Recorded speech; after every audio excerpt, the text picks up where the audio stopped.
on top of that, you can fly extra. And there's even some days where you're sitting there on standby once again, because they could call you. You're getting paid, sometimes time and a half. So there's different games you can play at the airlines, like selling. You can put up the time that you're supposed to work on the board so other people can take it as extra time. And then since you gave away your days, now you're available. And then at the last minute, because they can't fill a flight because you live in that city, you can take one of these last minute flights and get double pay and replace your hours. So they play all these weird games on the commercial side to make more money. But some of these dudes are making 400, 500, 600,000. Some of the really, really, really senior dudes are making $1 million a year. Airlines and flying is one of the few jobs where working for somebody else that you can become a millionaire in about 3 years once you get some seniority. Yeah, man. I used to, anyway, I ain't gonna get into that, but I used to see some pilots that worked at Delta pulling up in Lamborghinis, man. Yeah. Coca-Cola commercial pilots make $275 base plus a 60% bonus. That puts you at $430. Yeah, that's a lot of money. And that's starting. Yeah, I've got a client that he has 3.5 years, about 3.5 years, close to 4 years, and he's clocking right at about 8 or 9. Somebody's gonna watch. You can see.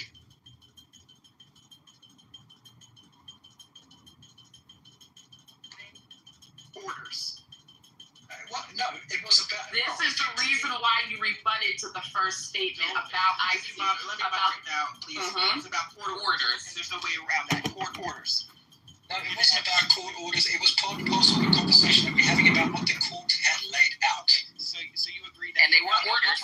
Okay, No, I'm not you disputing the fact. I'm not disputing the fact that Hamas is not a sovereign state, so therefore, effectively, they can't rule Hamas to do that. But All right, I never disputed that. Then why did you bring it up? Read something. What do Then you why mean, did you bring why it did I bring it up? No, why did you bring up this piece? I want to know, real quick. I'll tell you why I brought it up, because you hadn't mentioned anything about the hostages. All you had spoken Hold about. on. Why did you bring up Israel this hasn't particular? mentioned anything about the hostages. Hold on, real quick. Let Pikachu speak. I want to know why he brought up this being said. Where were we? Because the court has ordered the hostages to be released. Let Pikachu speak. Well, we're also ordering Let you've got people. You've got the fat guy. You've got the fat guy in the background. Go ahead, Pikachu. The cocaine. I don't know why he's interrupted. Go ahead, Pikachu. Nobody's interrupting. You are. Go ahead, Pikachu. Can I read to you from the document, It please? is Pikachu's. I am talking to Pikachu. Pikachu, why did you bring up this?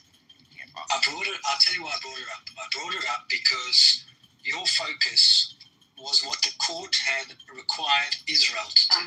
But not at one point did you mention what the court had required Hamas to do. Got you. That's why I brought it up. That's it. I mean, is there anything else you wanted to add to that? Any other reason why you brought it up? No, that's the reason why. Okay, perfect. So again, my point was they cannot legally order them to do anything. But we never did. I never disputed that. Well, I don't understand why you would bring that up in a Pikachu. situation in which, because the point was the order for this is what the court legally was able to order for Israel. That's what was being brought up, just like you said. I Okay? want to read to you from the document, So even please. hold on, Normo, so we could just chop this up real quick, and then you can go ahead and talk about whatever you want to talk about. So you bringing it up, it's not even it's not even a fair argument. It doesn't even make any sense. Right. There's no legal order here. Cannot legally require Hamas to do anything. Yeah. Okay? So that whole thing was a whataboutism? It was a whataboutism for sure, and it wasn't even. It's not whataboutism. Just listen. Absolutely In the is. present case, well, listen to what the court says. In the present case, the court has emphasized that all parties to the Oh no, where'd he go? Oh my God. Andy, did you have something to add? Or did you come off mic and make a comment? Dude, that shit was hilarious. How much shit I take on Clubhouse because of, like, I don't care that he's I think it's funny that he's the court terms. Yeah, I mean, I don't understand. Like, what are people worried about? Like, you're not fully transparent in what you're saying. Like, aren't people saying the truths? Like, what are you concerned about? I was like, I love it. They were like, in the Deep State Patriots, I was like, if it's being recorded by podcast, it's give and take.fireside.fm. Please give me a follow for a follow. Hashtag follow for a follow. But yeah, dude, I'm causing. It's amazing because like this is actually politics in the sense that like he's posting my content. Like if I actually had donations set up, there are people that dislike him and they would contribute to me. So it's amazing how like reverse psychology perpetuates and becomes automated. And but I have to get my site set up. It's johnforcongress.com. And I'm using Wix, an Israeli website platform. Oh yeah, it's a great platform.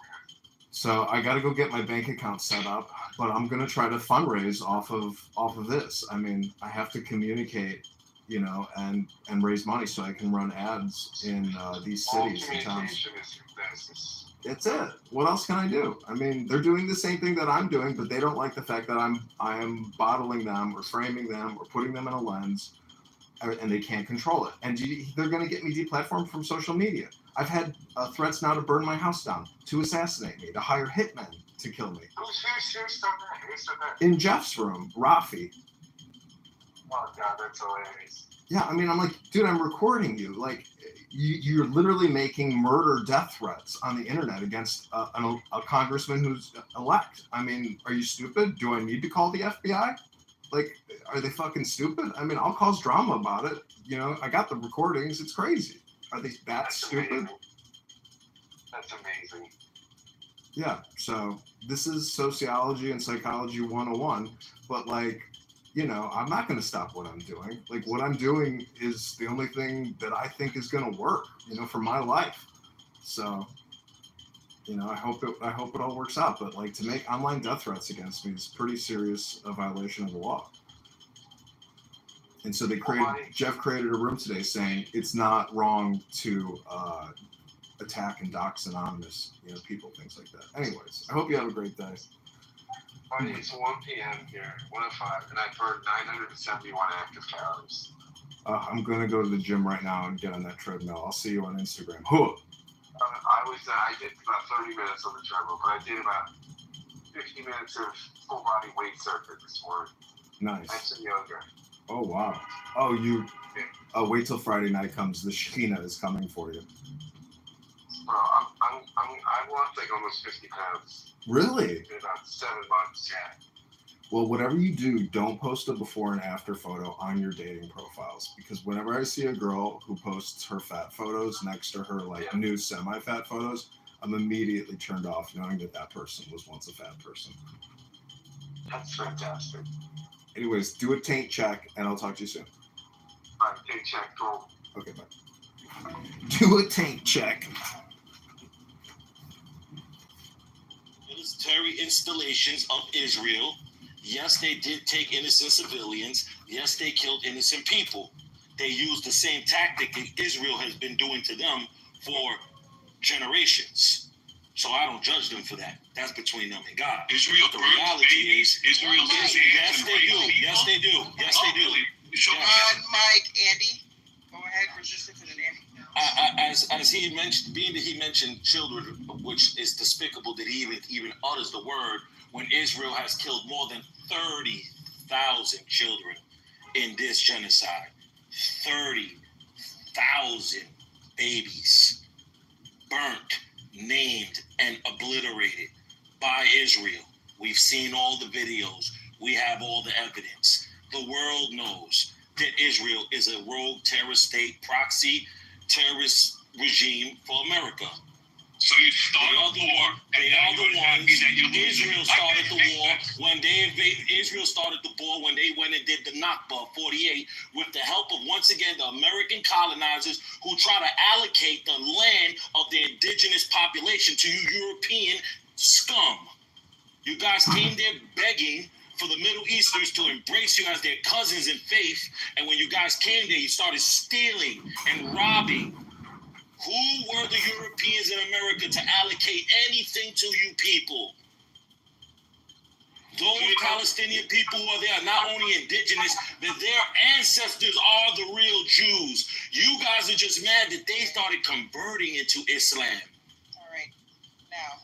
Let me ask you a question. You know, none of that matters. None of it matters at the end of the day, man. None of it matters at the end of the day. Because look, to be honest with you, this is what it boils down to. I understand how y'all feel about morality part, the morality side of it. Like, we can sit here and argue about who's right, who's wrong, till the cows come home. But at the end of the day, like, what it boils down to is just whoever wins. Right? Like, you got two people who believe they're supposed to be on this land, man. You got two What are you talking about? Get up out of my way. We were literally talking about something specific. I don't need Martin Luther King Jr. talking about shit right now. Listen to me close. Listen to me close. We're talking about something specific. It's not your invitation to have a speech right now. Thank you. Otherwise. And now, resistance, thank you for all of that. You were supposed to just state your rebuttal. Okay, right? You're directing to Andy, so he can go ahead and let's get organized. I don't know how many times I got to say I will believe this motherfucker. Because I can't even believe this. Okay, yeah. So my apologies for that, but yeah, the direct response is that all the evidence points to genocide. All the genocidal historians have stated this genocide. Not only that, the ex-prime ministers of Israel, 2 of them, have stated that Israel are committing genocide and war crimes. This one was that they didn't kill enough Palestinians for considered genocide. They kill enough in a certain amount of time. No, they're definitely killing intentionally because of their faith and because they're Arabs. They clearly stated that they want to ethnically cleanse Gaza. So they want all of the Arabs. They don't like Arabs. I get you. We just lost this point at this point. And that's what's going to happen the whole time if we're not organized. I'm not getting at your resistance. Your mic is a little bit muffled, Mama. Oh, thank you for that. Is that better? A little bit. Okay. Try something else. Is this better? Way better. Thank you. You're welcome. All right, cool. We lost his point. Can't be a specific point. He ran. See, we have to be 3 Zionists down. Or 3 down. We've got to be Wednesday. We literally have to be organized because we're all over the place. We will get to everybody's fucking point, my goodness. But if we're gonna lose the piece, somebody's gonna say something, all right? And it may be something strong, worth responding to, and we need to hear the direct response back. And then when that's closed up, right? Closed out, we'll go to the next one. Isn't that the best approach? Yeah, sure. Or you guys just want to start screaming different shit, and you can go somewhere else for all that. Yeah, I think it's hard though when you have the number of Zios that come into these rooms and try and dominate stages. I think it makes it difficult for some. I will go ahead. So that, guess what? I will figure that out.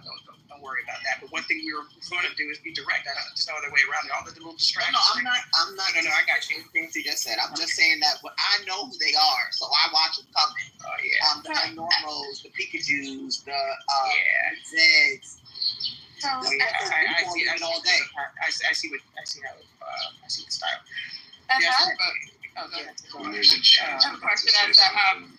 What is your opinion of what's been going on so far? Who is she asking? She just explained it. I have a question. Oh, yeah. Okay, sorry. I didn't hear it. All right, go ahead, point, and then I'll go after you. All these stats and all this International Court of Justice documents, etc. I just have a simple question. Actually, I got a couple, but you know me, I'll just ask one. How many people total have been killed in Gaza? Total.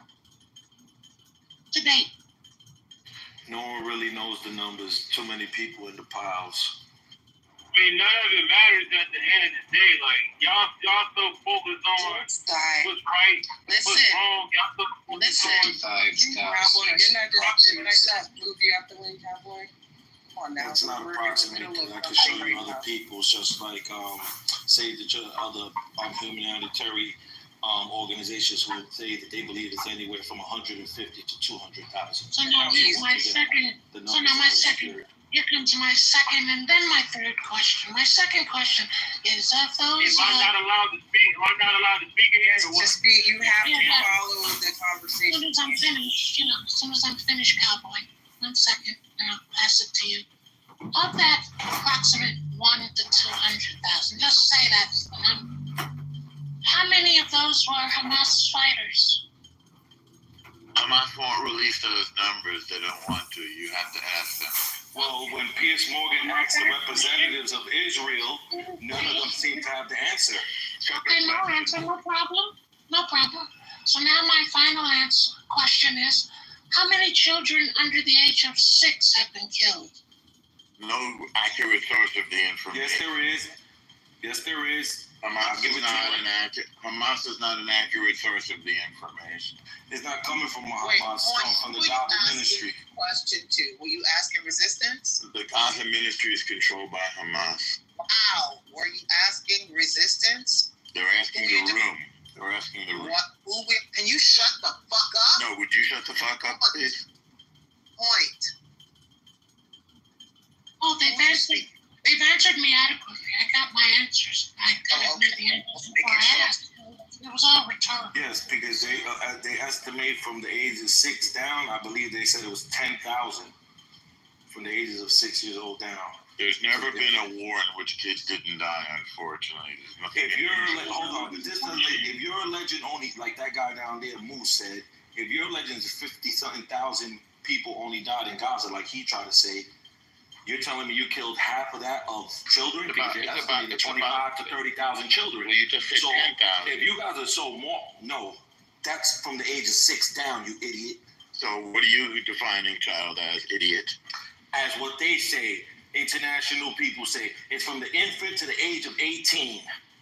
Resistance. 18 is a child now? That's what they say. That's their laws, their 18, rules. 18, you're in the army. Resistance. Resistance.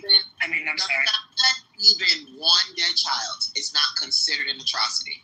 Speaks volumes. Sure they are. Sure it's an atrocity. It's not atrocity to them because it's not Jewish children. They're not white. It just depends if it was intentional or not. No, it just depends if it was intentional or not. Jewish. It has nothing to do with whether they're Jewish or not. You don't know if they're Jewish. Why are you assuming that the ones that are killed are not Jewish? Because there's no Jews that live in Gaza, and you know that. Well, why are there no Jews that live in Gaza? Because hold on, I can easily answer it. Because the Israeli government decided to move all of the Jews who were occupying Gaza out of Gaza. But the Israeli government chose to do that. How about all the Jews that are for Palestine? Where are they? How come they're not in Gaza? The Jews in Palestine are in Gaza and the West Bank, a place where you guys are illegally settling also. Jews were removed from Gaza and Jews have more lives. This is 20 years later. What about Arab Israelis being denied access to a fucking bomb shelter in Israel right now? What is going on? For everybody. What the bomb is going on? What do you think of that? There's videos that hit social media that shows Israelis pushing the tired people out also. There's videos showing it. There's room for everybody in the bomb shelter, and your TikTok, shame on you. Your TikTok videos are not evidence. You want to go back to the document, though, because the document was clear and it contradicted what Panda said. I've been waiting to read from the document. Actually, no. She clearly stated the document is not binded by Hamas regardless, so it doesn't matter what the document says from the court. Because the only people who are binded by that document would be Israel, a democratic country. Well, you better let me read from the document because you're wrong about that, and I can read it to you from the document. You ready to hear it? Hello? Read. Okay. I'll read to you from the document.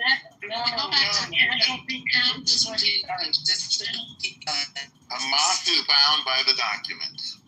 Hamas is bound by the court. This is not your room. Did you ask? It was my room. All right, then ask the moderators. Ask the moderators. I just did, and they were talking over them. Excuse me, can we get back to counts? How many Israelis were killed from the Iranian strikes? We're not talking about Iran. We're talking about Palestine and Hamas. Why don't we just we're talking about Gaza? Just a question. Everybody look at the chat. I just put it in by UNICEF, one of the most premier people who do all this. They're saying there's 50,000 children. Actually, I'm trying to look for the study, but there's a Harvard study done that stated the the amount of death has increased in Gaza. Harvard just put it out. I also seen it too. Thank you, Wednesday, for reminding me that. Where it's at? Because I couldn't find the original source. No, it isn't. Harvard source is Hamas, really? Yes. You're an idiot, man. You're the idiot. Where did their source? Their source actually came from NBC and other sources. Go read the article yourself. I thought you said there were no journalists. 150 to 200,000 people have already been slaughtered. It's been undercounted, the death. It ain't Israel, I'll tell you that. A minute ago, you said nobody knows. Now you're saying somebody else knows, but you don't have their source. Not very I do get the point that the numbers are morphed. That is true, and I'm not saying either party's right or wrong on both ends of the spectrum. But it is true that sometimes they morph the number. Hold on, Paul. Let me give you this little information. You might or might not know. According to the United States, in every conflict the Gazans and the Palestinians have gotten in with Israel, the numbers have always matched. No, but they were always similar. This coming from the United States. In this case, they've been proven wrong. Here's my point. Yeah, sure. Right back in Vietnam. Resistance. Okay, hold on. Okay, but back in Vietnam, when Vietnam was occurring, one of the best ways for them to account for how many Vietnamese people were killed was it was a thing called beers and ears. Beers and ears meaning for every ear, every left ear you get, it's a beer, because a left ear can identify a person. That's disgusting. Right? Exactly. That's how they used to do their mark count. That's how you do a casualty count, or that's how you do an actual count. When you have bombs exploding in certain, this is known as Vietnam. Would you be quiet a minute and talk? He does this all the time. You're moderator. Go ahead. We're just asking for sources. It's fair.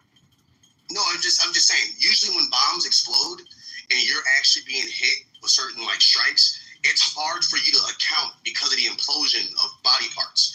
So whereas you might at one point, if you shot a bunch of people, it's different because you can probably go through the mangled parts and figure out every left arm or every left ear. But in this situation, a lot of people are just mangled out and just kind of you know what I mean? It's just a lot of just splatter. You feel what I'm saying? So it's hard to identify a lot of these people for real. Yeah, so even if there was a group of 30 in a certain area and a fucking strike comes, it's hard to identify if it was 30, if it was 15, if it was 20, because you're not going to have left ears. You're not going to have right ears. You're not going to have how many people you have in the first place. I mean, Israel keeps close count of its people. It's a little bit different in Gaza. But we'll know after the war. We technically won't know, to be honest with you, right? Yeah, because everybody wants to be part of it. We won't. I mean, once we finish clearing all, because it's all. It's really actually important to we won't really, because not only does Israel do not allow international journalists into the country because they know they're going to be exposed for the war crimes, but they'll also be covered up by the Americans diplomatically and by the Europeans. So, the colonizers always. Actually, the international journalist Douglas Murray was there and wrote a book about it. He's not an international journalist. He is a facade puppet that goes in there with the Israeli people who are going to commit genocide. That's super unbiased. Then there's the international journalist John Spence, writing for Newsweek, who calls Israel the IDF, the most moral army in the world. So those are when he says we know he's not moral. So what do we care what an unknown? You don't know. He's a professor at the War College at West Point, the foremost expert on urban warfare. He knows nothing but killing innocent people. You said there were no journalists allowed in. I just named two who've written extensively about it. Not independently. No, there isn't. Yes, there is. Not one independent journalist. No, yes, they all went in there with the IDF. They all went in with the IDF. There's nothing not independent about. You cannot go into a war zone. Yes, you can. Journalists have been doing it for decades. Yes, they do. Yeah, actually, that's my profession. Yes, they can. This is what I mean. He's a liar. He's a known compulsive liar. You will get killed if you. Even Piers Morgan has argued this back with these people. Yeah. Independent journalists have always been allowed into any war zone. It's supposed to their companies. And I just think resistance is right though. It's just that Spence what and you're Douglas saying here Murray. is that. But you see, what resistance is saying is that they don't want people to be a part of the ground because then they want to create the perception, as if many people were dead as what they assumed. They don't would want have it people all over. to be part of the ground. They would push. They would. Well, listen to what I'm saying. And we let people finish their thought. trying to They understand. don't want people on the ground because if more people were there, they'll kind of see the gist.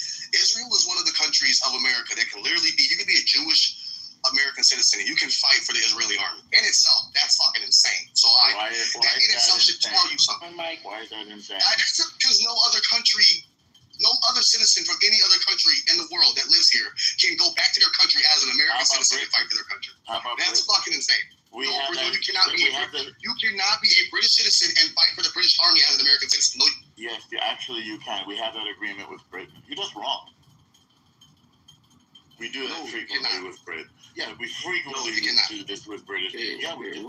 I did it in Tomislavgrad, Bosnia. There's the only time when the liar colonizer is telling a fact.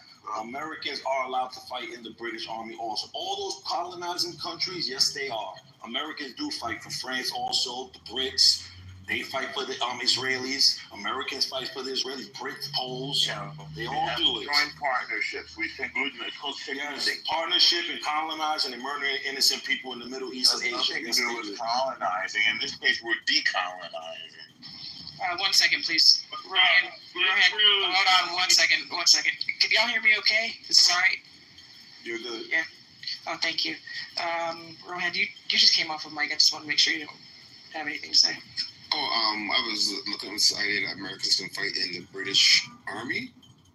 I did say that Americans are not automatically eligible, but they can apply if they have indefinite leave to remain in the UK. So, or they're part of a specific recruitment program where the British Army accepts non-Commonwealth applicants.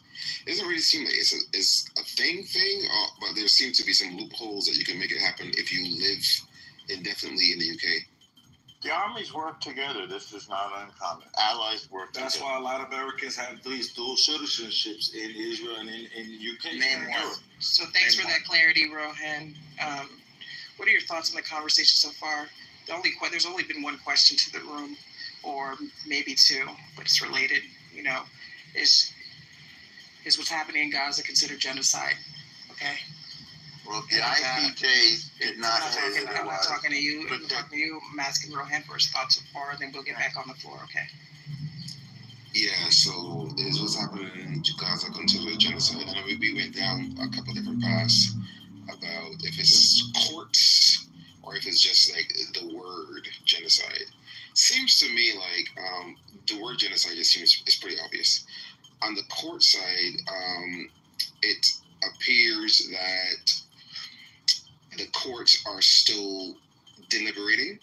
However, they've found that the accusations made by South Africa were plausible enough. They were plausible enough that they followed the suggestions that South Africa maintained in their application and listed a whole host of things that they were ordering Israel to stop doing. And that included things that fit under the specific definition of genocide. And then people are talking about intent. In the court filings to the top of the room, they listed the ways that intent could be recognized. They talked about calling people animals. They talked about depriving people of medicine and food. They talked about mass killings. They talked about claims about turning the city into a tent city, a host of other things that were made by people in political leadership that would point to an intent to eradicate Palestinians. So with that being said, I think at least where we're at right now are the courts are still deliberating, but they found the claims plausible enough. And then finally, I think it was 2024 that Panda brought up.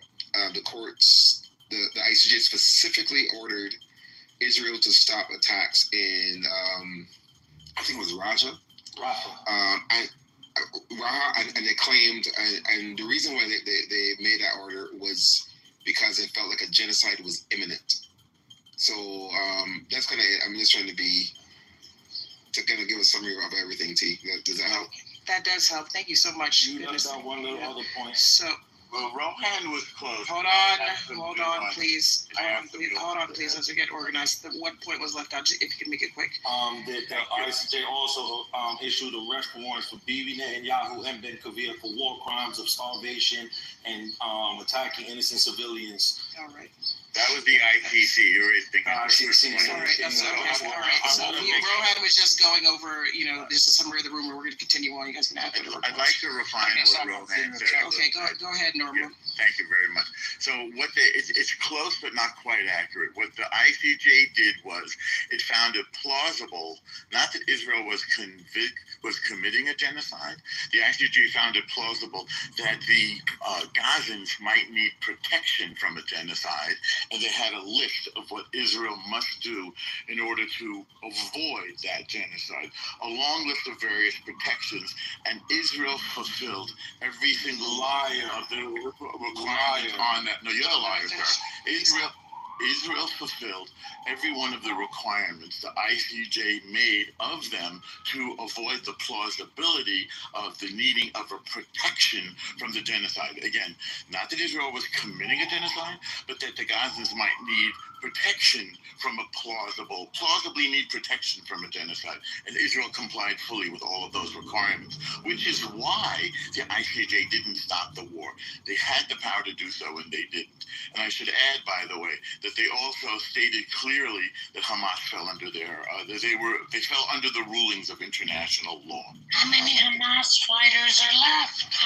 Let's forget about that part. How dare he come here and say that they were complied with what the ICJ said? Every one of them. When they put a blockade of medicine, food, water, and electricity for almost 4 months, 120 days, the Gazan people were starving. I think correct. 4-month blockade. Is this guy insane? No, I'm just telling you. They were committing genocide. That's why they said it was plausible. The whole meaning of plausible is that you could be even doing acts that could be considered genocide. That was the point of them saying plausibility. No, that they might need. And then they went and put a blockade. Talking, all right. And those protections were provided, and there is no genocide because the whole national ethnic group has not been exterminated. They're trying to exterminate them. That's the point of genocide. No, they're not. There's more people now than there were in the beginning. There are more Gazans. No, there isn't, you fool. The population is 2.2 million almost, and now they say estimating it to be into 1. I'm going to ask that question now. Increase. All right, let me ask this question then. So I'm listening, and I guess we're leaning heavily on the the court rulings and what's technically considered genocide. So this is for research purposes only. I just want to I'm not here to really push back unless it's inaccurate or whatever, right? So I'm just understanding how people think and listening. So I'm guessing, just from what I've heard, let's do this. Like, so it's say in 1942, right? If you saw Jews herded into cattle cars, gassed, and buried in mass grave sites, you'd be trying to convince people that it wasn't genocide. Then, is that correct? Where are you getting your hypotheticals from? This is a scenario. If it were in 1942, and you saw Jews herded into cattle cars and gassed and buried in mass grave sites, would you be trying to convince people that it isn't genocide? What was the stated intent? You left out the element of intent. Oh, yeah. What was the stated intention of the Nazis? Where's the proof of intent? It's in writing. In 1942, remember, it wasn't ruled crime against humanity. No, I guess you didn't hear about Hold on. Oh, no, you can do it. It wasn't ruled until what? After it was done? The Nuremberg courts ruled it a genocide. Was it afterwards? Yes, of course it was afterwards. Yeah, that's where you have all of your evidence. Now, as it's going on, like the Gaza conflict is, right? Yes. During the time, would you be trying to convince people that genocide is not occurring? Well, there was no finding that it's going on right now. Okay, so then your answer would be yes, I would be. I would say, hey, this is not genocide. Why would I say that? There's no. Because they're Jew. That's why they're a hypocrite. What do you mean? The evidence is overwhelming. I'm sorry. Hold on, resistance. Not in 1940. The evidence was overwhelming in 1940 too. What proof of How? intent? No one even in North America knew what was going on. Hold on, resistance. 1 second, This please. dude is a weird. What we need today in this conversation to say it's a genocide. This is why I think Pikachu, made this point. We need the proof of intent or the evidence of intent and other things, but we're stuck right here on intent.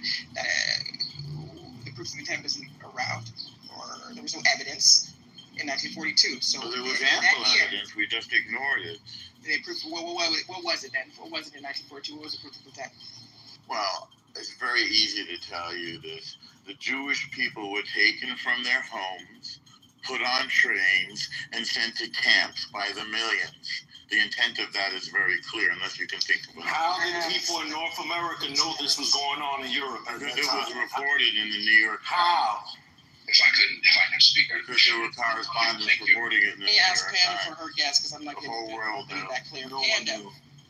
The whole world? No, it's all Panda. reported. Yeah. You have to read a newspaper.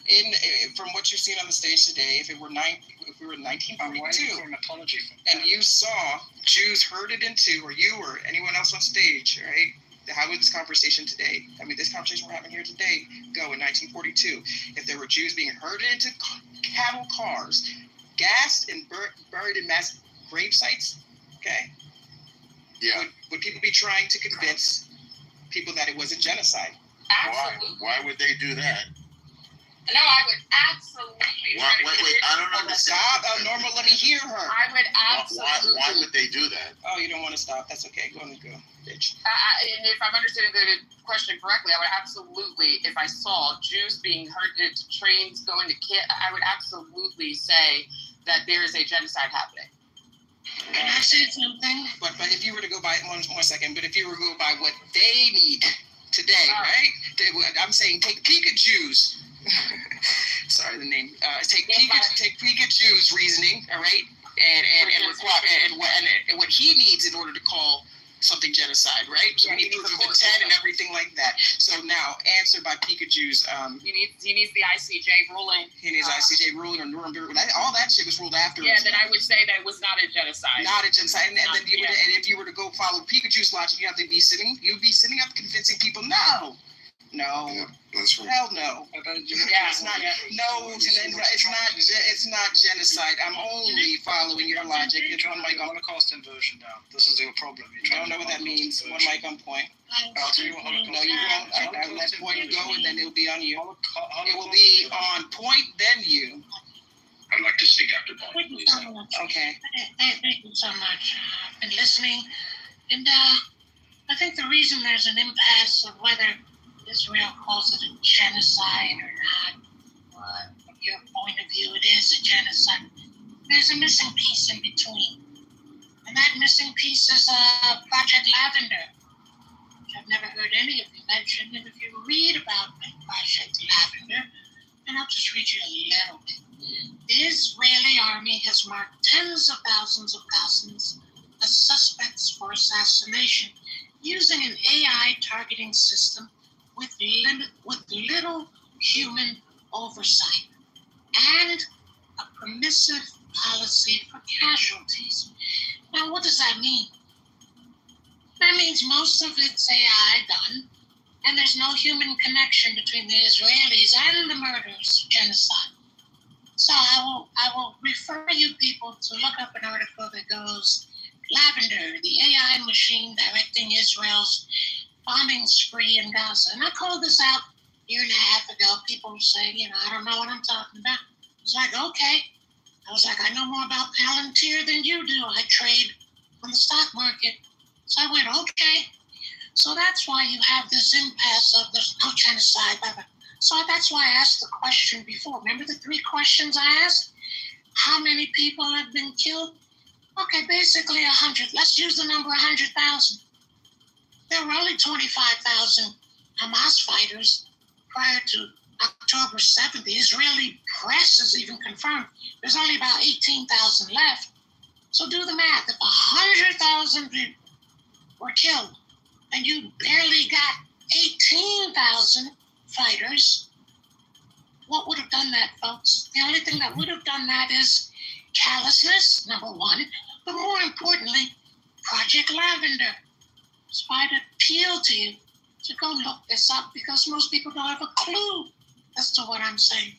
Now, Normal probably does, but that he knows you all don't, so he's gaslighting you.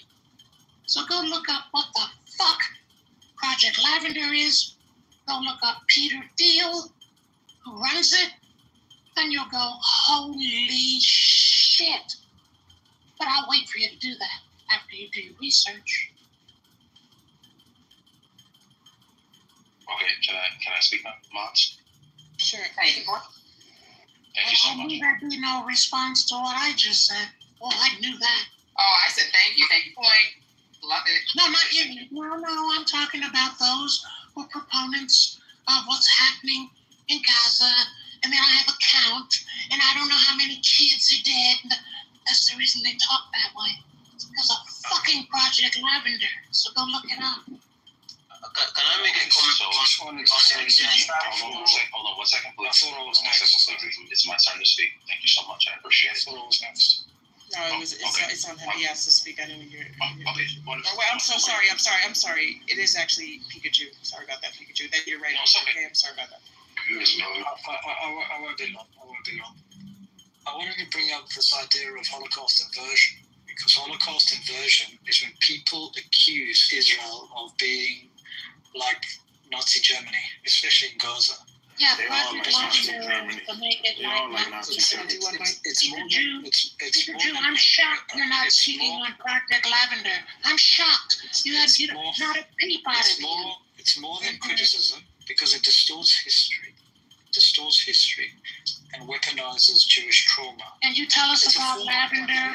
We're gonna talk about Project Lavender in detail then. Okay. Can I finish? Go ahead, Pikachu. I just want to say, it's a form of anti-Semitism when used to demonize and not debate. You can call out injustice, I get that, all day long. Just don't rewrite genocide to do it. Okay, let me just talk to you. So who is that in response to, Pikachu, so we can make sure your point is heard? It was in response, I don't know who was speaking earlier, somebody who was trying to weaponize Israel and Jewish trauma in relation to what's going on in Gaza by using the Holocaust and conflating. That was you? Okay. Yeah. Well, just be careful with what you say because using those sorts of parameters are very different. And let me make sure I understand what you're saying. So what I did was introduce a question, right, to see how people think, right? Because there's different schools of thought, is what it seems. That's what I've gathered. Some people are heavily reliant on a ruling or what is defined and what proof is necessary. Okay, and that is the big thing there. Okay, so some people are very confused and finding it to be dishonest, intellectually dishonest, disingenuous, and so on and so forth. And I'm saying, hey, maybe these are just different schools of thought, where one is heavily reliant on these requirements via ICJ. All right. So what I did was push back into 1942. All right, and I said if Jews were herded into cattle cars, gassed, and buried in mass graves, would you have that same school of thought? Can you please let him finish? Okay. Equating complex military conflict with systematic extermination of 6 million Jews during the Holocaust is false equivalence. You can't do it. The Holocaust was state-sponsored genocide with the sole aim. And so is the Israeli government. Please let him finish. It's okay, Princess. Please let him finish. What I want to do, right, is see, like, because you don't have equating. Listen, there are requirements that are in place. I didn't finish my statement. I got interrupted. Sorry. All right, so requirements in place in order to I actually got interrupted. I didn't finish saying what I was saying. Go ahead. Thank you. Okay. By weaponizing the Jewish trauma, okay, it turns the memory of the Holocaust into a political weapon. And you're doing it to delegitimize Jewish identity, the history, and actually Israel's right to exist. Now, you need to understand that this is actually a recognized form of anti-Semitism because it lists Holocaust inversion, which is what you're doing. as a common form of modern anti-Semitism, especially when it denies or trivializes the Holocaust to attack Jews or Israel. Just so you know that. Yeah, so mischaracterizing the purpose of the question and trying to villainize me is not going to work. Okay. So when I introduced the question, I don't know what anybody was going to say. I can make guesses. When I asked Panda the question, she said, yes, I would consider that genocide. But Panda has her own criteria. She is not overly reliant on the court rulings. She's not going to say it's not genocide because the courts, or it hasn't been ruled as such. It wasn't ruled until after it was done. She's not going to say, well, where's the proof of intent? She's going to see what is happening or what was happening and say, oh, that's genocide and that's wrong and something about it. Now, you're having a hard time doing it, okay, or saying that it is genocide. If we follow your school of thought, all you have to do is follow your same methodology, right? Which was, okay, let's look at the requirements. 1 second, just let's look at the requirements and see if these requirements are fulfilled for ICJ, excuse me. So you should be doing exactly that, like you did with this, unless there's something that is going over my head. All right, so the villainization, I think it's not going to work at all for me. This could have been quick and easy. It was very quick for Panda. Yes, that's genocide. Yes. I know that wasn't, what did you say? Weaponizing and villainizing, Jewish trauma. What did Panda answer the question? She didn't do any of that. He's a Jewish supremacist, and he thinks the Jewish people will slaughter and kill anyone they want in the Middle East. All right, so now I was that's your name, but okay, you're next. Thank you. Okay, thank you so much. So, the Uyghurs in China actively being genocided as far as national media was concerned. And I don't know if they still are because they're no longer out of power. Because the Jews have now taken the spotlight with the war crimes that people say that we're committing here in the language. I'm speaking to you from Jerusalem, by the way. I find it very interesting that nobody's making the connection to the German Bund, which was an organization that was active in the 1930s, that were active supporters of the National Socialist movement and supporters of the Third Reich, that were inside the United States. Our doctors, our lawyers, our teachers, our congressmen, our mayors, so on and so forth, all gathering in Madison Square Garden, throwing up the Nazi salute, talking about how great it is to be, I guess, German and a National Socialist, even though most of them are American citizens. I don't know, but I feel like that's me getting besides the point. If someone is going to tell me that we're actively committing genocide, but they're still trying to decide as to whether or not it's going on, there's one or two things that are happening. They're choosing how they're using that word based upon who it's being applied to and who they're talking to. Or maybe, just maybe, they're making it up to support a narrative. I myself grew up going to local court systems with my father, who was a police officer 17 years before he assumed public office. I know that for every ruling comes then an execution of that ruling. These bodies that we're talking about are literal kangaroo courts, because in the event that they come to a ruling, it cannot be enforced in any way, shape, or form. They can only threaten. Well, if you come to this country, we're going to arrest you. Fine, I won't come. Well, if you continue to do this, we're going to continue. Fine, you can condemn us. I think a lot of people are forgetting that we're currently at war, and all this back and forth chatter, not from you guys, but from like the so-called powers that be, really mean nothing in the grand scheme of the picture. And what's important is what's on the ground. And a lot of people are having a hard time remembering, and I think this is by choice, that a majority of what the Ghanaians are going through are being recorded by them. From their breach of the border, all the way to these apparent protests that are supposedly going on, all the way to, the supposed starvation and all of this attack. Everything that is going on was of their own design. They're basically guilty of, writing a check that their asses couldn't cash. And they're depending on a lot of people who are so far removed from the situation to speak on their behalf as if it's going to work. And I'm going to land with this. To make the allegations of genocide stick, you would have to then explain to me, the university would then have to explain to me how videos that they are taking are showing the endless masses of children and women who are begging for help. And a lot of people culturally don't understand that this attitude of people saying that, oh, we're not Hamas, please, don't mistake us for that. When there were countless citizens running back and forth and raising the roof and throwing up peace signs to cameras, they're upset because the plan didn't work. And now somebody else has to decide how they're going to destroy the state of Israel. And I mean, good luck with that shit. If I may, this is from the article. And I'm going to type the article in the chat. Just listen to this. And this is all about lavender.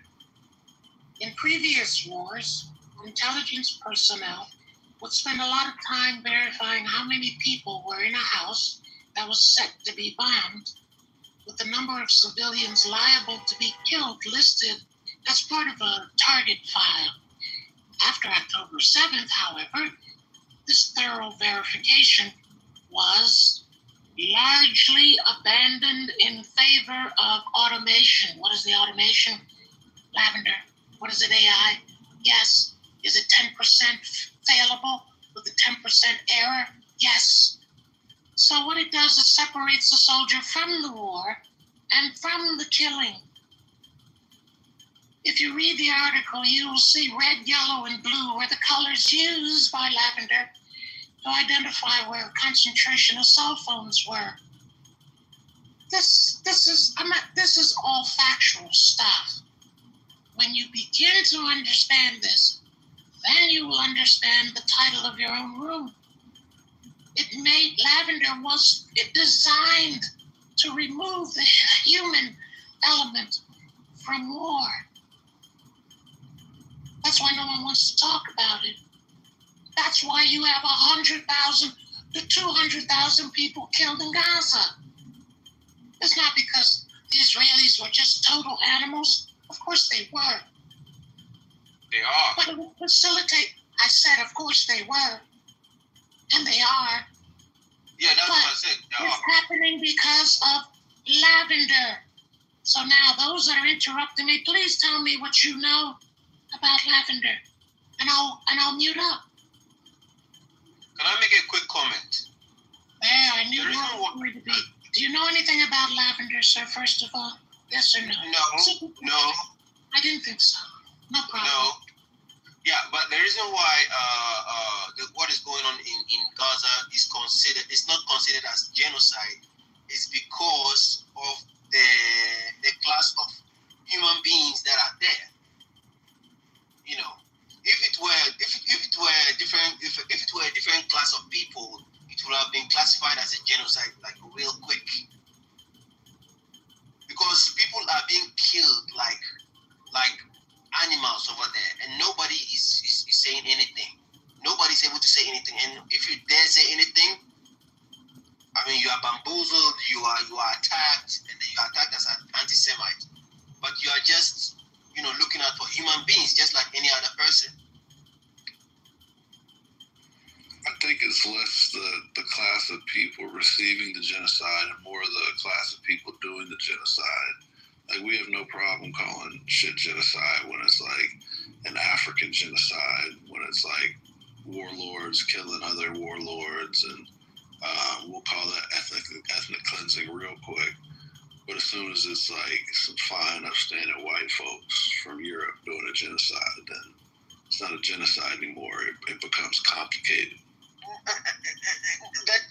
think it's the class of people receiving it, because. Do you mean it's the other way around? Is that what you meant? I think it's the class of people receiving it, not the ones doing it per se. Not the ones doing it per se, it's the ones receiving it. Okay? For instance, when you go to Africa, you go to Congo, where King Leopold killed like 20 million people or whatever, in Congo. Nobody even knows about these things. No, and this happened about like in the 1800s, not that far. Nobody knows about them. But if it happened to a different class of people, then everybody knows about it, and then there are movies made about it, and then never again,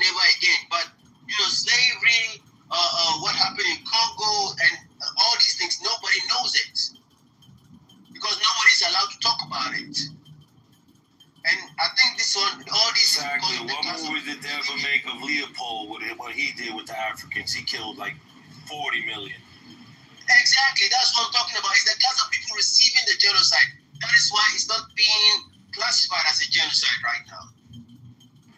It's the only genocide only applies to white people. Hold on 1 second, please. Here's my question. Listen. If there is a genocide, okay, very nice, son. Very nice. If this is a genocide, with the videos that they are recording, why are the videos coming out at the rapid succession that they still are? Because everybody instant media. What do you mean? We have the technology that everything goes out instantly. Meaning, even if a bomb is coming out the sky, someone happens to have their phone out, you can still get the video out to people, whether it's Facebook, YouTube. I get you. There's more. Everybody talking at once. One at a time. I gave him the answer. I get you. No, you didn't. Can there's a Harvard study? I thought the lady say sorry. Can you just let blank person finish? Go ahead. It's Ario, by the way. I don't know why my name is. Sorry, Ario. No, that's okay. That's right. No. It's Ario. It's an HBO. I let Ario finish. And he openly admits to beating his Palestinian children, by the way, people. So the question still remains. If the genocide is happening, which is a rapid decrease, which is a severe and rapid decrease in population, why is media from this population coming out still in rapid succession? Because if we were killing everybody, hold on please, because if we were killing everybody, there would be nobody from that side, almost nobody from that side left. All right, you said that already. Report. Hold on, madam. You take it to you know what? Okay, well, if it's a problem for you, you can leave it. No, because what you're saying don't make sense. They are trying Guys, to for kill real, let him finish, please. Gotta do it again. All right. So Yes. seriously, let me hear the question clear without interruption, please. Thank you, T. If genocide is taking place, which is the rapid decrease of the population because they're actively being killed off, why is it that media content from this population is still happening at the same rate? What does that even mean? No, can I answer, please? Because, once again, thank God for people having brains and sense. This is not the 1940s where people could get mass murdered and no one can see it instantly and you can just get away with it. We live in a technology world now where it's very tricky for Israel to openly just kill everyone out in the open because of media, mass reporting, and the internet. So this is why they use other tools to try to genocide the Palestinians, such as starvation, which they did which it's continuously doing because everyone knows the blockade is still there. They're not letting food in. Children are dying. There's massive famine. They're using no electricity, no water, on top of drones and bombs. It's just a different format, a different methodology on how to commit the genocide. All genocides are not committed the same way, but ultimately it is to eradicate a population like Israel is doing to the Gazans and the people in the West Bank. And it's not just eradicate. Real quick. I've been trying to. I told literally 7 seconds. I promise. Literally 5 seconds. I promise. Time me. So again, genocide is not just killing off of people. It is also the removal of people from their lands. Thank you, Wednesday. Go ahead. Oh, I just wanted to say I found the Harvard study. If anybody wants to look at that link, and it shows that the underreporting of the amount of murder that has been happening to the Palestinians in the Gaza Strip. This is the original link. You could read everything, PDF form, everything. I just wanted to get the original link because other sources have been reporting it, but I found the original link. So, just to rephrase the question, because there was a lot of emotional. No. You rephrased it. You said it. Go ahead. You don't like the answer. You don't like the answer. If there's 100 people, all with media tools, and there is a genocide, which means that 85 of those people have been killed, why is the remainder of the people that are left still able to put out content as if they still have the strength and the resources and the tools of those 100 people. Tell us why. Tell us why. How are you able to measure this influx of information? How are you able to measure? Did you measure them? I put the article. That's an excellent question. I don't have any idea what the media sources are. That's incredibly. All right, hold on for a second. Did you say something? Yeah, I put the Lavender article in the chat for those that have the heart to read it and get shocked. It'll give you some information that you don't have. As I can tell from the discussions, kind of clueless of what really went on in Gaza and what's still going on. No, and it's not on the news. No, they're not going to put it to you that way. So I'm giving it to you. And read it if you want. You don't know. Project Lavender information is in the chat. So I'll click on it and read it. I'm wondering why none of the. I'm baffled. All these people with all these stats and representing Zionism, etc. No problem, but can you speak on Project Lavender? How come there's not a peep? Of course. I can speak on it. Well, thank you. Well, can we get your question out the way? Then yes, we have to get into Project Lavender because nobody's going to click the link. So we got to just bring it to the stage in detail. So your question is if genocide is taking place, which is the rapid decrease of a population, then why is it that media from that population still being released at the same rates or something along those lines? Is that correct? Yes, ma'am. So it seems like it's like a flawed assumption here, right? Where you're like equating genocide with like the erasure or the rate of erasure of a population's media output. Not necessarily, because we're living in the age where any and everybody can record what is going on, and that is how majority. And I'm not saying this should be insulting. I'm saying this because it's true. A majority of us in this room are observers, and there's only 1%. I don't know where anybody else lives, but I live here in Israel. That's an active participant in the days and times that we're living in.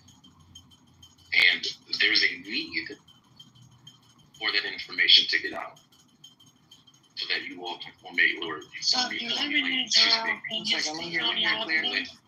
If you live in Israel, can you speak on lavender? We will speak on lavender right after this. Let me hear what you have to say. Because this question is super flawed, but let me at least understand it. Go ahead. Okay, well, if it's flawed, please correct it as I present. I just responded to it. Why not let him speak on lavender? So you said, so the question is, if genocide is taking place, which is the rapid decrease of a population, then why is it that media from that population is still being released at the same rates? So genocide is the rapid decrease of. Do we have the correct definition for genocide? Are we falsely equating genocide to the complete erasure of a population or something? Is it or yes. Is media output? Yes, media output? Yes, ma'am. Okay. Because that's the latest dance craze that all the kids. That's the latest record of the kids are dancing. He's talking about feelings. Which is why. Ma'am, please be quiet. Please be quiet. Thank you so much. Which is why it keeps being repeated. But depending upon who you're talking to, they're all the same. I need accuracy. I don't need whatever a TikToker said. I need exactly what is genocide. Avoiding lavender. Wow, this is the reason the discussions go nowhere. Let him speak on lavender. He lives in Israel. We'll speak on lavender right after this. That's the reason why you never get to the understanding of genocide or no genocide. It's through lavender. Through lavender, there's no genocide from the opposing side. Because it removes the human element. So why didn't you let him speak on it? Because maybe he has a different take. This is the crux of the gospel. And guess what I'll be doing? Which is letting him speak on it right after this. He's going to speak on it. Didn't he agree to it? So go ahead. What were you saying? So we can get to lavender. Go ahead. What I was saying was, it's all about numbers. If the same rate of information. The information is lavender. Shut the fuck up. Get to the question. Tell us about lavender. Stop trolling her. You know she doesn't know what the fuck lavender is. I do. You can't troll me. There's no way you can troll me. So now, open your mic lavender, sir? Now watch the silence. I read up on them. I know about that. No. Allow him. Watch the silence. Watch. And now when you were speaking on lavender. You speak on it. No, you speak on it. You live in Israel. I shouldn't be speaking on it. You should be speaking on it. Sorry, Ariel, what is lavender? When you were making lavender is an AI tool that we're using in warfare to kill our enemies. Okay. What's the next question point? You're gonna take that as his answer? Ariel, how are you measuring the Palestinian media output? Remember, can you ask him that, please? Providing the questions. Yeah, Ariel, how are you measuring Palestinian media output in correlation to the number of deaths? What we're going to do with that, because it just takes so long. That is a flawed question. The logic is terrible, very terrible. You know, spell out how terrible the fucking logic is. That is not the genocide. If we cannot actually say that genocide is invalidated by visibility, then no fucking shit. That question is not smart. Sorry about that, Ariel. Go ahead and tell us all about lavender. He's pretty not smart. I don't need anything. Go ahead and tell us about lavender, Ariel, in detail, if you don't mind, so we can get through this. Tell you about lavender in detail in what regard? Do you all think that I work for the military? Whatever you know about lavender is fine. Just whatever you know about lavender, let's take the defense away. And if you tell us what you know about lavender, if what you said is all you know, no problem. We'll move on. Yeah, what I told you is what I know. It's an AI system that's used to help us kill our enemies in the time of warfare. Thank you. That's it. Notice. That's it. That's all he's got. Right. So now go read the article and you'll see why he answered that way. Then you'll see the reason for it in the title of your room. You said 100,000. Forget then you said 200,000. Which one? No, I said based on what the audience, the stage said. I asked the question. They gave a range from 100 to 300,000. Multiple people answered my question. So now it's 500,000. Whatever it is, it's done by lavender. That's my point. I think it's gone over your heads. I know you find that problematic because. Find what problematic? Because. Find what problematic? See? Why is lavender so problematic for you? I have no problem with it. I never stated I did. I stated it should use it on Israel. It has removed the human element from war. That's all I said. Can you define human element? And you should know what that means. Dear God. So they're trolling you Israeli cowards will never go on the ground and fight any of the Hamas brothers. You're using AI to kill innocent people. Exactly. That's and how does that make you feel? This guy, can we he's so disingenuous. He's not trolling me, he's trolling you guys. He knows to stay the fuck away from me. He knows I'll bury him under rubble. I'm just disagreeing with your points, and you find that sort of big assumption, Teresa. I don't know why. No, but I see how they treat people of color in Israel. I see plenty of videos coming up. It was horrible. So now we're going to play the race card. No, I'm just saying. I just saw it about 15 minutes ago. So now we're going to play the race card. No, we're not playing the race card. We're actually reading articles that are saying Arab Israelis are being denied bomb shelter access in Israel. Your thoughts on that, Ariel? Yeah, propaganda. And also, it's not propaganda. It was also the black Jews that were denied. Wednesday, your name is not Ariel. Your name's Wednesday. And she banks her stars daily for that. Can I ask Ariel, the terrorist supporter, a question then? So the videos that are coming out of Israel, from Israelis, from those bomb shelters, those are also propaganda? 100%. Okay, just want to make sure the Israelis see and propaganda. And Israel has propaganda. Just on top of that, this is not an insult to anybody in the room. It's an insult to the position. There's a saying here in Israel, and that saying is, Israelis are stubborn by birth, and Americans are stupid by choice.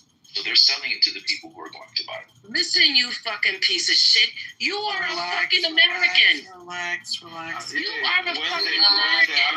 Wednesday, you don't have to curse at him. It doesn't make sense. we actually know his background. This is a guy that left Detroit. He's an American. He went and became a border patrol and has openly admitted to beating children on the border. When did I do We don't that? take him serious. When did I do that? You didn't whip the boy. What do you call it again? What do you call that whip A again? stick. It was like a stick. Could you guys provide evidence that that actually How happened? do you guys have that? You said it. Because we know Ariella. We know him. When did I say that? He's an idiot from Detroit. His family disowned him, and he went and converted and flew into Israel. Couldn't make it in America. All right, stop. Ariel, if you're comfortable, and if not, that's fine. How much of that is true? I have to say probably about like all of it. 0.6%. Yeah, exactly. 0.6. All right, let's speak on this the 0.6. That's true. I came to Israel with my own fucking application because I had the money and the resources to do so, and that was the choice that I made for my life. Are you from Detroit? Are you from Detroit? And apparently, yes, I am. And apparently, that makes a lot of people. And apparently, that makes a lot of people upset. No, for whatever reasons, I don't know. We found his resume. Oops. Sorry about that, Wednesday. That was my fault. Come back on. No, I'll finish her sentence. She said that they found my resume online. I mean, it's public. It's in LinkedIn.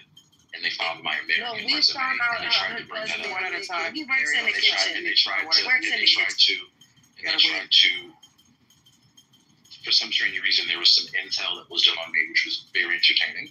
And they found my American resume that made reference to my culinary work that I've done in the States. And they're trying to equate that to me being. Anything. And they're trying to equate that to some level of servitude or living as a, or living at the mercy of white folks in a country where, people do as they please, just like they do in America. And again, I don't know why these people are obsessed with my life. All right. We do as we please in America. Wednesday, go ahead. We do as we please in America. We do. So he says that only 0.6% is true, and what are your thoughts on that? All of it is true. All of it is true. How do you know that? Because he's been in Amir's room countless times. And this is as he is being quiet because she knows that he's a pathological liar too. No, you know what's funny is, hold on, T. He said that only 0.6% was true, but yet when you asked him, he said yes, that was true. What I said, that he flee into Israel. He called it. He did it on his own will. I call it flee. He did go to Israel. That means he also admit to being in the border patrol and hitting Palestinian children. You ask him that, and he also beat up an American Jew in Jerusalem. That was his first crime he committed there because he was stalking the black rabbi. All right. So beating children as you're a border patrol beating children, is that? What are your thoughts on that, Ariel? I need the proof. So you're not denying it? So you're not denying it? I need the proof. I'm sorry, just I don't know if we're gonna even get to that. I don't think we're gonna. Hold on, 1 second, Ezzy is right. Okay, go ahead. Go ahead, Ezzy. For some reason, is it me or is it a little bit garbled, guys? Can you hear me clearly? You're fine. We hear you. Yeah, we can hear you clearly. Okay, so there again, I believe in proof too. Amir has almost 99.9% of the things that Wednesday and Resistance have spoken of on video. So it's easy enough to just put the videos in the back chat so that people can see what's being debated. So let's do that. As a matter of fact, I probably have, I know I have some of them, but why are we centering this narcissist on this stage? Honestly, You're right. Excellent question. Excellent question. That's true. We know we feel it when we do this nonsense. You're 100% right. Shut up, Ariel. Shut up. He literally creams his pants every time he gets to be the So center now of we're going to attention. sexualize the conversation. Put him. I was talking about shit. So now That's not we're sexual going to to sexualize me. the conversation. I said cream your pants. That was Why are you shit. talking about me beneath my clothes? All right, come on, you gotta clean it up. Let one mic. So go ahead. But at the end of the day, most of this is on video. He again, he brags about being a border patrol and a member of the IDF and stomping out Palestinian kids and attacking Edward when he comes through the border. I mean, nobody takes him seriously. Thank you. He said this stuff out of his own mouth. Yeah, those are things that he said. But at the end of the day, you know, he's like that crazy uncle that comes through on Thanksgiving. You give him his medicine, you let him drool in his corner, you hand him some green Jello and a spork so he doesn't hurt Not the green Jello. Not the green Jello. And you move on. That's my favorite Jello, by the way. Can I say one people easily offended. That's very disturbing. All right, just one quick thing, because you guys are all over the place. Just one quick thing. I've been here digging into the idea that non-Jewish residents in Israel have been denied or restricted access to bomb shelters, and somebody said it was propaganda. No, they are Israelis. Please. Posting that on YouTube. I'm just confirming what you I know. Okay, cool. But it's just, when I get into it, my brain doesn't work anymore. It just freezes up. So I've been digging into that for the last couple of minutes, and it turns out it's overwhelmingly true. Based on what I'm saying, it says evidence. France 24 reports that many Arab Israeli neighborhoods lack proper shelters during missile alerts, forcing residents to stay in inadequate public spaces, while Jewish areas saw prompt shelter deployment. Reuters' account of a missile hit in Tamra emphasizes that Arab towns lacked the necessary infrastructure, and residents began sleeping in schools for safety. Al Jazeera reports that Palestinian citizens were frequently denied access to shelters and described the situation as ingrained racism. And there's, multiple. The Guardian detailed the tragedy in Tamra, where homes lack reinforced shelters. It says Arab Palestinian citizens have faced significant shelter disparities compared to Jewish communities. There's some communities in Arab towns with exactly 0 bomb shelters. Matter of fact, it looks like there are multiple Arab towns with 0 bomb shelters. On and on. So it's not only a lack of access, it is being denied access, and also there's no infrastructure in a lot of Arab towns to even have any bomb shelters whatsoever. It's an ongoing problem. So whoever said it was propaganda is just not true. I'd like to respond. Of course. I'd like to respond, please. Thank you, Rohan. Did it tell you in the articles that you read who is responsible for building infrastructures in those respective cities? Did it tell you that? No, it speaks about the government infrastructure. So I'm assuming it's Israeli government responsible, but that's not true. Are you talking about in the process, who built it?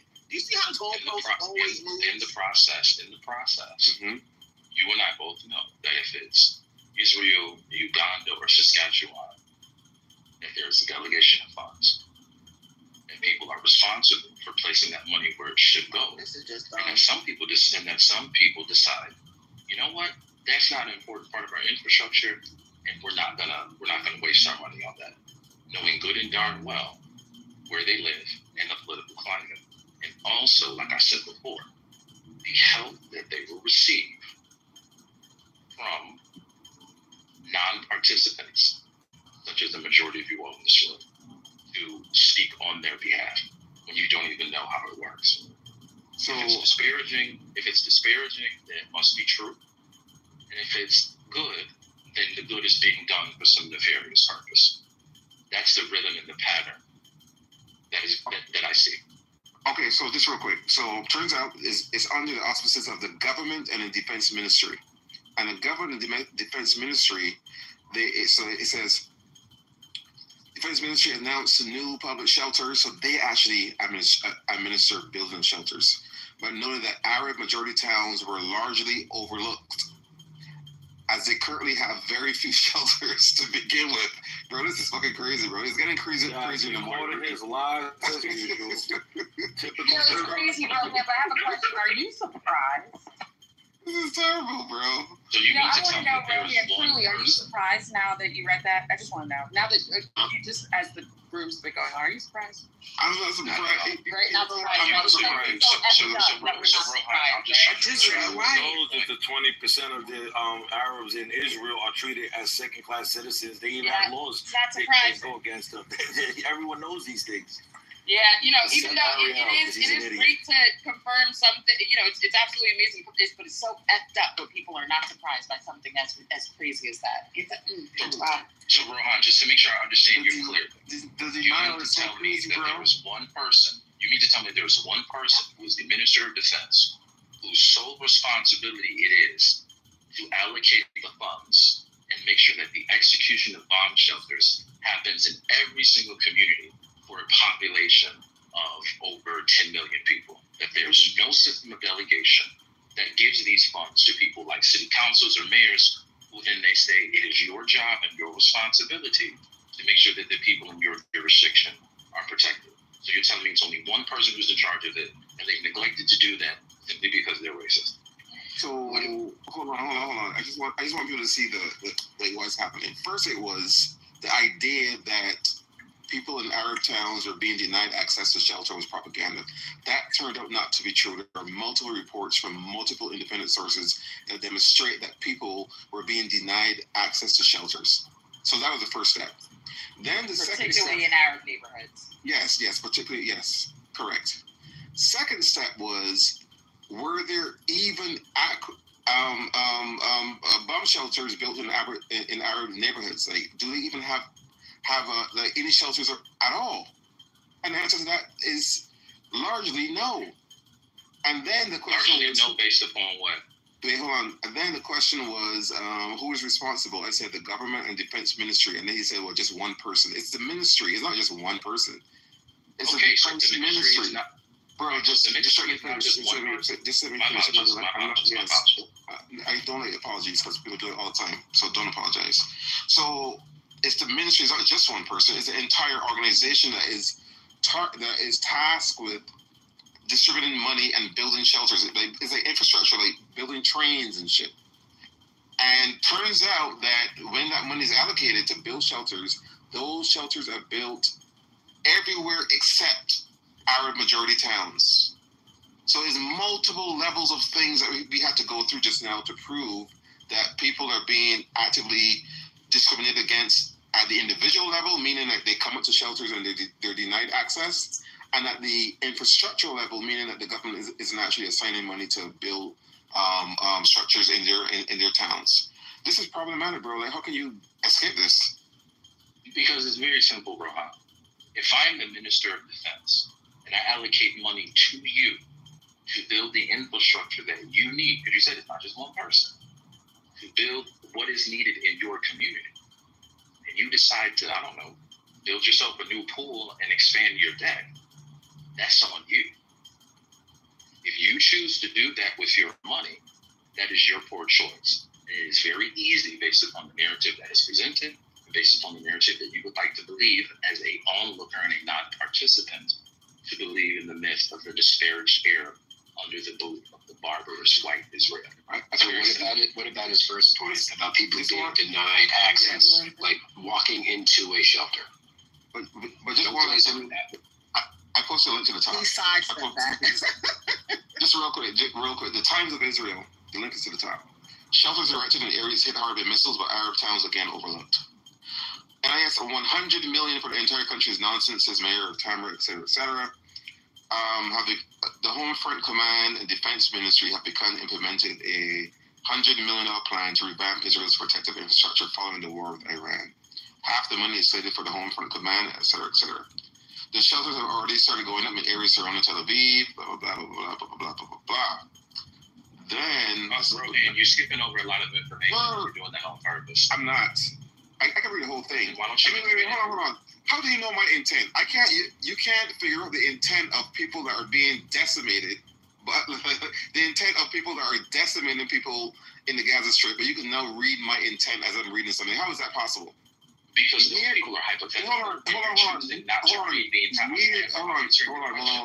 Hold on. Years of this and you cannot figure intent, but you just magically know my intent. You don't know me. You never met your question. I'm answering your question. Well, I did not ask a question. It was rhetorical, so let me keep going. I'm skipping over stuff because I know what is germane to the conversation and what is just... Matter of fact, let me give you an idea of what I skipped over. So you're choosing to conceal information. Well, can you stay on mute? You have not yet allowed me to speak without interrupting one time. I'm going to ask, this is my formal request to stay on mute. You got 30 seconds, my friend, to prove it. Like Helly does. Go ahead, take your time, please. Okay, cool. Do not I'm by sorry. Is that a green bean under your name, Rohan? Yo, the privilege is crazy, bro. If I've seen this privilege is wild. But he's one of the chosen. Respect and check. All right. We'll fight over Rohan. Move his sorry ass down to the audience just for 5 so you can get it through, Rohan. Rohan, anybody that interrupts him, I'm just going to drop. It was just taking too long. Go ahead, Rohan. So just real quick, this is an example of what I skipped over. The shelters have already started going up in areas surrounding Tel Aviv, including Nibrak, Herzliya, Ramat Hasharon, Had Hasharon. However, Arab-Israeli locales, despite a glaring shortage of protected spaces, have been largely overlooked in the campaign. I was actually just skipping over, reading up a list of cities I don't know how to pronounce. But you try to find some nefarious... How convenient. Can you let me finish? Why do you have this discipline? Impulse control. What is that about? Drop him. For real. Just go ahead. He goes so crazy. So according to the Israel Democracy Institute... You can call Black Rabbi the next... It would look so bad if I dropped you, man. Up to. So it says, it's not even that long, I would have been done by now. A 2018 report by the state comptroller, this is not Rohan reading this, making this up, found that 46% of Arab citizens lived in buildings without protected spaces, compared to 26% of the general population. The report also found an almost total lack of public shelters in most Arab locales. So if you live in an Arab locale, including large cities like Rahat, Al-Fam, etc., there is a chance that there is 0 public shelters. That's what the report found, not me. I'll stop there so I don't bore the rest of the room, but the link is to the top. All right, thank you, Rohan. But Rohan, what else has to be taken into consideration, I myself have lived in Israel, is the disparity of resources in each of those communities. In the event that many of your resources have to go to infrastructure, food, shelter, etc., how do you have time, money, to build bomb shelters? In the event that bomb shelters are built with public funds, why, which he never answered, wouldn't Christians, Muslims, or anyone else have access to those shelters? If it's all about saving life, if it's all about Israel being the greatest democracy in the Middle East, why is it that some lives are more worthy than others? That's the question he refused to answer. His argument was very similar to the argument people make when it comes to poor Black and brown communities in this country. About to say, you're absolutely right. Like with schools, right? Like, well, why aren't these poor schools? Why don't they have their own laptops? Right? When you create a system that oppresses one particular group of people so that they do not have the money, they do not have the access, then yes, you do have to prioritize things. And if you are in an Arab locale and you're just trying to get basic services, you will not have the funding to also build bomb shelters. I actually didn't come up to talk about that. I just wanted to point out there's this, because that guy kept going on and on and on about how the racism in Israel is propaganda.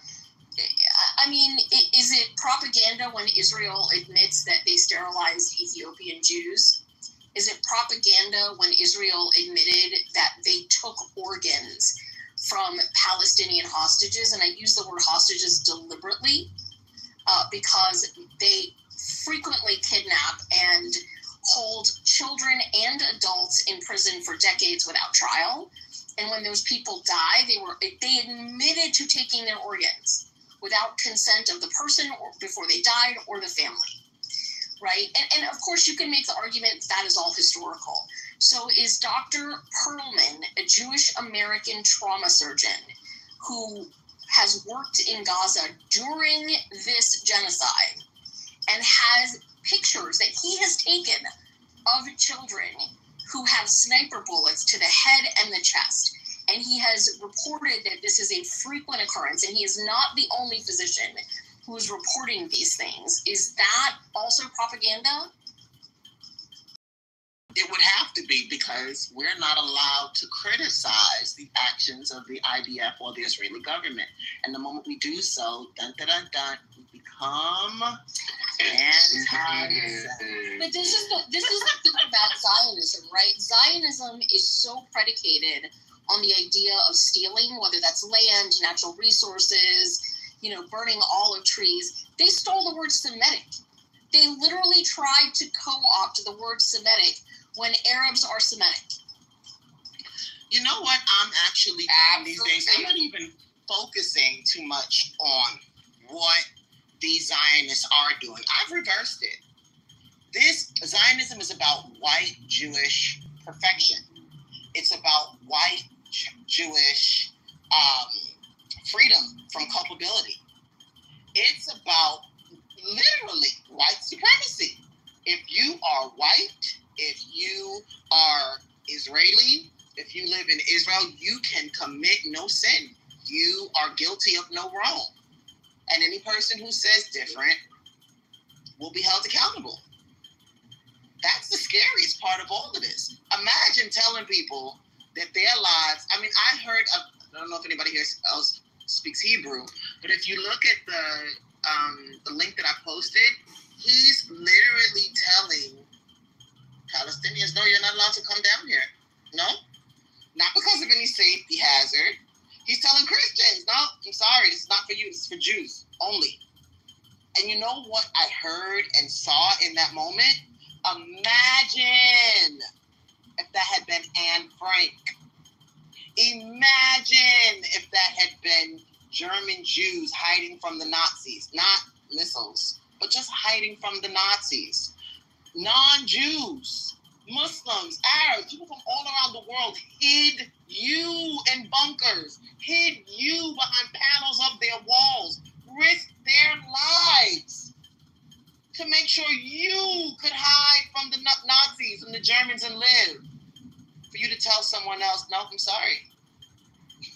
There's a saying in Pirkei Avot that the one says, what's yours is mine, and what's mine is the epitome of unrighteousness. That is how we know a complete wicked person. The person who says, what's yours is mine, and what's mine is mine. Iran, breaking news, Iran just hit Qatar, so you can go Google it yourself. Oh, good Lord. Thank you, Point. Sorry. Sorry, go ahead, But I want you to think about that. How did Jews survive Nazi Germany? Listen, guys, sorry, another bit of breaking news. Are y'all watching what's in the chat? First of all, Amir, that better not be, what's his name again? Gosh, what is his name? Ariel. That better not be Ariel in that dang thumbnail in that first one. Play what you're watching. You better stop playing. I'm the one that's holding the camera. I'm not the unkept gentleman who's being recorded. You're not the unkept gentleman. All right. So you're the. Let me hear it. All right, hold on 1 second. Let me see if I can put it. Can we at least change the room title? If you're gonna make this about me, I'd appreciate it. Absolutely not. Give me 1 second. Trust me, it'll be a short little thing in this, and they love it. But we're gonna make sure that we focus on the title, which is gonna be "You in Denial." Give me 1 go. Let me try to get back over here. And you've been blind to participation. Between Israel and Iran is just a distraction. Hold on, Any American living in the... So let's go. Please. So, please. No, we're not going to... The party station is right around the corner. No, it's not. All right. He's the one, so just as an FYI for you guys to hear this, he's the one saying, so I'm guessing you're the, or if you're saying you're the one behind the camera, you're the one who's saying the police station is around the corner. And the gentlemen are on your platform right now. Say that again? Both gentlemen are on your platform right now. Both of them? Who are both? Black is the other guy. He's on the far right. Yeah, he's the unkept one in the video. Yes, he's the unkept one. Ariel called the unkept one. Okay, got it. And Ariel But is Ariel like pulled up Captain Blake. But Ariel looks like a bum bitch in this. End of the day, they both look like. Come on, are they both in the camera? Okay, let me play it. All right, here we go. Let's go. Let's go back. That's Black. Police station is right around the corner.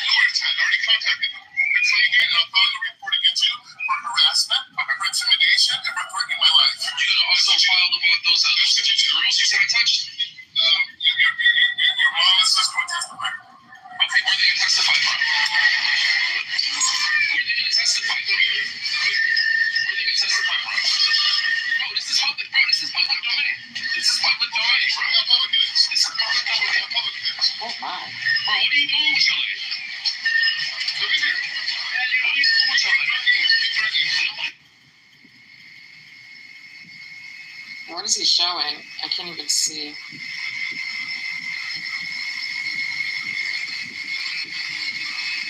I don't know what it says. Number one, a black person not connected to the Torah is a nigga. Hold on, let me just stop and just let y'all know that Black tried to attack Ariel because Ariel was bothering him, whatever, blah, blah, blah.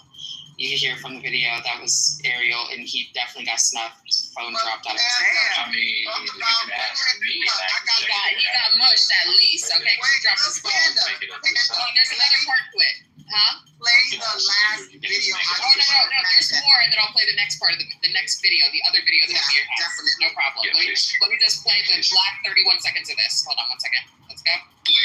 Individual. This is See Black. the problems in our community, the random murders, killing, giving drugs to our neighbors, all this type of stuff. This is a byproduct of no Torah, right? And Ariel going around harassing other Jews, right? Women, people, the whole thing, me, the whole thing. He's just going around harassing. And you know why? And right now I'm talking to the Jewish community. This is. Oh, wait, here he goes. Oh, that's you? Nah, you need. Okay, sorry, listen. While I get this other video going, I'm just going to let you know. Exfoliate, exfoliate, exfoliate, and don't ever put the camera that close if you did not exfoliate, okay? You want me to do that one, Ezra? All right, let's go to this one. Please, what is this?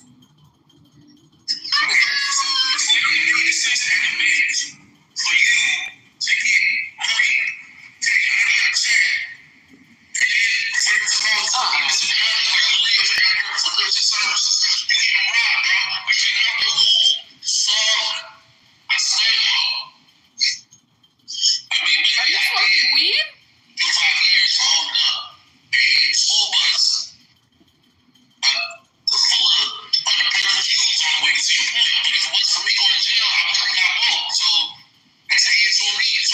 Jail? What are you saying? You're gonna ask me, you know, why you scared? So motherfucker, be strong. Remember what I said about a free country? What you do is you get you like $80 and you keep me in one of these, put me in the sun so that it permeates and they don't die. This is not you. I mean, this is how you want, you know. That is definitely him. What is her reach? I'm here.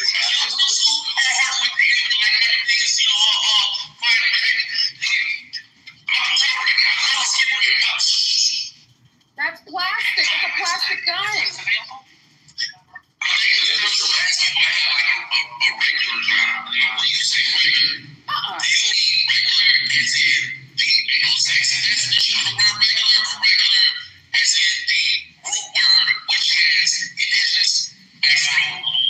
You guys, I cannot watch this.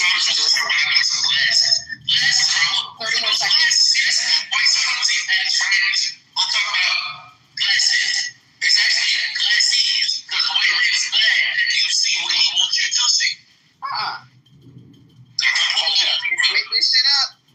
Hotep.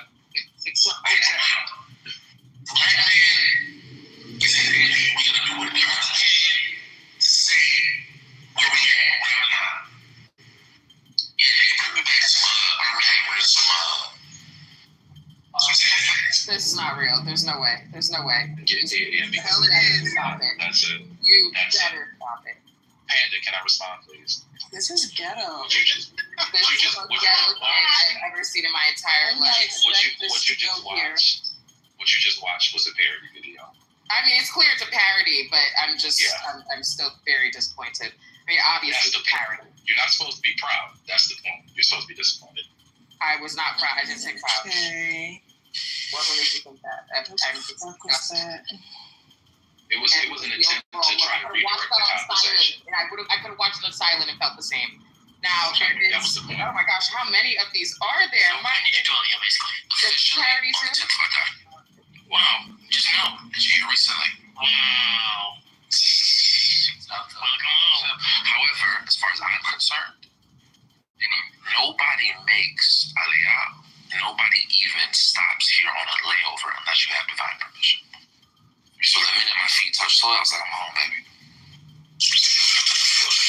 Okay. Wait, hold on. Can you bring Amir up? Amir, where's that video with the ice cream with the head and all the rest of that?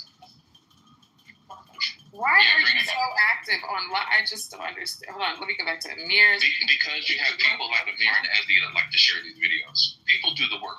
Actually, it's because he's a narcissist who gets no other attention in his life other than Clubhouse. All right. Ma'am, I've never met you a day in my life.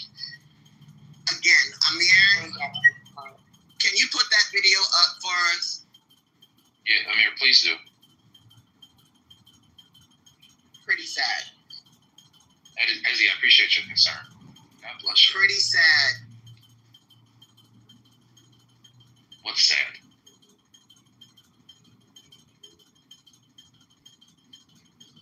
Hold on. What's up with it? Which video are you talking about? You remember the one where he was talking about killing Palestinian babies? Where he was talking about if Edward came through Border Patrol, what he would do, when he was trying to flex like he was part of the IDF when he wasn't. Oh my God. Never said I was in the IDF. Yeah, the direct. Hold on, give me a moment. I think he posted them at the top as a.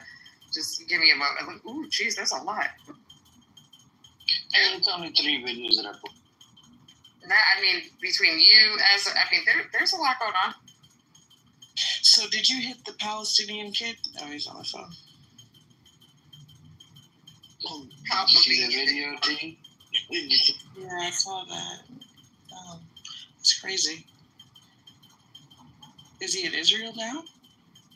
That's what he claims. Well, we don't know because he claims that he was able to get a charter flight. Right. I do have something here. I have a couple things. This is from Amir. Thank you, Amir, for the information. Everybody, give me 1 second. I think I need to switch the modes real quick. My audio. All right, I'm on standard. All right, perfect. All right, so you guys. And we're back. This is entertaining. Let's keep this. All Gazans should die. Yeah, but you also got lied on me. You know what? Listen. You said that all Gazans should die. Yeah, but you also got lied on me. You know what? Do you know why I said that? Wait, including the children? Kill the children? Yeah, why you including the children? I want to hear it out of his mouth. I just got back. Including the children? Yes, including the children. Do you know why? There's no innocent child. There's no innocent child. Yeah. There is no innocent child because all the children are being raised to be people on this stage and also myself. And also all of these women are feeding and clothing and reproducing with these hateful bastards. Yeah, we heard it. Oh my! Oh my goodness! That's right. That's right. I said it. If you've ever seen a whipped slave like this, here you go. Finally seen one. You said careful. That's right. I said it. Wow. Anybody take issue with it? If you do, what can you do about it? I guess I can't do anything. That's disgusting. We can't because you're hiding in Israel like a coward. Come back to America. We'll tell you what we can do. Are an observer. I think you guys just need to stay in your place. Stay in your place, right? Wow. Just do this safe. Nah, you guys just want me to be who you want me to be. Sorry, it's not But now that he's revealed himself to be a liar, We have one more. You have one why more. people have the issues that they do. Imagine denying it less than 10 minutes ago. I never said that it's only 2% true. I have one more. 37 seconds, guys. 37 seconds right here. That's to killing 13 or 14 Palestinians. Excuse me, gladly killing 13. And it's 13. It's not 13 or 14. It's 13. Old man, take your medicine. It's 13. 13 Palestinians, and how many kids were there? How many kids did you beat up while you're border patrolling the border? Just one. Okay, just one. Okay. And you said last time you beat him up with the switch, right? You hit him on his legs or whatever with the switch. I understand that we have to keep revisiting this because of your condition. The answer is yes. I hit him on his legs with the switch. Okay. Didn't you just say that you did not do that? And that he asked you how much of that story was true? You said 0.6%. Was that the 0.6? Bill dropped from $150. Was that the 0.6? He gave his version of He asked you what percentage of it was true. Was the 0.6% of it being true? Was that you did beat up a kid? Madam, that was not within his 0.6. And the tape speaks for itself. I told you I don't lie, people. I told you an accurate description of this idiot. Yeah, you did. So Yes, at the end of the day, you tried to deny it before. You tried to deny it before. That's crazy. You are a sick bitch. What can be done? So high pitched. You're Damn, sick ass bitch. I could tell. Why are you talking about me? I can tell why you had to get off by going ahead and beating up and killing Palestinians. You got a little fucking dick. You just So there's nothing. So you say, okay, wait a minute. So there's nothing. So there's nothing that can, what can you do about it? Like, again, nothing. But for research purposes only, since we're here. Goodness gracious. So you're from Detroit, right? And then when did you move to Israel? You didn't hear it in the tape? Either I did or I forgot. Okay. Well, all the evidence is there, so I can't help you. Anything else? You got your evidence. Anything else you need to know? I can't hear you.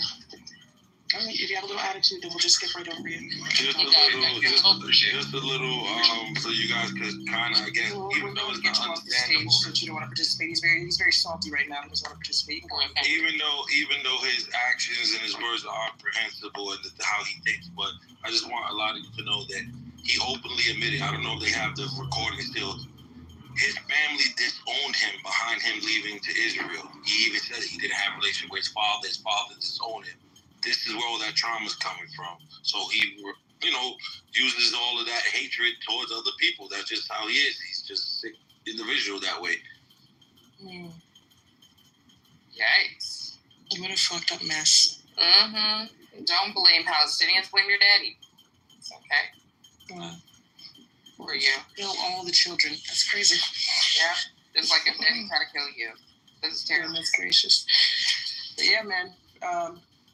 Clubhouse, boy. Sheesh. Well, that's interesting. My goodness. Wow. I put another oh my goodness. Now there's tiny more. documentary in there. It's 6 minutes long. You can see that he lives in the ghettos part of Israel. He gets his news from the sticky notes on the wall, and he says his mom and sister don't talk to him. That he changed his religion from, I think he was a Christian, and then he converted to Islam, and then from Islam to Judaism. He says in that small documentary.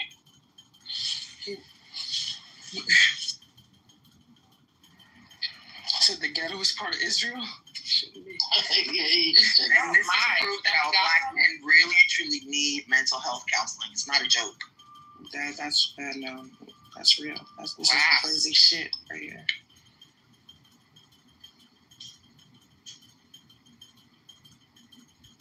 Hold on, I'm about to play that next video. Let's see.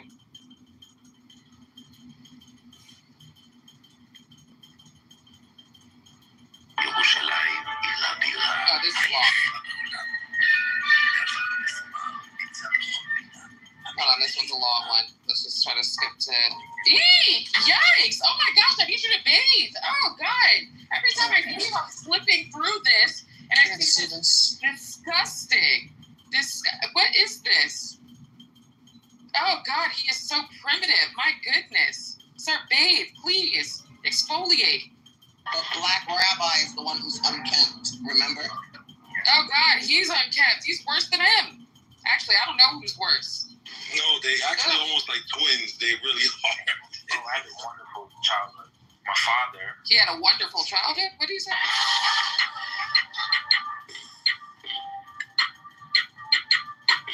You're walking around like you're homeless. Ariel. Hey. Oh, I had a wonderful childhood.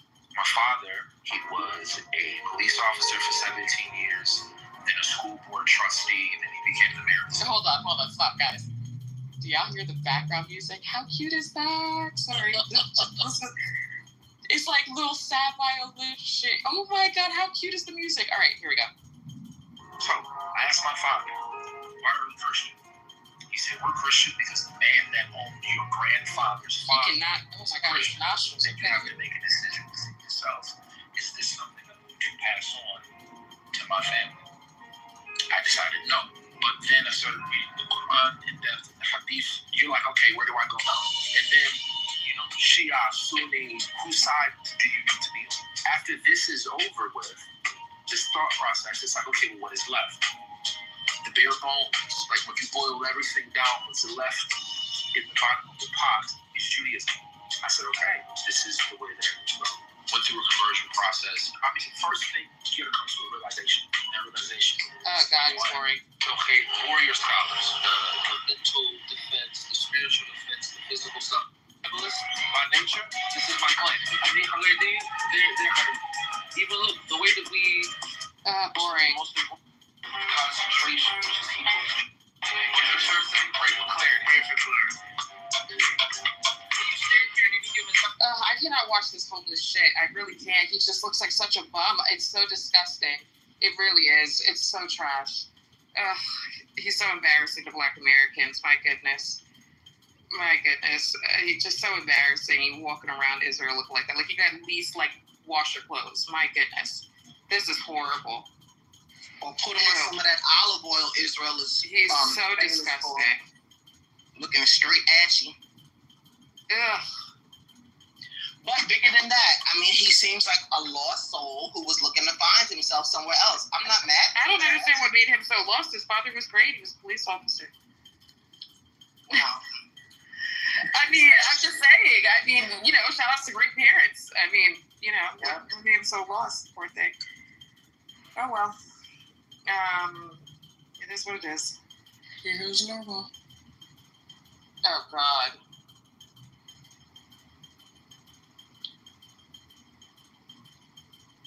Does he want to speak to his? I think we should ask a normal. How does it make you feel Netanyahu is giving weapons to ISIS? Zero evidence of that. Giving what to ISIS? So Weapons to ISIS. What Netanyahu did first? Netanyahu first funded Hamas, right? $15 million were coming in. I dispute that. You are incorrect. According to Ehud Barak, as a former Israeli prime minister, and the Times of Israel said they blew up in their face, this whole funding Hamas. Now, recently, about 2 weeks ago, according to Times of Israel, Netanyahu gave weapons to ISIS that steals aid from the Palestinians inside Gaza and sells it for triple the price. So you think ISIS is in Gaza right now? I'll put the link in the chat. He was actually locked up. Hamas kept him locked up until you blew up the building that he was locked up in. Yes. Your people did that. Hamas did steal the aid. And then they put him, the idea, right? They put him on their payroll, and this is what they did. They gave him weapons, and recently a Knesset member came out, and he's told everybody, right? It was posted all over the news and whatnot. Let me put the link in the chat. Yes, I've heard all of your nonsense in your rooms. It doesn't make it less nonsensical when you change rooms, Amir. It's very silly. You have no connection to this matter. You're an American from India with no one. You couldn't find this area on a map. So it's just your ignorance is embarrassing, which is why Palestinians boycott your room. Again, more ad hominem, more falsehood. No, I'm talking about what he says, not who he is. I already. At the bottom it says. Yes, I did deny it. That's the first thing I did was deny it, and then I mentioned that he's got no basis. At the bottom of it, it says Islamic State. That's ISIS, giving weapons to ISIS, and it's the testimony is coming from a Knesset member. Like we have Congress in America, they got Knesset inside Israel. I just want to point out. How would the Knesset know this? I just want to point out that this is a standard argument that El Normo makes, as if whether or not you can find a country on a map means you're not educated on what that country is doing. That is correct. That is correct. If you can't take the time to look at a map, an idiot. then and you can't. I beg your pardon. You don't need to beg my anything. You're an idiot. Oh well, maybe you're the idiot. If you can't find it on a map, who's the schmuck? Hey, fuckwit. Yes. I know more. Yes, dipshit. You genuinely believe that I, who is infinitely smarter than you, cannot find something on a map. It's I who am, you half-wit, not I who is. You semi-literate. That's not an homonym. Sir, you are that link in the back chat. Let that speak for itself. Yeah, I put the link in the synthetic cocaine. He got caught in right. Talk about lying. Correct. I don't know why this is the. I don't really care Which about. form of Muslim lying are you doing today? I don't really care about. I don't really care about. I mean, I don't know if this is Amir the anti-vaxxer, in which case he is an idiot. But El Normo is a Zionist piece of shit. Well, I am a Zionist, but I'm not a piece of shit. I think everybody is a Zionist. Zionist equals piece of shit. So Zionist. I don't understand. No. Did you just say everyone that's not surprising. That's not at all surprising. Yes, I did say that. Zionists are just people who have a right to a homeland. We are now witnessing the death knell of an evil ideology, and I don't think so. We just saw a victory on 7 fronts. It's kind of the opposite of the death knell. Right. I think Israel has the marriage. All of the people crying because you fucked around and found out what you want. Nobody is crying. The news out of Tehran, and even they're starting to report it in the Wall Street Journal reported through the Tehran spoken. They did not harm their nuclear program. They did not harm it. That's not what the IAEA says. They haven't even reported on it. They haven't yes, even they have. Actually, you just didn't look because you're right. idiots. Yeah, they Everyone did is already while reporting it. The people who even went to the bomb site, they were there with no protective gear. There's no radiation, nothing. They moved all of their equipment, but Iran won. Not with the IAEA. Yeah, it's just disgusting to hear. What a mess of a room. A hot mess. Yeah, I don't want to do that. Wow. Creepy drunk New York Jew today. It's disgusting. These Zionists just are intense. They just cannot admit to it. Like, it's fascinating. They can't do it. It's crazy. Okay, so what are the numbers? Okay, so we had Kitover was blind. Ariel had to be dropped. He's just a hot mess. I mean, he looks like that's what he lost. Ariel is a little twisted roach. Oh God, someone needs to put. Honestly, I'd rather a roach next to me than Ariel. No, they're weasels. And everybody knows I hate bugs. Oh no, screw it. No, Ariel weasels. He literally looks like a silverback. I'm sorry. Just ghetto. So Ariel, like a trash gorilla. I didn't get to see. Listen, she said a silverback. You know what? I could. We have Daniel here. Daniel is a Zionist. Oh, hey Daniel. Who is Daniel? With a blue background with a blue picture. Daniel, I don't know. He has to raise his hands. I'll invite you up, Daniel. You guys are gonna want to talk to him. He thinks he's more feminine than you guys. Wait, so Daniel? Somebody said Daniel is the most crazy one. There's no way. There's no way. If you have normal, there's no. He's the most feminine one. He's not the most crazy. He keeps on saying. Maybe he would actually be able to have a good conversation. If you're human beings on your morality, you guys are living in delusion. Israel's protecting you from the bad Muslims. Okay. Let's see how how. Let's see, Daniel, come on up. I think maybe you're saying he's the most feminine, like, I mean, maybe he can actually have a conversation. More like bitchy. Oh, he's bitchy. Oh, goodness. Oh. Let's give him a He shot. likes to call women C-U-N-T. He likes to call women C-U-N-T, which is very misogynist. I don't know. I kind of like the word. I'm not gonna lie. I think it's cute. I love it when guys say. I like. Oh, that's a word. Oh my God, it's one of my favorite words. So look, Did you guys discover Ariel? I'm sorry, did you guys discover Ariel and how warped and his mind is delusional and mental health issues? Yeah, I'm not even. I like the more I think about it, like I kind of just feel bad for him at this point because like he needs some help. Poor thing. Yeah, it's just I feel bad. I'm not letting you up here unless Daniel comes up here. I want Daniel to come up because he's blue. I just want to say real quick that I've encountered a lot on this app. Thank you. Quite a bit over the last 4 years. I have never encountered this level of depravity. We have a person on stage celebrating the violence against children. I don't think I've seen that. I've been here for a long time. I've been through multiple. Who did that? Who did that? Ariella. Yeah. Oh my God, you're a disgusting human being. Let him finish one. Yeah, no, I'll land there. Like, I really am over here. Like, this is just. I'm at a loss for words, legitimate loss for words. Probably for the person on this app. And Rohan, that's a black man from Detroit. Imagine what people from other places are saying. Jesus. Disgusting. Oh, thank you, Easy, for saying that's when I lost my train of thought. That's what I want to say. This is a black American saying this. Imagine what those European Jews be saying and how they act and think. I know because I live around some of them here in Manhattan, in New York. They're scum, man. They are evil people. Have you heard of any of them? I'm sorry, we're making it a race thing. I'm just curious now.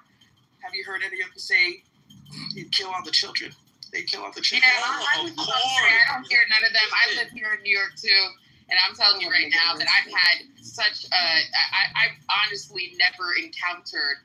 Let me be very clear. A Jewish person. Now, a Zionist, I don't know, but as far as what I know, as far as a Jewish person, I've always had pretty pleasant interactions. I've never had an issue at all. It's called progressive until. Yeah, I've never had an issue. Yeah, so in regard to in regard to Jewish people, I've never had an issue. Zionists, I never really met.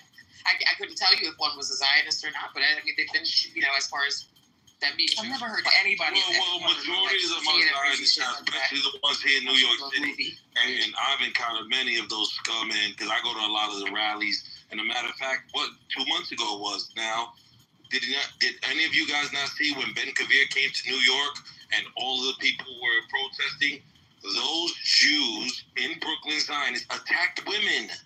It went viral all over the place. They were beating women, hitting them with cones, kicking them, while NYPD facilitated it.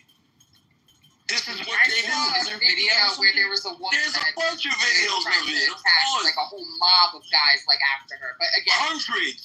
I couldn't tell you who was at those things. I ain't never been in one of those. Listen, I just know that. Well, I have. I went viral. Everyone knows me on this app. I'm one of the people who was at the I was one of the people at the rally. From knocking one of the teeth out of one of their Israeli mouthpieces. My name is Esau. I know all of them know me. I knocked his teeth right out his mouth for being a terrorist. There's a video of you knocking somebody's teeth. Show me. Can I get the video? Of course there is. At Columbia University. Oh my gosh. Let me look for it. I go to all the rallies. Everyone knows me. He was doing God's work. Was it normal? Of course I was. He's an Israeli mouthpiece. He was here terrorizing a lot of the college students on campus. He was harassing 2 young Jewish women, protesters, and I intervened and I gave him what he was looking for. Okay. How does that make you feel? It made me feel great. You've seen the video, Ariella. I did what I would do to you. Yeah, that's crazy. I would like to say like to say that Zionists lost yesterday. The new mayor will be Zohan. Thank you very much. He won the primary. I know, but you gonna win it all. We coming out in masses. What if it doesn't? That video, I really do want to just watch it. It seems so fun. We coming out. I'm going to put it in the chat right now. Hold on. I'm so excited. Also, when it's violence against Jews, it's fun, right? I got it. No, because they're Zionists. They're not Jews. They're terrorists. Those are terrorists. I have literally said that I've never met a at least Jewish person, okay, that has been unpleasant. That's ever been unpleasant to me ever. So when they are unpleasant, i.e. they're they are, listen, Zionists. Can I finish my question? No, I heard you now. Can I finish my Zionists question? are Jews. Relax, let her finish. Calm down, Ariella. I'm very calm, and my name is Ariel. Please, don't interrupt. Just let her finish. That's all I was saying. All I was saying is that there's I don't appreciate the violence against Jewish people at all. Okay. I just good time. Everybody go to the link in the chat real quick. Oh my gosh. There's been I saw this. This is what I said. There's been plenty of Jewish people, like, what's her name? She works for Cold Pink. This poor woman, she's been fighting for the Palestinian cause since the 1970s. And they just be roughing her up in Congress, like Capitol Police. What's her name? Medea Benjamin? She's a Jewish woman. And she says, how dare you commit a genocide on the Palestinians using Judaism? Zionism literally hijacked Judaism to do atrocities. That's what's happening. So God forbid if violence escalates in the United States, how many of you all are willing to take up arms to defend either side? Man, listen, shut up. You over there with the Israelis oppressing people. Don't you worry what's happening over here. It ain't gonna be no kids. It ain't gonna be no kids, though. Will this much? Feeding children. We living in the 1950s or 60s. Hold on for a second. Wait. Why are you on the stage? Hold on, you're breaking up. You didn't want to answer questions? I answer questions and then I let the tape speak for themselves. Answer this question for me. Saying why is he on the stage asking people questions? You want to answer questions, you call it an attitude. Because the tapes can speak for themselves. No, I ask you a simple question, you call it an attitude. Where's your you want question? to do it, I respect it, you're the goo. I don't know anymore. I don't give a fuck. I think I heard enough of his bullshit. I want to know. I just want to know. Don't piss me off by asking some kind of moral question on the stage. You say you want to kill all the children. Are you kidding me? Don't try to be moral. Said that? Don't piss me the fuck off. Wednesday, wait. Why does that hurt your feelings, my dear? It doesn't hurt my feelings. Don't piss me off. Alright, and don't I have a question. I've already given you grace by letting you sit up here and you'll be silent. Alright, you can sit up here and enjoy and listen to it. Like, what do you think I need from you? Kill all the children. Oh, you don't need anything from me. I have a question, Ariella. I'm not trying to hear too much from this little mentally diseased roach. I don't give a fuck about that. Ariella, I have a question. Videos. Don't take too long on this thing. I won't. All right, Ariella, question. Why, when he asked you before if you said this and you just denied it, like, what the hell? Why did you do that? Because the way that he presented the story was untrue, and now you have to take it to speak. You presented Hold on, madam. I'm answering your question. The way that he presented his story was untrue, and now you have the tapes to speak for themselves. So, what part was untrue? I'm not the person that's telling the lie. You have to ask the person who made that. No, you said it was untrue. So you're the one making the claim that it was. You said everything that was said was untrue, aside from him being from Detroit and going to Israel. What was untrue is that I fled. That's what he said was true. That was the 0.06%. Everything else, including hitting children, was untrue. That's what he literally lied. Go ahead, Ariel. Why did you lie? Why weren't you proud of it? Go ahead, Ariel. Are you referring to me, Ariel, or Ariel? Hey, listen. That's your answer to your question? What is your next one? I just wanted to know why didn't he stand on his business? That's what he presented. Why do you think? Hold on, let me answer. Yes, ma'am. I can hear you now. What did you just say? I said, I can hear you now. So why didn't you stand on business when it came to you beating up a child? Because the way that it was presented. You know, I love doing that. You stupid bitch. You pussy motherfucker.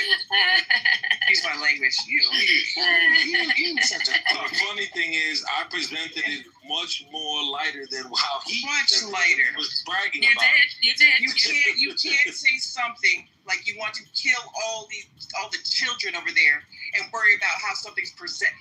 Oh, you presented it in a way that, nigga, you said you wanted to kill all the children over there. What kind of presentation, what kind of bow are you looking for that package? Stupid. Why is he blaming you? Talking about how does it make you feel? Don't worry about my feelings.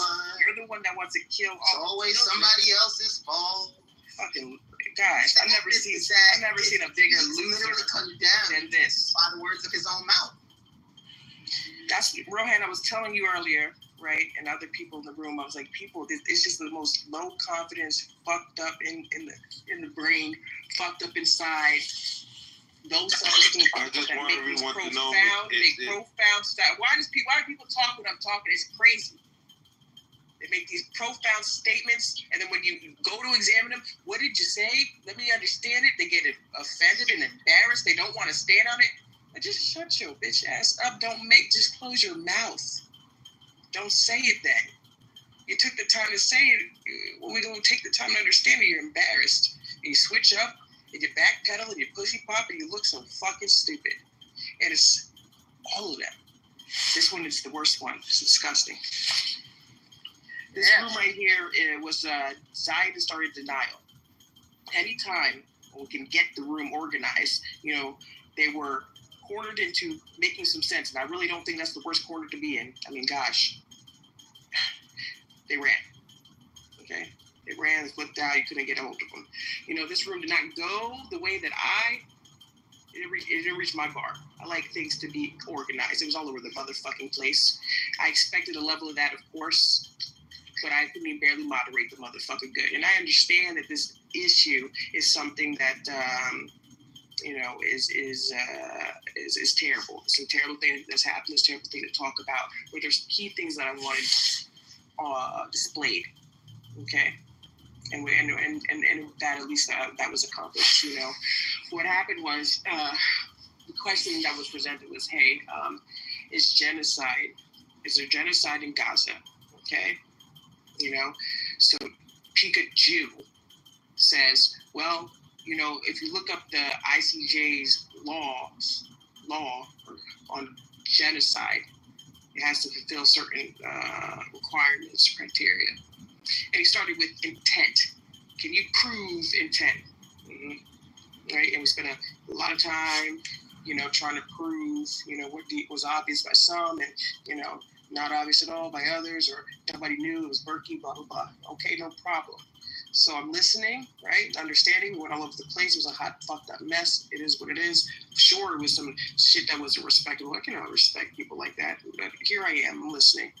I presented a scenario to them to see if they would maintain that school of thought that they detailed throughout for hours, where it was, I basically asking, 1942, if you saw Jewish people being herded into cattle cars, gassed and buried in mass graves, would you say that was, would you try to convince them, like you're doing right now, right? Would you try to convince them and everyone around that is not genocide?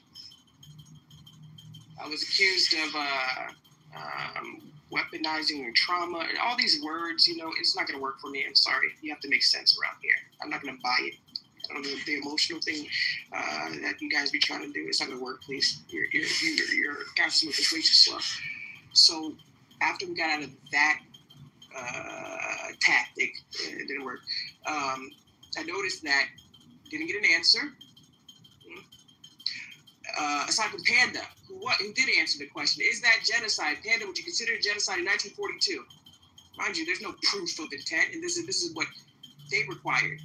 Okay, Panda said, of course I would. Yes, absolutely. I said, no, I used their thoughts. Everything you learn on how you go about the situation, right, or analyze the situation and determine whether or not genocide is occurring, and use Pikachu and everybody else's thoughts, would it be no? So this is really not a hard thing to navigate. When you change the scenario or the people within the scenario, right? We couldn't get it wasn't easy, you know. They could say it easily here. You know, no, it's not genocide. You know, I don't see a ruling on it. Okay, but back in 1942, right, it was ongoing, much like the Gaza conflict is ongoing. This wasn't deemed a genocide or a crime against humanity until years later, after it was done.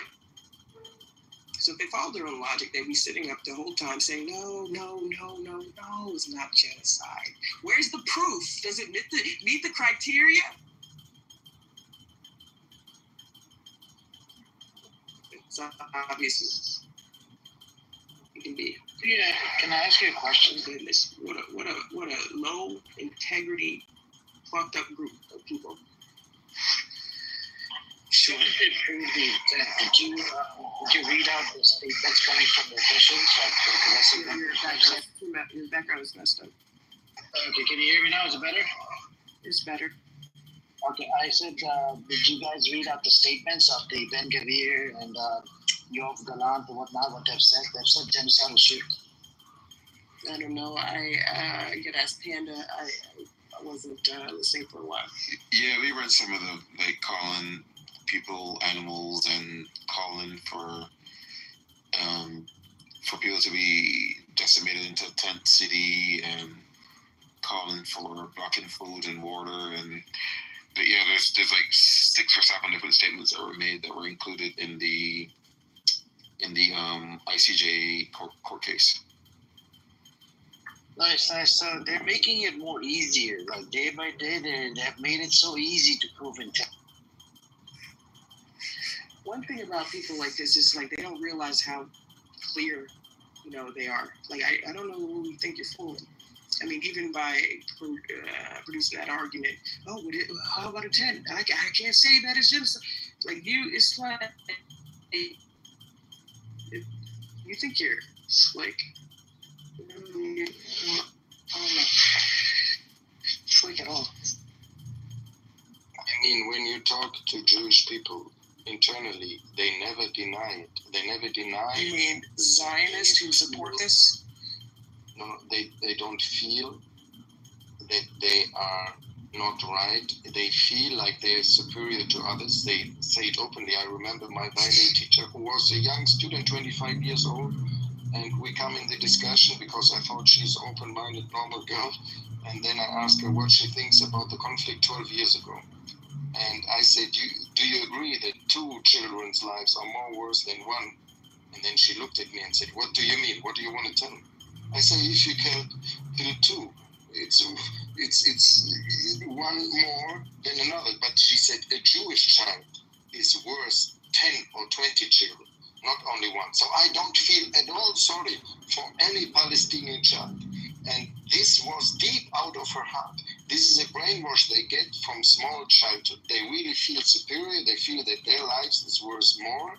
And this is why they handle it. And there's a TikToker who openly make videos with Israelis, youth on universities and they say openly, he asked them, do you feel sorry for the children who die? They say, what for sorry? No, they should all die and burn in hell. We don't care. They are not children. They are not worth nothing. Our Israeli children are much more worse than them. This is a mindset. They don't even deny it. This is openly, and somebody tries to hide it, and there is no difference, absolutely no difference between Adolf Hitler warning the Jews in 1932 saying, you have time to go out of the country. If you don't like my politics, please leave. What do the Jews do with the Gazans? They say, you can leave if you want.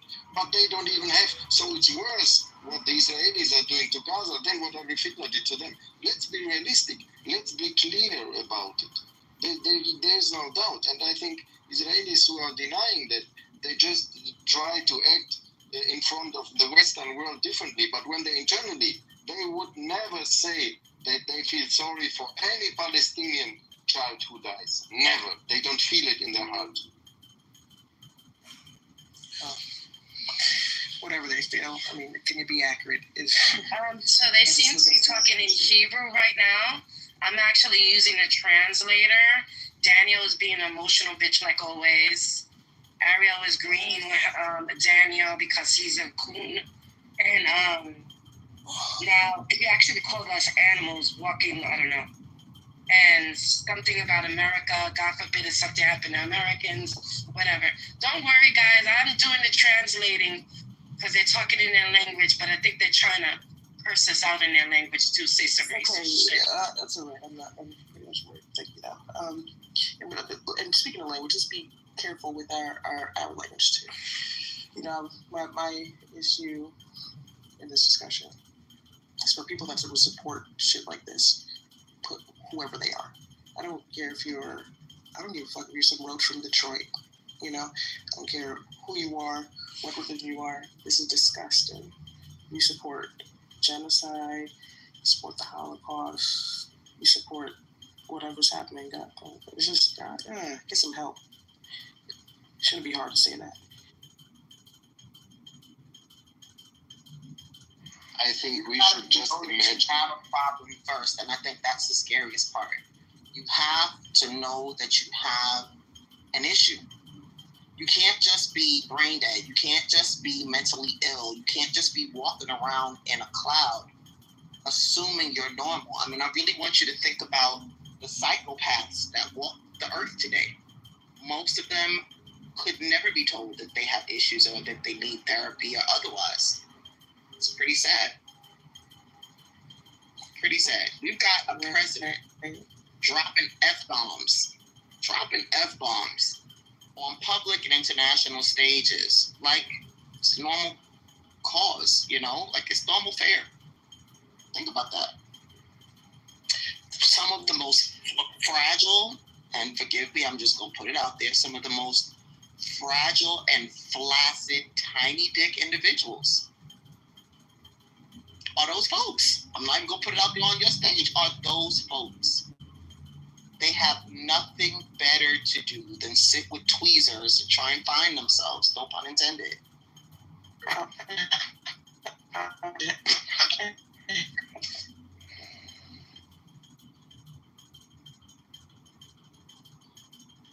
Anytime you think it's okay to kill children and for you to like stand all 10 toes down, like that was something good to say. Caleb is a father. He's a fuck shit in my estimation. If you even heard Ariel say something like that and you did not stand against it, pretty sick. Right.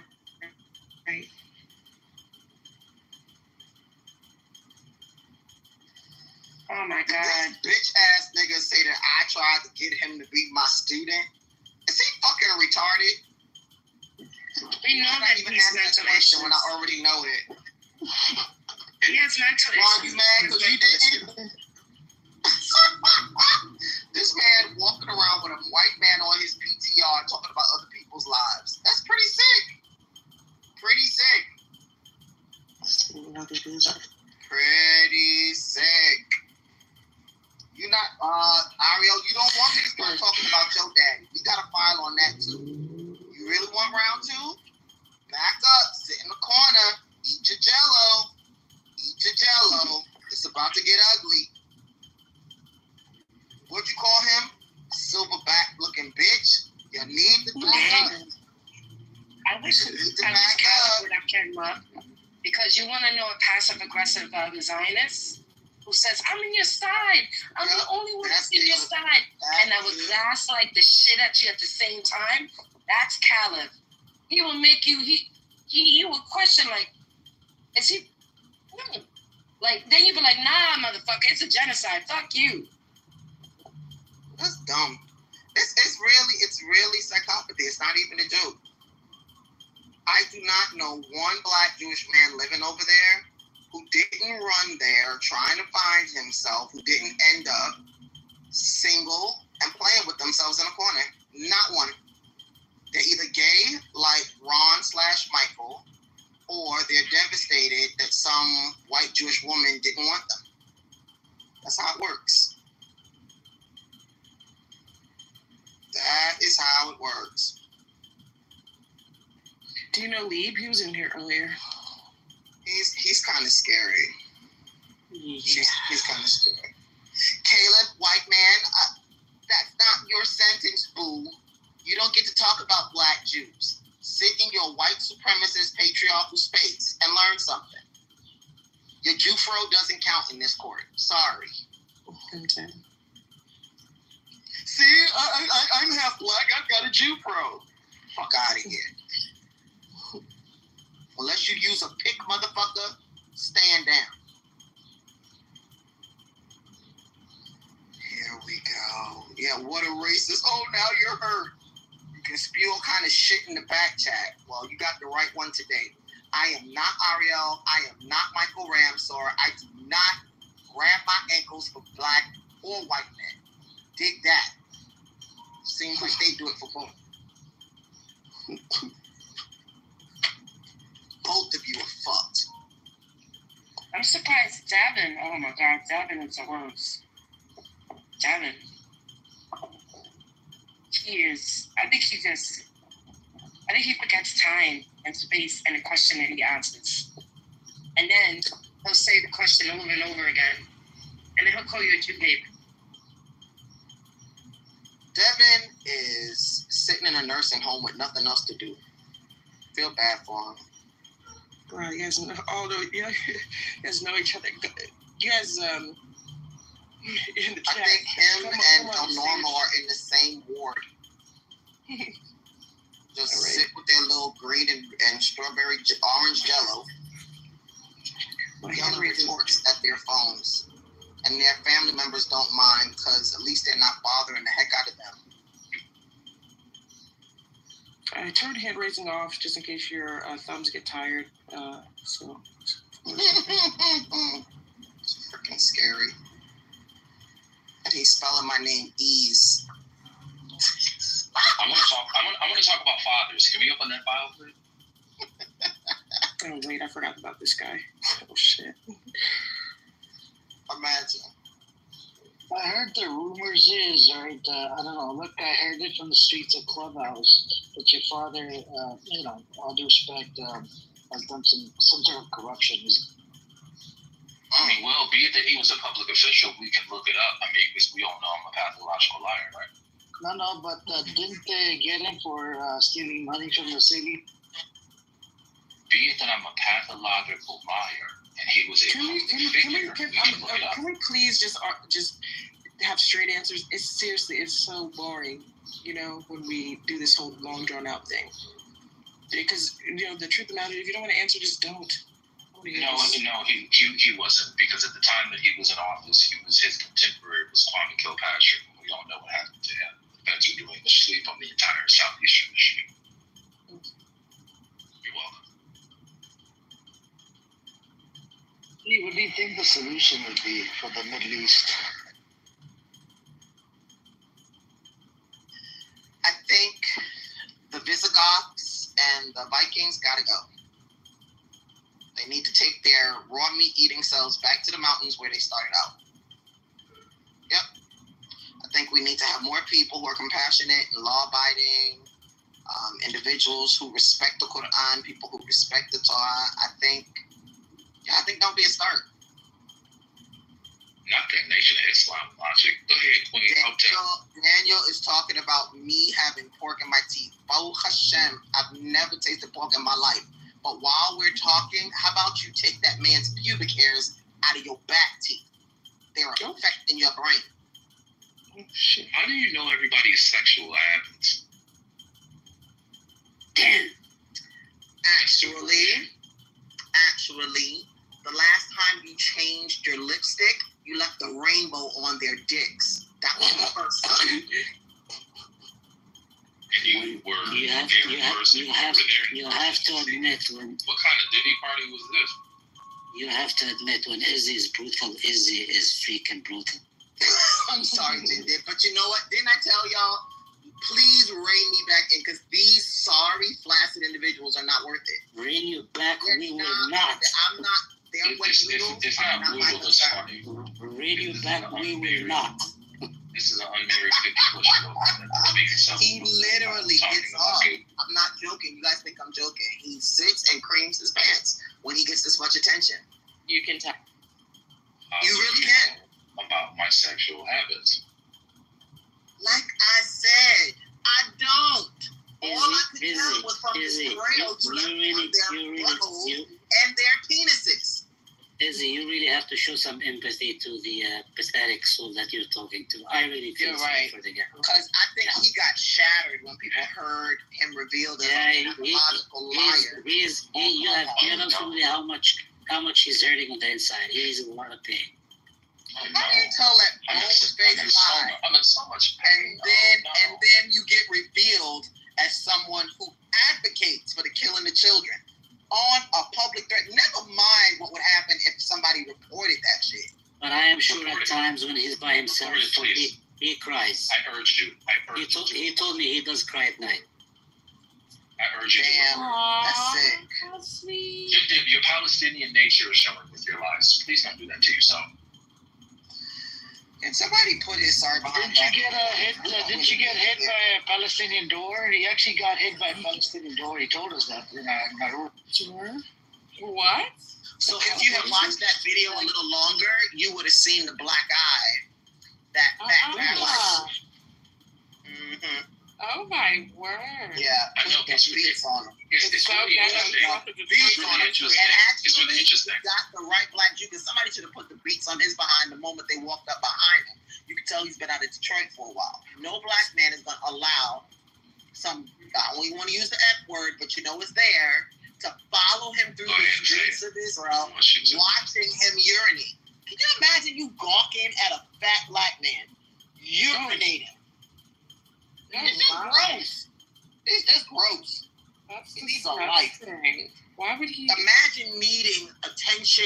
Imagine needing an audience that bad that you would follow another man through the streets. Ew. Come on now. I find My that life is disgusting. waiting for him And to mind pee. you, and mind you, I've never Say that again. Waiting for him to pee. No, like that. Like Let it's her- so let her weird. Like he let her tells the tell story in the room that, oh yeah, I was sitting up on the side and then he went to pee. Mind you, the brother is full moon out, and you up here like hawking him, man. You're fucking gross. So a grown man is in Very public. strange. So It's giving more than creepy. You know what I'm saying? It's really creepy. Is coming up with this story. It's So at very the strange. end of the day, I don't mind sitting and listening to him go through therapy on Clubhouse, but other people might not. Other people might have some serious issues with that shit. Look at how many times he's on YouTube with 3 views. Come on now, he's lonely. He's So now- 3 so views. now we're- so now we're- I'm talking to Captain Cesaria. Look at me. Oh, I got the right Jews to confirm that I'm really Jewish. I mean, goodness. Your fucking life. What's your obsession with white people? Get a fucking life, man. So embarrassing. Outside of Clubhouse? So embarrassing. Embarrassing to Like, who? Not- seriously, you just need a shower, a shave, and some meds. That might be a nice start. You look like you stink. You ever see, remember Pigpen from like Charlie Brown? Yeah. That's this. He Dirty can't take one. three. He can't take 3 steps without shedding dandruff and dust. I've Wherever he seen goes. it. I was literally watching. I was horrified. I had to clean my phone afterwards. Trying to tell you. Oh, You got the nerve to say that somebody else is unkempt? Yeah, Mordecai definitely has some issues with hygiene. That's apparent. But you ain't exactly a far away second at all. Ezzy, put your husband on the phone. What I'm gonna do, Why do you want to talk to her, man? Because he's a fucking homosexual. He didn't ask for my sister. He didn't ask for any one of my sisters. He asked for my husband. He's on some lot shit. Send out the men. Quite strange. So we can have our way with them. So you don't live with your husband? Unlike you, Damn, my husband's at work, which is none of your business. But at the end of the day, I promise you, If you need to be cussed out in 3 different languages, I can make it happen for you. I'm just waiting for your sorry ass. Remember how you dipped in New York and you said you were going to make sure that we knew when you got here because you had chartered a plane. Another fucking lie you told. At the end, because there were no flights out of Nigeria or any place else. You're a lying fucktard. And you lying fucktard. There were no planes out of Israel that whole week. You can stop now. At the end of the day, please, I've already told you, we can both meet you in New York. That's my stomping ground. I guarantee you, and I'm saying it in front of everybody on this stage, you will leave without a jaw. You will leave without a jaw. You will be sucking dick through your ears. Guarantee. Guarantee. I'm that bitch. Yes. I will let you know the next time. We don't have to sell one tickets, my nigga. You from Detroit. You know how we do. I literally just show up and make it possible. All you gotta do, all you gotta do is say, I'm here. I promise you I'll pay for that ticket. No problem. I promise you. Say less. Yes, ma'am. Yes, ma'am. Yes, ma'am. Good enough. Now you can go. Now, if you don't mind, go find you some chicken schmaltz and handle your business. What's a chicken schmaltz? Chicken fat. You know, it's grease. Oh no, I'm talking about sucking it off the next man's dick like you usually do.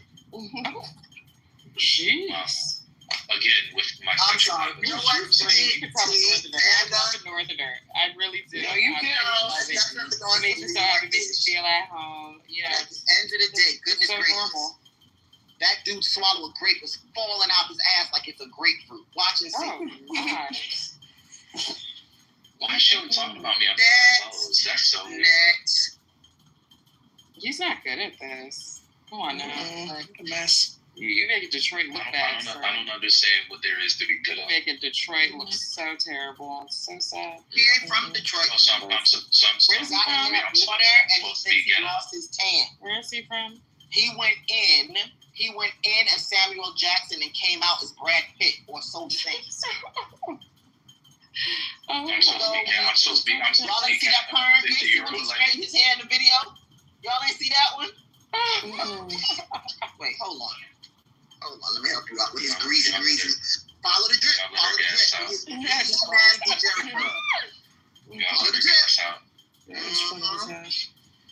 But yeah, I'll let you and your husband know when I'm in New York. I have no problem with that. Damn, you are focused on her. Crazy. Because I don't know any man that would allow his. You know what? For your sake, I hope he's dead. I mean, it's just gotta be a little bit more funny. It's not funny. I'm sorry, Pam. No, it's not funny because no, not scary. You are cracking me up. The other hand, I don't know what's going on. If you guys have not seen the videos yourself, this wouldn't even be half as funny. But you see who we're talking about. Oh my gosh.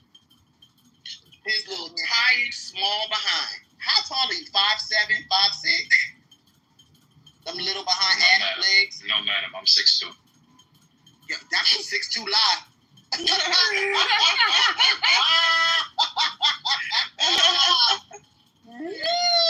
6'2". In what universe?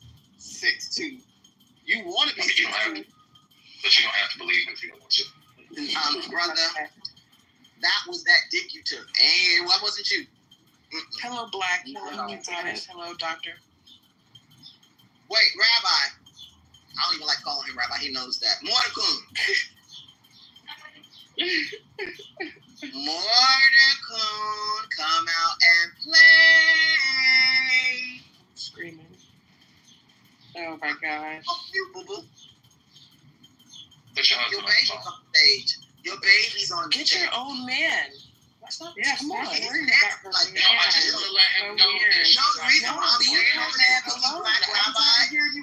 Black Rabbi. It's so creepy. Wait, hold on 1 second. Black Rabbi. It was his butt cheeks that Ariel was staring at. He claims that Mordecai went to pee and he was staring at his backside. Why was he bothering that man? Did you feel him watching you, Mordecai? Did you feel like a wind pass over those butt hairs of yours? Did you feel his gaze graze you in an intimate way?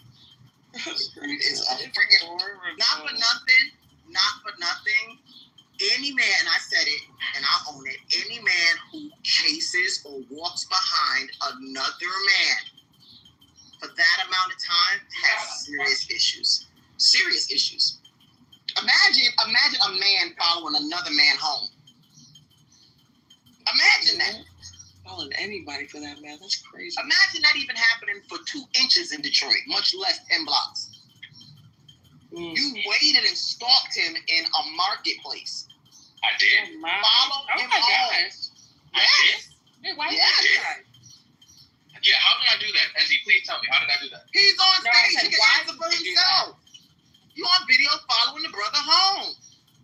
How did I do that, though? My goodness. Because you're a stalker and a creepy individual at that. So why would you invite a A creepy man individual looking at to another be man's on your backside for that long. So why would you invite a creepy individual I to visit you? heard that you were talking about me. So now I come for you. Bend over. Bend over now. Let me give you what I meant to give you before.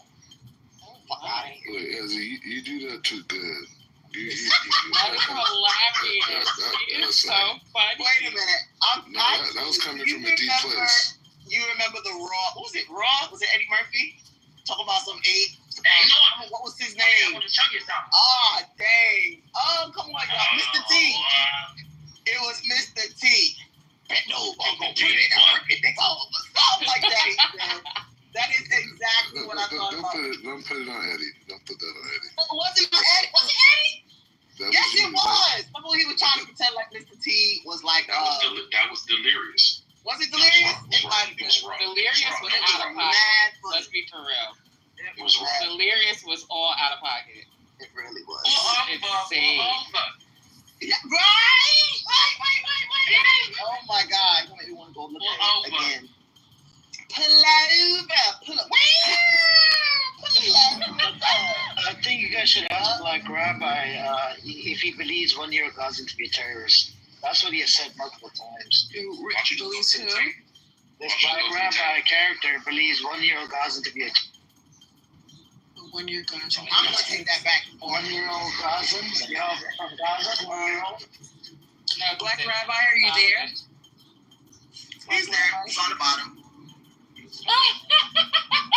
Black Rabbi?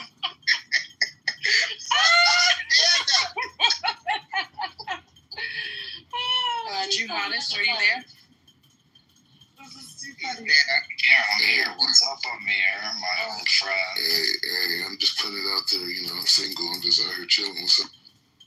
I did not accept Didn't I tell you to stop saying that? Alright, so listen, Black Rabbi. Thank you. Was he following you? Well, why were you? Hey. I told you, we're gonna get him hot dreams. We're gonna be having wet dreams tonight. Hey. Black Rabbi single. Hey, it's a chapter, it's a reality show, it's a book. When Ariel start following you again, It ain't a joke. Ariel stopped. He didn't follow Ariel. Ariel followed him. Black, is it okay if I follow you? Yeah, please, yeah. All right. Please too. Hey, see, when I put that single out, they don't know how to act. They don't know how to act. Right. They don't know how to act. Put a sign on your backside saying, Are you there? Black, can you just tell us your side of the story? I'm just a Damn, hello? Yeah, what happened to you? I didn't hear you. I'm asking Black Rabbi. Matter of fact, wait, let me just get a yes or no. Black Rabbi, did Ariel follow you home? I'm not talking about this, man. Yes, you are. I said yes or no. All I'm asking for is a yes or no. Nah. See? You can't go I deny was it. gonna ask Black Rabbi, why'd you snuff Ariel like that in that video we watched? Yo, he stuffed the shit. Yo. You know the thing about it, maybe in a, like if I would have went a different path in life, I could have been a boxer, like Floyd Mayweather. Okay. Yeah, I could have, but I didn't go that You route. snuffed the shit. You snuffed I didn't the go shit that out of route. him. I didn't go that route. Black Rabbi, you snuffed the shit out of Ariel.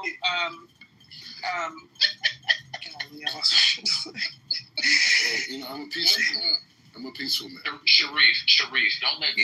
You snuffed the shit out of Ariel. Do you think you deserve that? Sharif, don't let these women gas you up. Listen, he should have watched the video of him doing that. We watched. Sharif, don't let these women gas you up. Gave him the whole box. He was walking around really looking like an Oreo poster child. For real, for real. I'm here for love.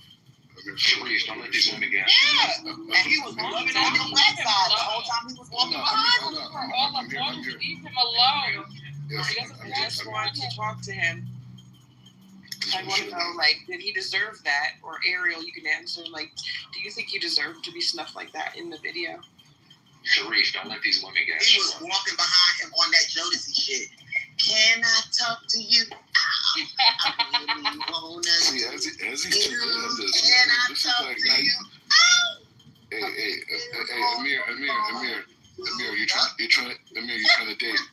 you're trying to date. That's why you're in here, right? So, Amir had a question. He asked if a 1-year-old Gazan could be a terrorist. Okay, so this is the thing. Amir's a Answer the terrorist. question and you better answer it right. But I'm just saying, Amir's a terrorist, and he has an issue because I believe in unity. And answer the question right. Can you give a direct answer to the question? Do you believe when you're a Gazan to be terrorist? Shut your mouth. Okay. Shut your fucking. Hold on, who's answering the question? I'm sorry. Who's the question? He gave a question. Amir should be answering it, correct? No, Mordecai should be answering. It's a black man that lives in California. I'm sorry. Let's stop. All right, one mic. Amir's question. Black Rabbi. Go ahead, Black Rabbi. What I said to Amir, and I repeat this over and over again. My understanding of the Israel-Palestine conflict comes from the Palestinians I became friends with in East Jerusalem. Mm-hmm. And they explained to me specifically that Hamas, the PLO, Fatah, all these organizations do not represent them. And in fact, these organizations are kind of like philanthropist organizations. Can you give us a direct answer instead of giving it? Let him answer. God, you got to keep interrupting. I literally cannot, I can't do it. Thank you. I appreciate that. So Hamas, Fatah, the PLO, these are organizations that basically raise billions of dollars based off of the death of Palestinians and the destruction of their property, right? So the way that they create this mechanism of fundraising is that they take a population in Gaza and the West Bank and they radicalize them from the time that they're born, even to the point they found these pamphlets that tell the man and the woman who like newlyweds when they first have intimacy to before they have intimacy to imagine conceiving a martyr. Right? So, like, even from the time of conception, they're breeding people who are going to be suicide bombers that are going to want to kill and destroy anybody who's not, part of Hamas, right? So that's what we're dealing with. And so they're trying to flip that on me like I'm the bad guy because they're training children. They got cartoons in Gaza right now on their television that talks about killing Jews, killing Christians, killing anyone the infidels, Muslims who agree with the Jews. This is what they're training kids as a kid. So when I bring that up as a way of a cry for help, right, as an African American, as a cry for help, people like Amir and other people on this app who are paid people that come on this app to reinforce the narrative of Hamas, the PLO, and Fatah, they're here to reinforce that. But that's not the people on the ground. The people on the ground are being massacred because of the actions done by these organizations. So these organizations, they get richer. That's just what it is. How is that your logic to support your belief that a 1-year-old can be a terrorist? No, see, he switched my words, and I said that they start training children as soon as they start to be breastfed. Like when the kid is born in Gaza, they put a bullet in his mouth. Okay. Yeah. My God. Wow. Oh, man. And I was so hoping that you would do better. Lord have mercy. I'm just saying they're training these kids as children to be martyrs and to be terrorists. Oh, it's so much worse. He's not lying. One mic on Dr. Priya.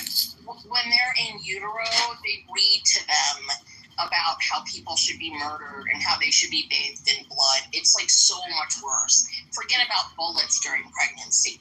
Like literally even before they get married, when they're like, hey, I like that girl, we're probably going to get married and have kids, they start praying to the imaginary kids that they've had, that, you know, they want to have a bunch of kids that Israel can then rape and murder. Doctor, can I ask you a question? Are you talking about Palestinians? Or are you talking about... Can you ask Black Rabbi? I'm being very sarcastic. Making fun of the idiocy of what that guy just said. What did you say, Amir? What did you say? I said Black Rabbi made so many claims without any...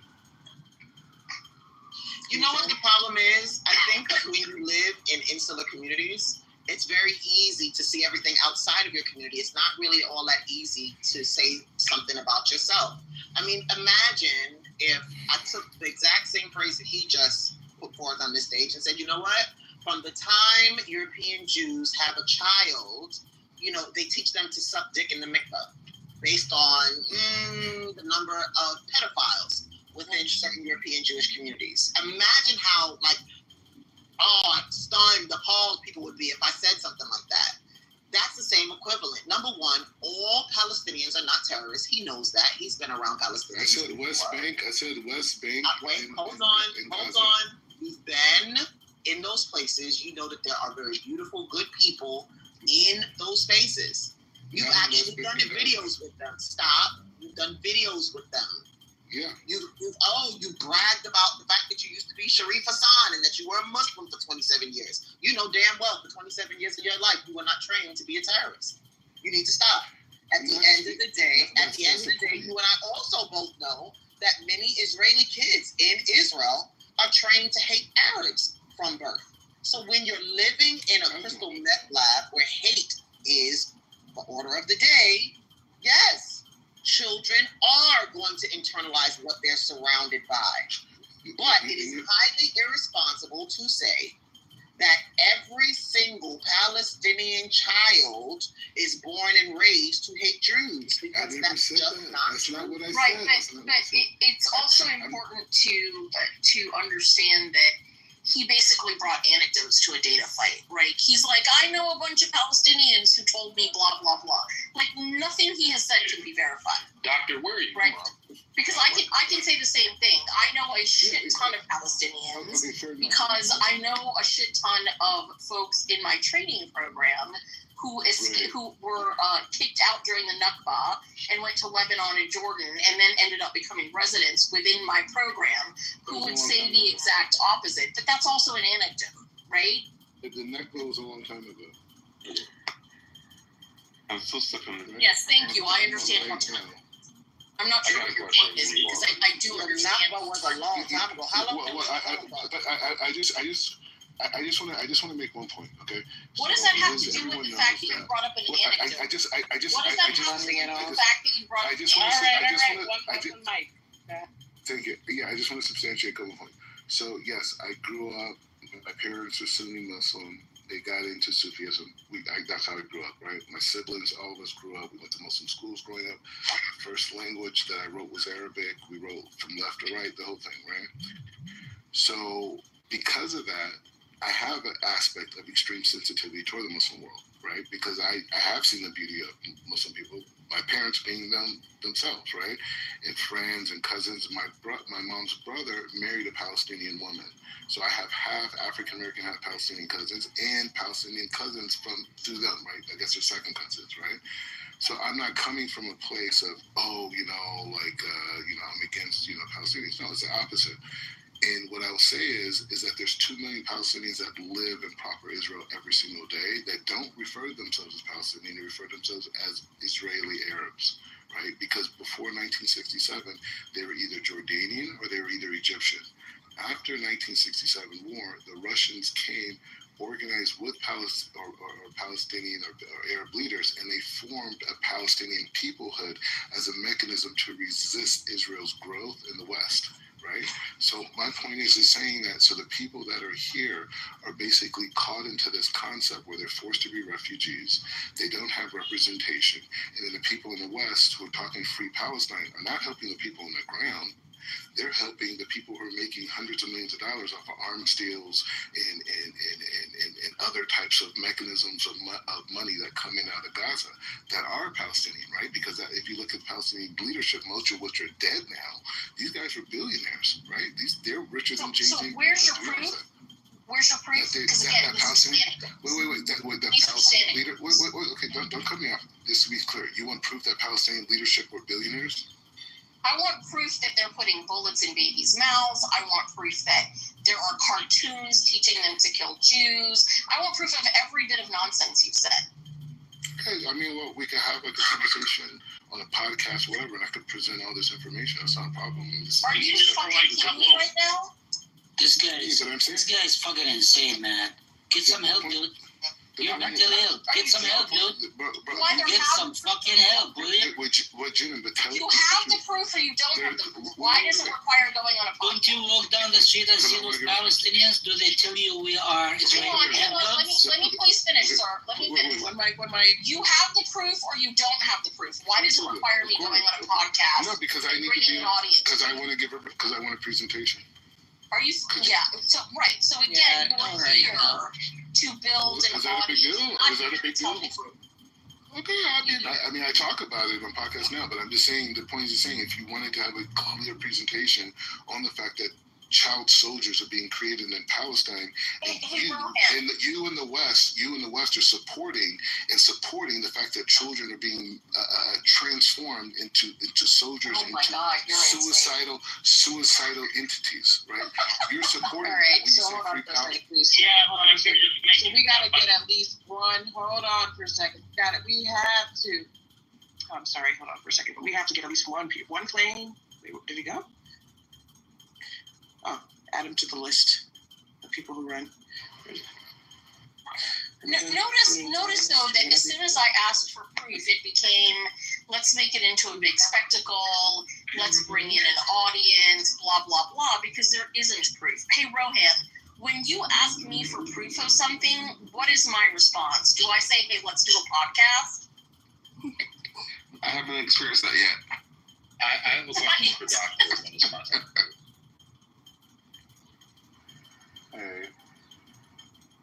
Hey. Can I ask somebody had a question so they want to speak? That was me. I have a question for Doctor. Thank you so much. So, I'm making an assumption, please correct me. You're not Palestinian, correct?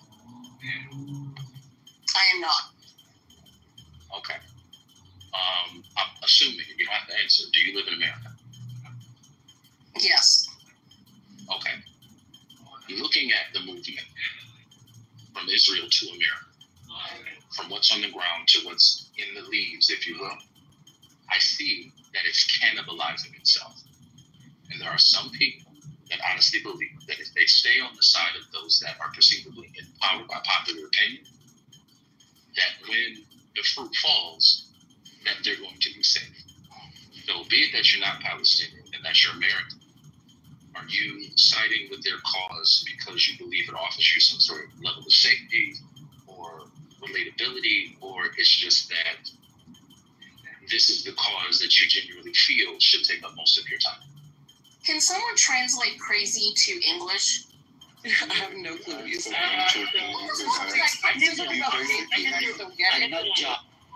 He basically was just asking you simply, why are you siding with him? All the other words are extra. Completely. Okay, so the question is, why do I believe in the Palestinian cause? Is that the question? Because that's only like 5 words. No, ma'am, that wasn't the question. Oh, well, shoot, I thought that was a question too. I have no idea. Why are you I thought it was a question too. I have no idea. The question was, the movement that you're identifying with is in the process of cannibalizing itself. So when that comes time for you to be eaten, do you think that you'll be spared? What? No. What the fuck are you talking about? What do you... There are so many factions within the pro-Palestinian movement that they're fighting against each other. So be it that you're someone who's not Palestinian. I reject the premise of that statement, so I don't need to answer this question. Okay, very good. Even for the sake of argument, that's the idea is to support necessarily like an organization.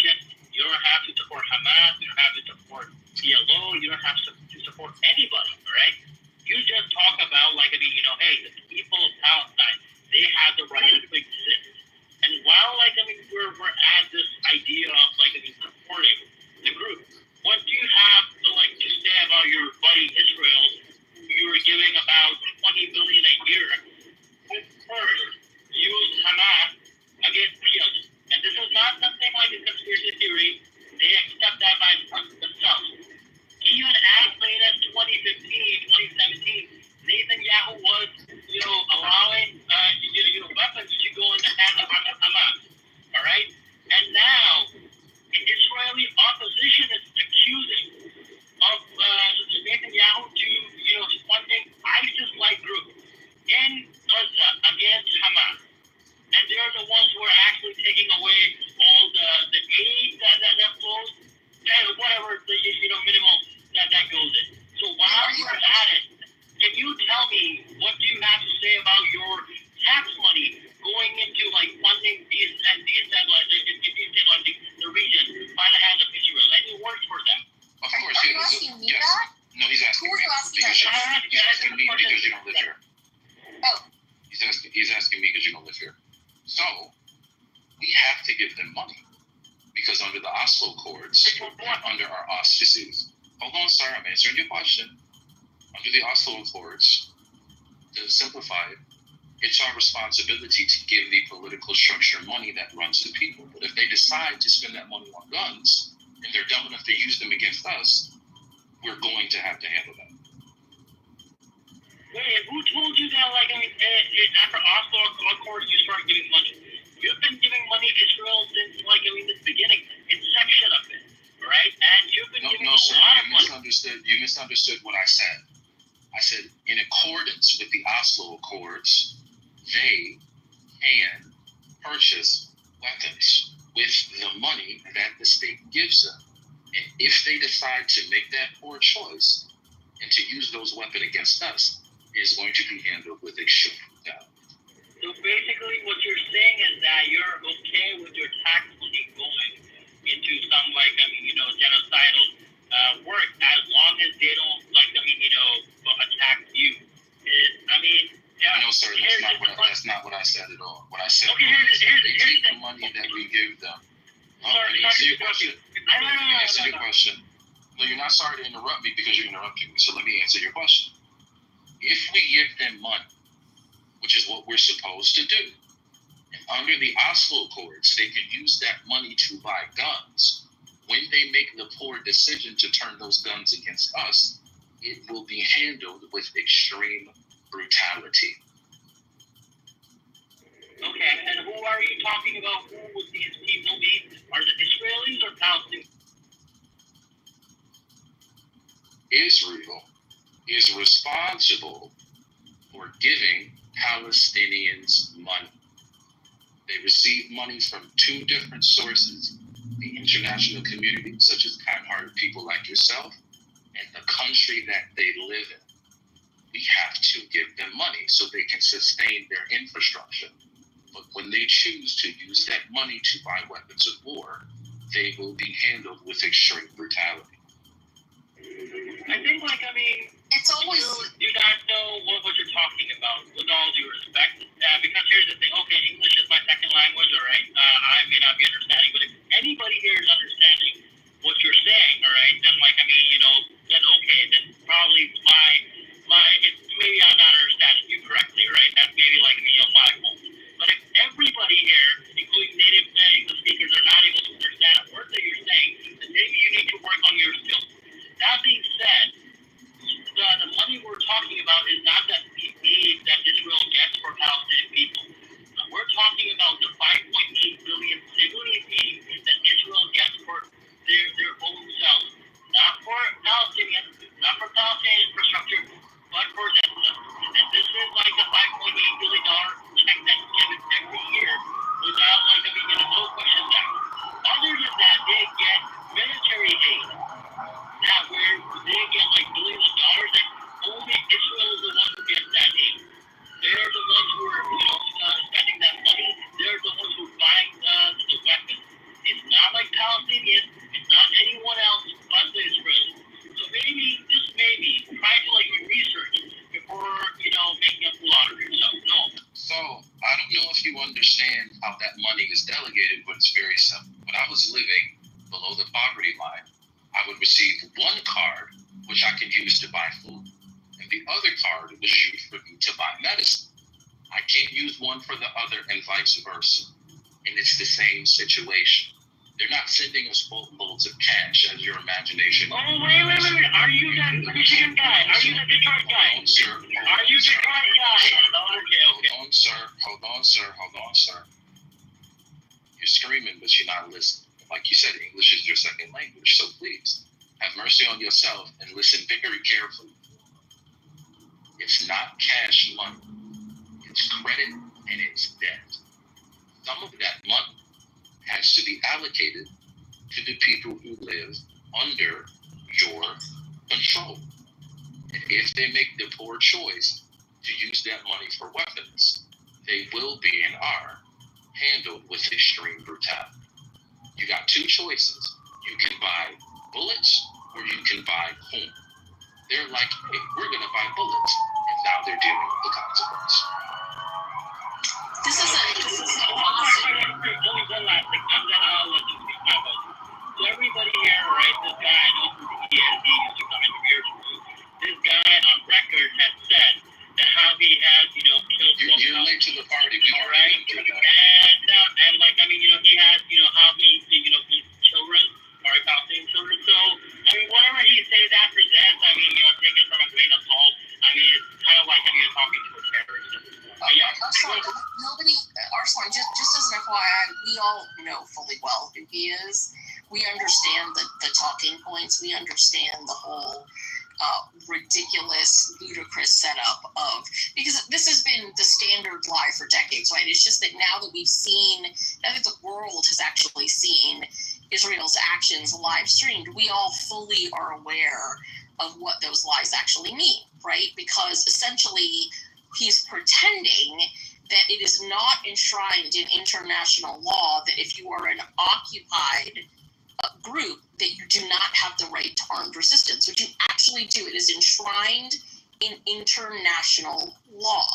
This idea that it is a war or something like that is bullshit, right? Because it ignores every single crime that Israel has been committing for decades against the Palestinian people. So again, everybody that you're hearing on this stage, everybody in the chat that's making up all this stuff, we are fully aware that this is the death knell from a desperate ideology that has been exposed. So it's honestly, you gotta just kind of listen and frankly laugh, because I am incredibly amused.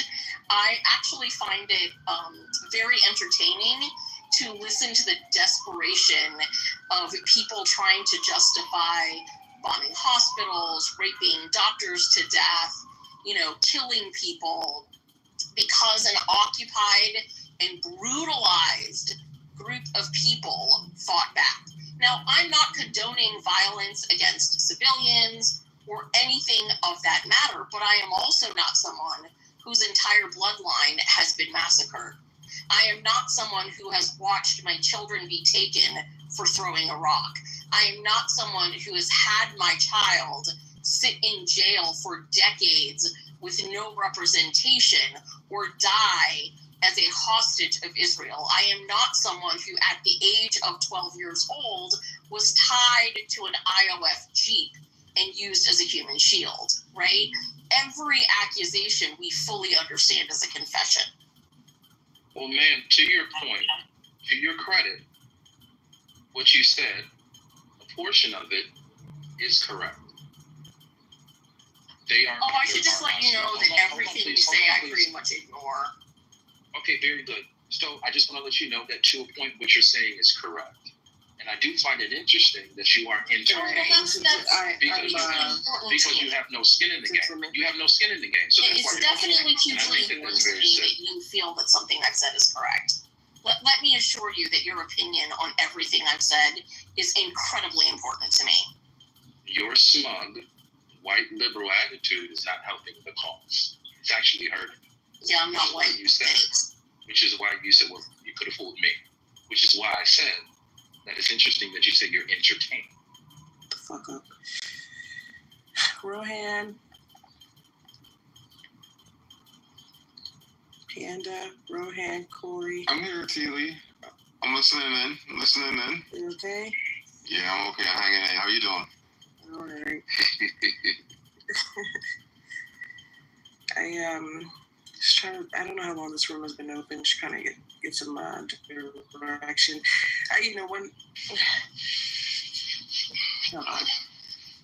We've heard Burnt to a Crisp today. which is a crazy ass level, because we've heard it all in this room. I'm bored. I'm bored by it. Are there any Zionists in here? I think this room really has one question. And do Zionists deny genocide is occurring in Israel? And that's it. So when I find, and you're always boring, Ron, Black Ron. Oh, Midas, you ran away earlier. Why? Midas, I'm sorry. I confused him with the other black dude that be saying cause crazy shit. I'm so sorry. Black Rabbi. Black Rabbi. Yeah, I'm here. I'm here. I'll let you go. I'm here. I'm here with you. Say. Where did you go earlier? Yeah, I just, I moved, it's a lot of action. Hello? Stop talking like that. Where did you go? No, I have people come over, I have a lot of action, a lot of stuff. A lot of action? Yeah. You come over. I wanted to see if you... Party. Yeah. I wanted to see if you, it was arrogant. Or give us like one piece of evidence, like the bullet in the baby bullet thing, or anything, just one. I can hear you. I mean, you just gotta look it up. It's like, I can't hear you. It's not like, you can't hear me? Yeah. Wait, maybe it's me. Shit. Can you hear me? I'm good. It's him.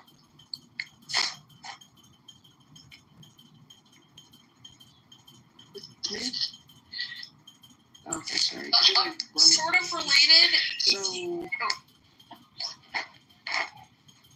No, please don't. Oh, I was just going to say, if you ever, I know that y'all have been discussing the ICJ, the International Court of Justice, which is at The Hague, right? Damn, Black Rabbi, can I hear it? I was just going to say, if you all have an opportunity to go to Den Haag and go to the International Criminal Court, definitely take the tour. It is amazing. It's fascinating. It really gives you a good idea of why the U.S. and Israel are so hard to pin down for war crimes committed by both countries. You actually get to sit in on court sessions that are going on. So like I sat in on a appeal from Venezuela for crimes committed by their soldiers against one of the local indigenous populations. I mean, obviously it's translated, right, because it's an international court. So sometimes the prosecutors aren't speaking in English or like French or Latin. I think our prosecutor in this case was speaking a dialect of a local Venezuelan Spanish. That's what the prosecutor's native language was. So it was a really, really fascinating look. So you take a tour of the facilities, then you go sit in on part of a court trial, and then you go and hear a presentation about the history of the ICC, what it takes to bring a case to the ICC, how a prosecutor makes a determination about whether a case is valid or not. It's a really fascinating look into international law. Oh shit, that's a great idea. I'm gonna do that.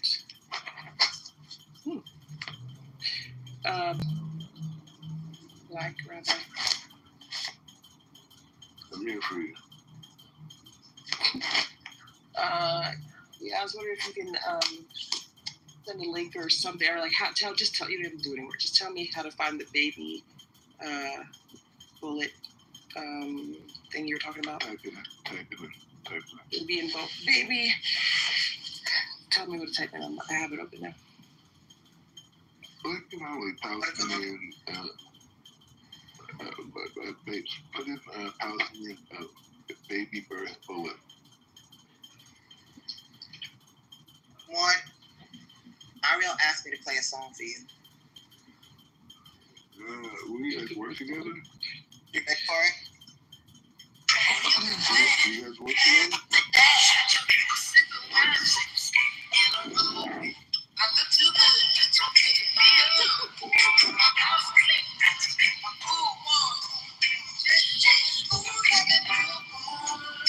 Oh my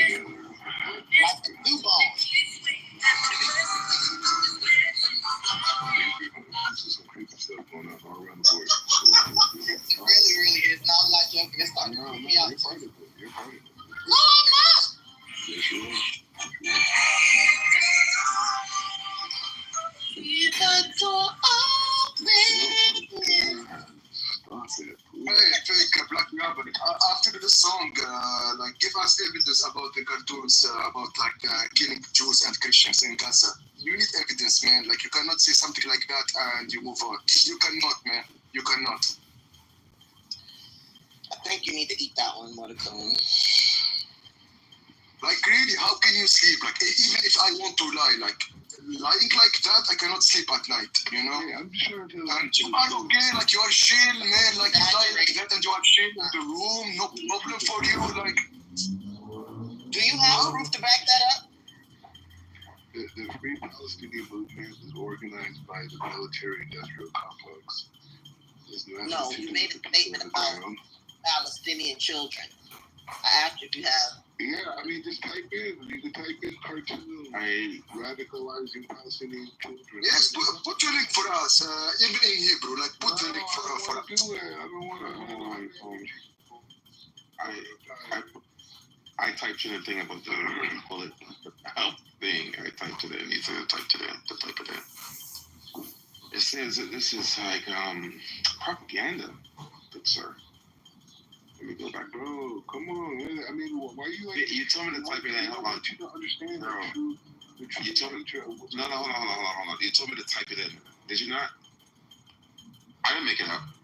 Oh, you told me to type it in. I typed it in. And it's talking about it being propaganda, a myth, a lie, fake. It's a real thing, made up. It's a real thing, but you can't provide any evidence for it. And when they look for evidence, Black Rabbi, can't even hear him. I know, I'm chilling. Yeah, I can't hear him. I'm chilling. So I got a better question. Mordecai, have you ever experienced racism? Wait. 1 second. Go ahead. Did you finish? Not really. Hold on. I want to read through it for a second. Okay. Let me just refind it. 1 second. Okay. All right. So here's what it says. While you're looking for it, I typed it into just. Oh, you did it? You found it? Yeah, I didn't find it. I just typed it into Google and I didn't get. All I got is Israeli forces killed Palestinian child with expanding bullet. Hey, over 100 bullet fragments in the brain of Palestinian child shot by Israeli soldiers. I got all this crazy stuff, so I just gave up. I didn't want to hear this. Okay. I don't know exactly what you got. So wait, let me get this straight. Let me get this straight. So Black. It's on Rohan. All right, so when I did a search, it says this is not true. It's a dangerous myth that's being propagated. It's a form of dehumanizing propaganda that aims to paint Palestinian civilians, including children, as inherently violent. It says Palestinian children, like all children, are innocent and vulnerable victims of conflict, not actors in violence. Why these myths exist? They aim to dehumanize the other side, justify harsh military measures, and influence public opinion by making civilians seem like threats. Palestinian babies and children are civilians who need protection under international law. So this is it's just fake, completely made up, bro. And the fact that you spread it on stage in front of so many people is offensive, but it should be embarrassing. Wow. Okay, so Black Rabbi claimed that we Palestinians do what exactly? We feed our children bullets. What's the deal now? The bottom line is like this: in Gaza, in the West Bank. I think Ezzy was talking. All right. I mean, I thought people were talking to me. I was just responding. I mean, I'd be quiet. No worries. So you're running. You see Palestinians every day in Jerusalem, right? You see them like biting. What do you see? Eating bullets, right? Do you see them going to school, or what do we like? We Palestinians like created to be terrorists from since like as an infant, even starting at as a baby? Every day in the morning when I take my kids to school, I give them like an M16. I say go, go, and I put a target and I train them to shoot. See, that's how this is part of the manipulation. So. You're such a sick fat fuck. That's what you are. You're just a sick fat fuck. That's what you are. You're a mentally ill fuck. That's what you are. You need fucking help. What fucking truth? You're fucking mentally ill, dude. You're fucking mentally ill. Why don't you just admit it? Seek some fucking help. What the fuck is wrong with you? You're a fucking lost soul, dude.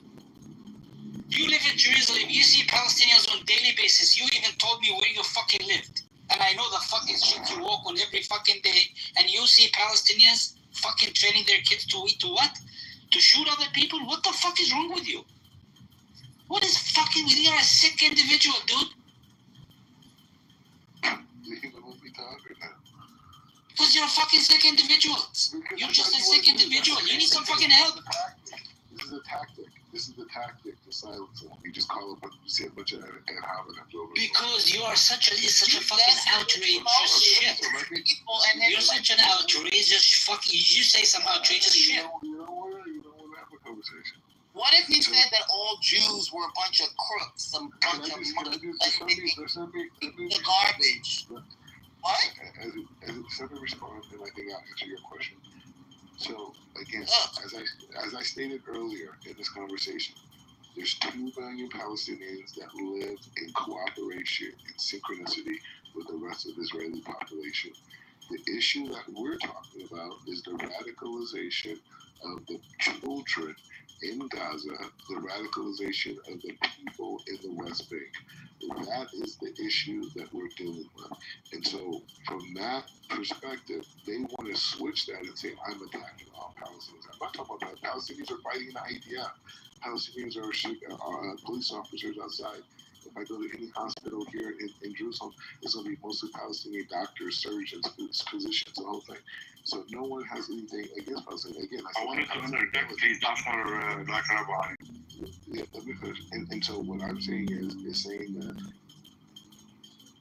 there are people outside of the region of Gaza, in Ramallah, and all these other areas that are in the Middle East that have been using the Palestinian concept as a way to resist the West. And so they created a narrative around a people.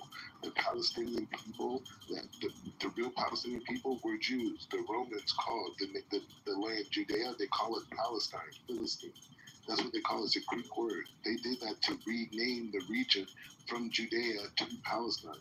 The people that we're talking about, Palestinian people, was invented after 1967. They invented it. Them and the Russians and the Arabs invented a people. Enough. Yeah, you bring a lot of points. Can we? I mean, let me answer one, please. Calm down. I mean, you bring a lot of points. This guy also. He's also. This guy's. But the point is the same. So they came, so these people came and they created a people as a means of political resistance. This has nothing to do with an indigenous people that are living in the land that are getting moved out. This is political resistance used via a people. And we in the West, we get our heartstrings. You are not in the West, you say. And can I interject, please? I want to interject. So, Black Rabbi, everything you mentioned here, every lie, if you can put your mic on mute, please. Put your mic on mute because I need to respond, please. Okay. You brought a lot of points. Black Rabbi, please. I'm not finished. You cut me off. Okay, I mean, you mentioned a lot of, you mentioned about the Palestinians in Israel, about the Palestinians in the West Bank, about the name of Palestine, about how the Romans changed the name. Yeah. You mentioned a lot of points, Yeah, and then we don't exist. I don't want to. Do you want to? You want to wrap it up? I'll wait for you. You want to wrap it up? I'll wait for you.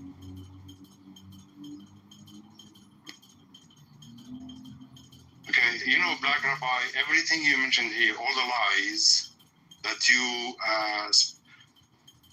spewed here, we spoke about. about them in a different room, and you apologized to me actually one time for citing something that is wrong in history, if you remember. But I am going, so you spoke about the Palestinians, how they are living on equal footing inside Israel, 2 million people, and this is wrong. I'm not going to answer it, just one. You spoke about how Palestinians who are being oppressed with all measures possible under Israel's disposal in the West Bank and the Gaza Strip, how they are being just radicalized, and this is wrong. You spoke about the Romans, how they changed the name of Judea into Palestine, and I mentioned to you last time that Judea was a place inside Palestine, and Palestine was defined by people who came before the Romans. It was defined by the Greek, and I cited to you more than one person. I read that to you from a book. More than one person defined Palestine as the area from the Mediterranean Sea all the way to Petra in Jordan. This is before the Romans came. And Judea was a small place inside this whole area that was known as Palestine before Judea. But nevertheless, what amazes me, everyone here, actually asking a black rabbi a question is oxymoronic. Black rabbi suffers from an identity crisis. He is an African American. I am a Palestinian. We Palestinians are inspired by African Americans because we think that we went through the same experience, through the same project of settler colonialism, and the same tactics that settlers and white people used to use against African Americans, against black people before, during slavery, during Jim Crow, and even until today. Black rabbi is using them now against Palestinians. In my opinion, black rabbi, he wanted to feel, he wanted to be on the side of the oppressor, to see how it feels. How did white people felt during Jim Crow when they segregated black people into small, tiny areas and deprived them of education and housing and employment and all of that. How did it feel for white people? How they justified all of that? He wants to feel it now from an Israeli perspective. Black rabbi has no conscience. And I don't want to keep talking, but I can show the same way I showed him last time when he mentioned that Palestinians live under equal footing inside Israel, how he is wrong. But I'm going to stop here. Black rabbi has no shame, basically. So it will be a moot idea to engage him in any topic on Palestine and Israel. Thank you, Stuart. Mahmoud, I apologize. And I felt every word that you said. Believe me, I did. And I do understand the pain of knowing that others were oppressed and that they're turning their back or a blind eye to your own oppression. Just know that while Black Rabbi considers himself a rabbi amongst Black folk, that he is not. And there are real Jews who can hear you, who can see you, who understand you, and who commiserate with you in real ways. Not just with their words, but with actions as well. I'm sorry. You are, easy, for sure. You don't have to apologize. I've spoken to you in the past. I know your background, and I'm sure you know my background.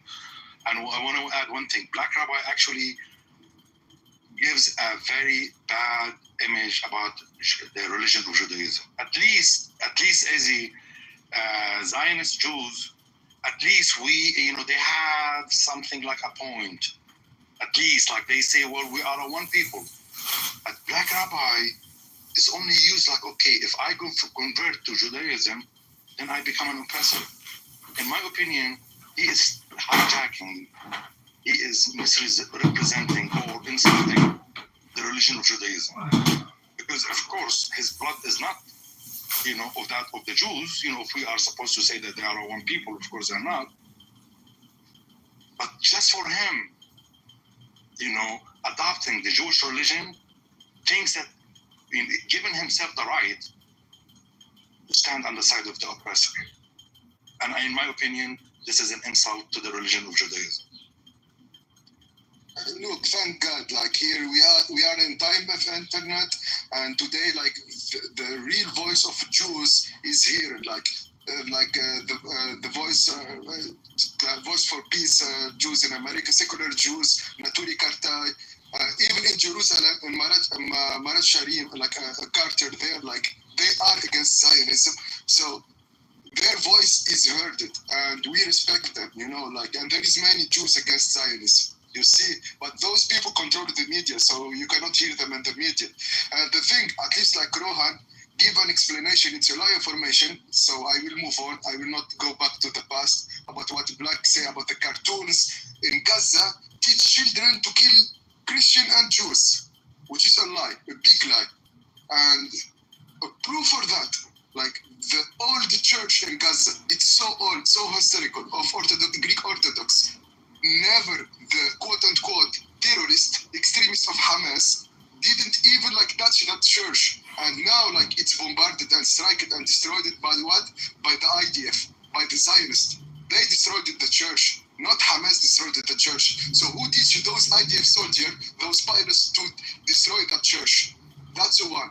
In Jerusalem, if you live in Jerusalem, there is videos. You cannot say it's a lie. There is maybe at least 5 videos. Jews in Jerusalem, Zionists, not like normal Jews, they spit on Christians. So who teach those Jews? They give them cartoons about Christians to spit on them because they are pagans. Like if you are religious, if you are a rabbi, give me explanation of that. Black rabbi. Tahanis, there is a movie, a film, documentary called The Children of Ailabun. Ailabun is a Palestinian Christian town in Palestine. And those survivors of the Nakba, 1948, tell their stories. And we have seen dogs in Gaza eating Palestinian flesh. The same thing actually took place in 1948. You can go and watch a movie. It's called Children of Ailabun. It's in English and in Arabic, Abnat Ailabun in Arabic. And you can watch a testimony from the survivors. One person, Alan, the story of her neighbors, how they were the second day seeing dogs eating their flesh. This is before they were kicked. Their village was demolished and they were kicked out of Palestine.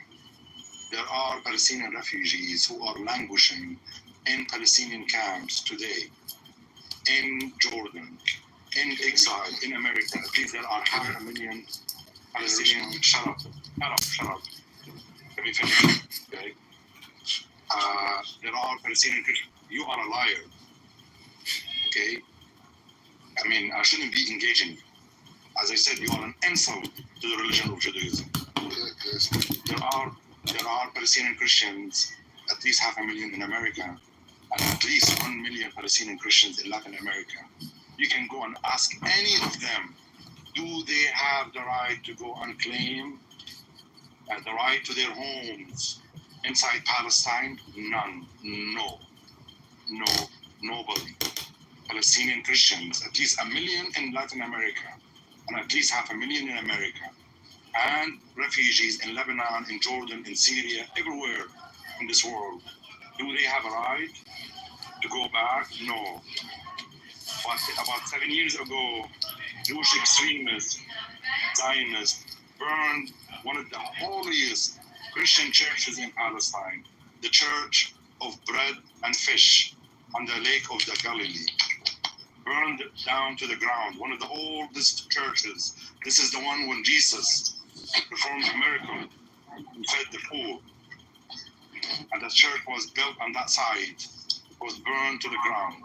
I can cite you hundreds of churches now in Palestine stand abandoned, and Palestinian Christians inside Israel not allowed to approach it.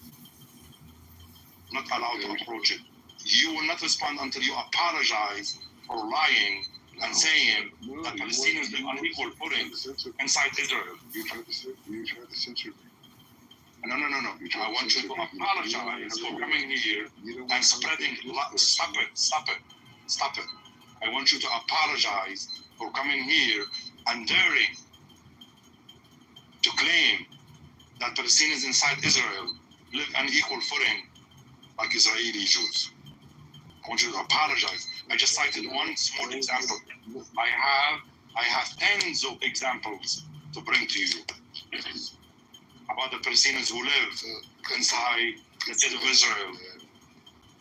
About the 400,000 Palestinians who live inside the state of Israel, who have an Israeli citizenship, but they are internally displaced, who are not allowed to go back to their homes and villages inside Israel. They live inside Israel, but they are refugees inside Israel. They are internally displaced today. Such as the Christian Palestinians of the town of Ekrat in the north of Israel, the town of Ekrat, whose town was destroyed all the way to the ground in 1952. And the only thing that left remained not destroyed was the church. All of their homes were destroyed. And they were made refugees or displaced inside the state of Israel. They live everywhere inside Israel except their own hometown, Ekrat. Until now, they are not allowed to go back to it. And the same thing also on Al-Nassa. Can we control this? I mean, because it just seemed like I get it. I finished, but I know you have no shame. Apologize. Yeah, exactly. You have no shame. You have no shame for claiming a lie like this. Go ahead and address this lie. Address this lie only. Only the Palestinians who live inside Israel. Address this point. Don't bring part playing, with points here and there. No. The point is the same. Number one, I'm African American, so no one has authority to enact any authority over me. You have no authority over me. So whatever you feel inside you that thinks you have an authority to make me do this or do that, I don't know. You have to remove that from you. Well, here's an authority. Oh, I need food a little bit. So you should. Yeah, my thing is, you lied about the baby bullet thing. I went to Google it and saw some horrific headlines. I don't appreciate that. Go ahead and went and found out that it was a myth. And I agree with Samud. You're lying, and just apologize. You can't do it. So I don't want to hear anything. Wow.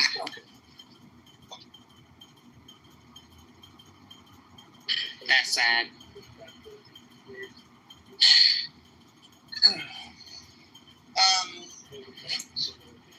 Question for Samud. Were there any Palestinians who sheltered European Jews during or after, well, I should say during or before the Holocaust? Are you aware of any? Palestinians who gave shelter to individuals fleeing Nazi Germany. That's true too. I want you to listen to this. In 1937, let me know if I go in or out, evading an arrest warrant for aligning himself as leader of the 1936-1939 Arab revolt in Palestine against British rule, he fled and took refuge in Lebanon and afterwards Iraq. This is a story about Husseini. What's his first name? Let me see. Amin al-Husseini. Okay, he then established in fascist Italy and Nazi Germany, which he collaborated with during World War II against Britain during a meeting with Adolf Hitler backing for Arab independence in opposition to the establishment of a Jewish national home in Palestine. Upon the end of the war, he came under French protection and then sought refuge in Cairo. This is pretty long. But basically it's saying that he provided a place for Jews when they came to Israel and they were fleeing Nazi Germany. Were there others that anybody know of? Were there Muslims, Arabs in Arab Muslim countries that gave Jews refuge during the Holocaust? Do we know?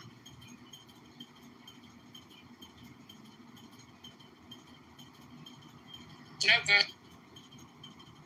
No, I'm doing the research.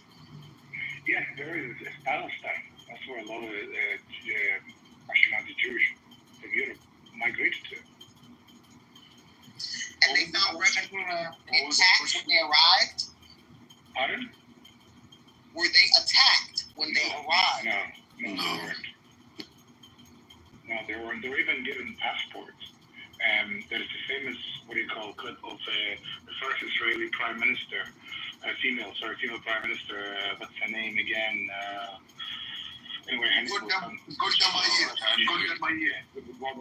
Golda Meir. She talked about traveling and having a Palestinian passport. She was Palestinian herself. Yes, she was Palestinian. She does claim that. So there's acknowledged Palestine before Israel was. So is that what's really going on, that a lot of Palestinians feel like they openly embraced European Jews and Yes. then after openly embracing them, that they turned around, spit in their faces, and stole their homes? Yes, which by implementing those banking systems, they gained influence from the U.S. to come help them do it. That's why Jewish people are really good at mental warfare opposed to physical war. And do you have any links to that? Is there anything anybody can read to study more on that? Because I think that's an important conversation too. Yeah, I could probably look up something. There's a lot of stories about it. If I wanted to comment on this, number one, I would say, myself as a Palestinian, the religion of Judaism is totally innocent of what is taking place in Palestine. Number one. Number two, Jewish people in general did not have or do not have an inherent animosity or an inherent desire to colonize Palestine. This is political Zionism is something that was concocted recently, 120 years ago. And number three, Palestinians, Palestine was part of the whole area, Palestine, Lebanon, Syria. It was almost one area historically. And in this land, people of Islam, Christianity, and Judaism, though in a small number, they all lived and coexisted peacefully. History proves it. Jewish communities lived, prospered in Beirut, in the heart of Beirut, in the heart of Damascus, in the heart of Aleppo, Syria, and if we want to go also Baghdad. And especially these three areas, Syria, Lebanon, and Palestine, people migrated. For instance, in the year 1730, Akka, the city of Acre, became a very prosperous city. Its population from 400 to 25,000 people, became the number one economic city. The ruler of that city, Tahir Umar, chose a Jewish person from Damascus to carry out his financial work, everything, take care of the finance. So this Jewish man was the second person after Tahir Umar in the town of Acre. It was no problem at all. So this is how it was. People identified themselves. A Jew from Damascus called himself a Damascus. A Jew from Beirut called himself a Beiruti, or from Saida, some other Sidon. Did not say like I am. No, they belonged to their own localities. They spoke their own local dialects, and this is how we lived. Palestinians welcomed any minority that wanted to take refuge in Palestine, such as the Armenians, such as the Circassians, and also in the year 1880, a group of Yemeni Jews decided to come to Palestine for religious purposes, and they were welcomed. There was no problem at all. But Palestinians did not welcome European Zionist Jews who started coming in the beginning of the 20th century, and they had a malicious plan. They started establishing communal, exclusive farms that are only exclusive to Jews. It just didn't sound right, didn't settle well. And this is when the problem started. Exclusive to Jews? Exclusive, exactly. They call it kipput. Yes, communal. Yeah, Because communal. that's the part that I think I'm having issues with. Like when I speak to Moroccan Jews, when I speak to Algerian Jews, Tunisian Jews, most of my dad's friends, they all speak Arabic as their first language. Right. Yeah, so as far as different. So are you saying that the tides changed, or that the relationships changed when more and more European Jews began to arrive? Yeah, so what happened, number one, I am going to exonerate, I would say 99% of the Jews in the world. They are not the perpetrators. What happened is that they were co-opted. They were indoctrinated. They capitulated to an ideology that is Zionism. Such as, for instance, the Arab Jews, like the ones from Tunisia, Morocco, Iraq. A lot of them were pulled. There were new circumstances that they were pulled into Israel. A lot of them didn't want to go to Israel, actually. The rich ones, the ones who could afford going to America, to Europe, they went there and settled there. And until today, some of them, even like maybe in New York or others, do not ascribe to Zionism. But unfortunately, the strength of the idea of Zionism and the longevity of it, a lot of Jews, unfortunately, have been indoctrinated into accepting political Zionism. Does it make sense, Izzy? No, it makes a lot of sense. And the reason why it does is having grown up amongst Yemenite and Moroccan, like 70s, 80s were a pretty diverse time for Judaism in Crown Heights and Brooklyn. And what I found is that when those individuals came to New York and were brought even by Eastern European Jews, many of them felt awkward, you know what I mean? Like they're very dark skinned, most of them were darker than I am. That they were encouraged to marry white men and women to kind of make their children a little bit lighter, over time. But they were the ones ostracized and marginalized. And that kind of happens with people who are marginalized. Like if they're going through it, they want to look for someone else that they can kick dirt on so that the pressure is off of them.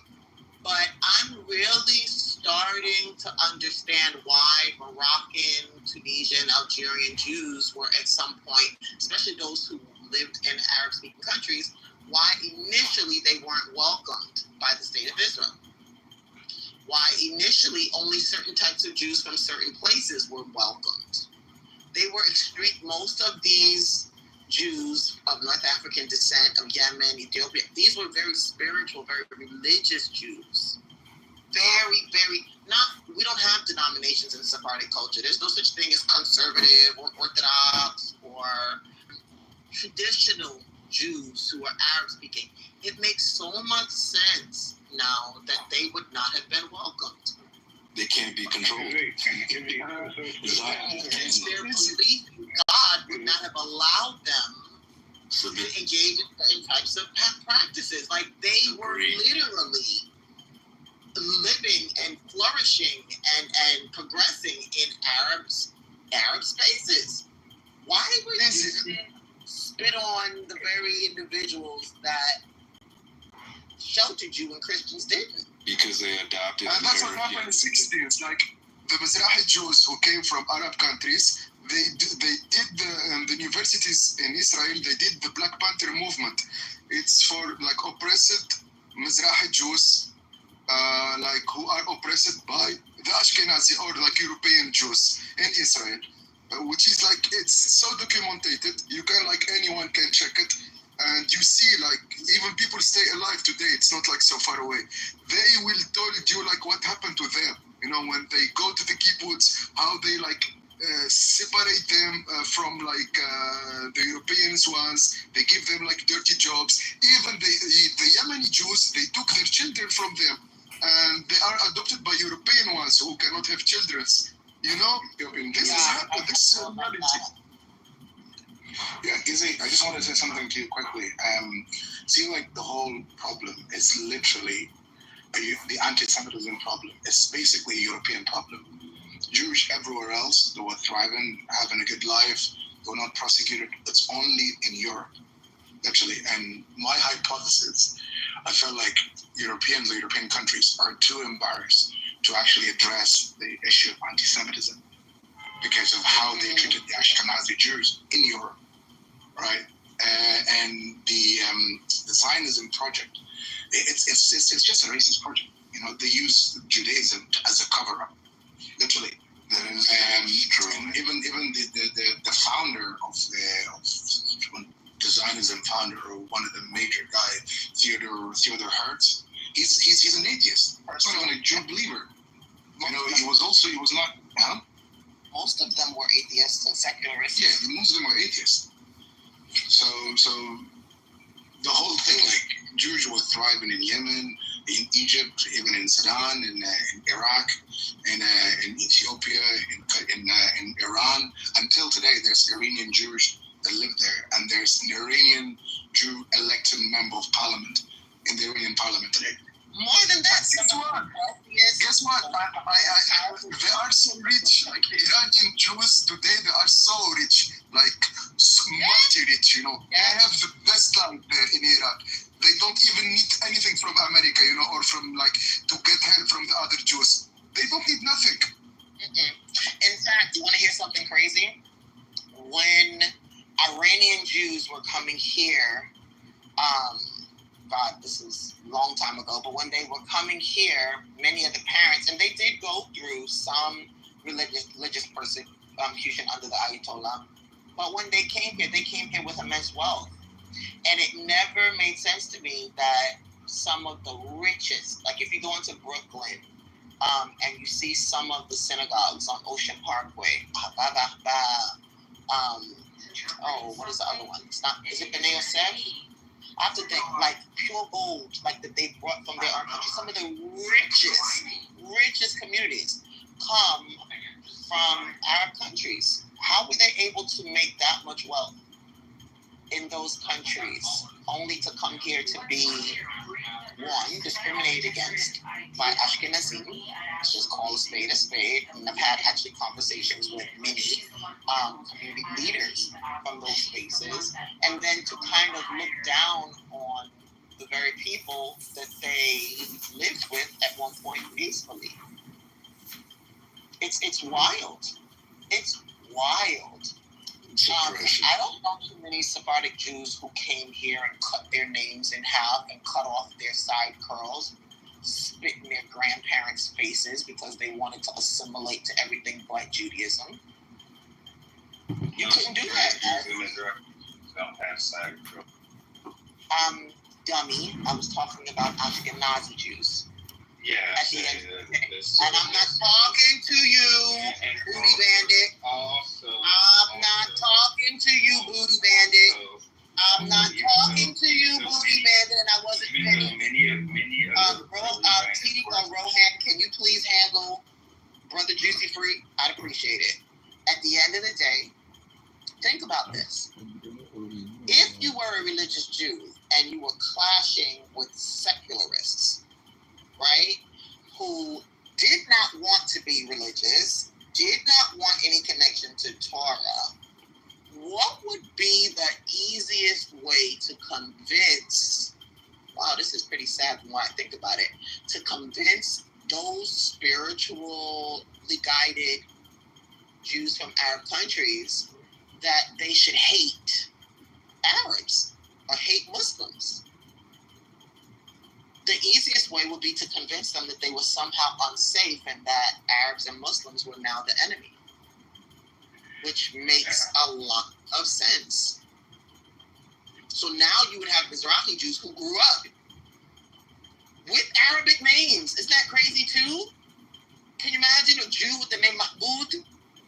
I mean, at the end of the day, you would have to convince these people that their religion was dead.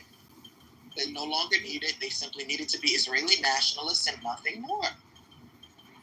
Because essentially, that's all those Russian and Polish and German Jews had. They weren't interested in religion. They weren't interested in Torah practices. I say this at least once a week. most of those Jews weren't even circumcised. They had stopped circumcising their sons. And while they make excuses for it today, we weren't allowed to. Why are we not talking about the exorbitant numbers of assimilated Jews in Germany? The Jews who were a part of the Nazi Party. The European Jews who swore up and down to the Third Reich when they came to take them away, I am no longer a Jew. I am more Nazi than you. It makes sense. And then to look at the state of Israel today, that offers further proof.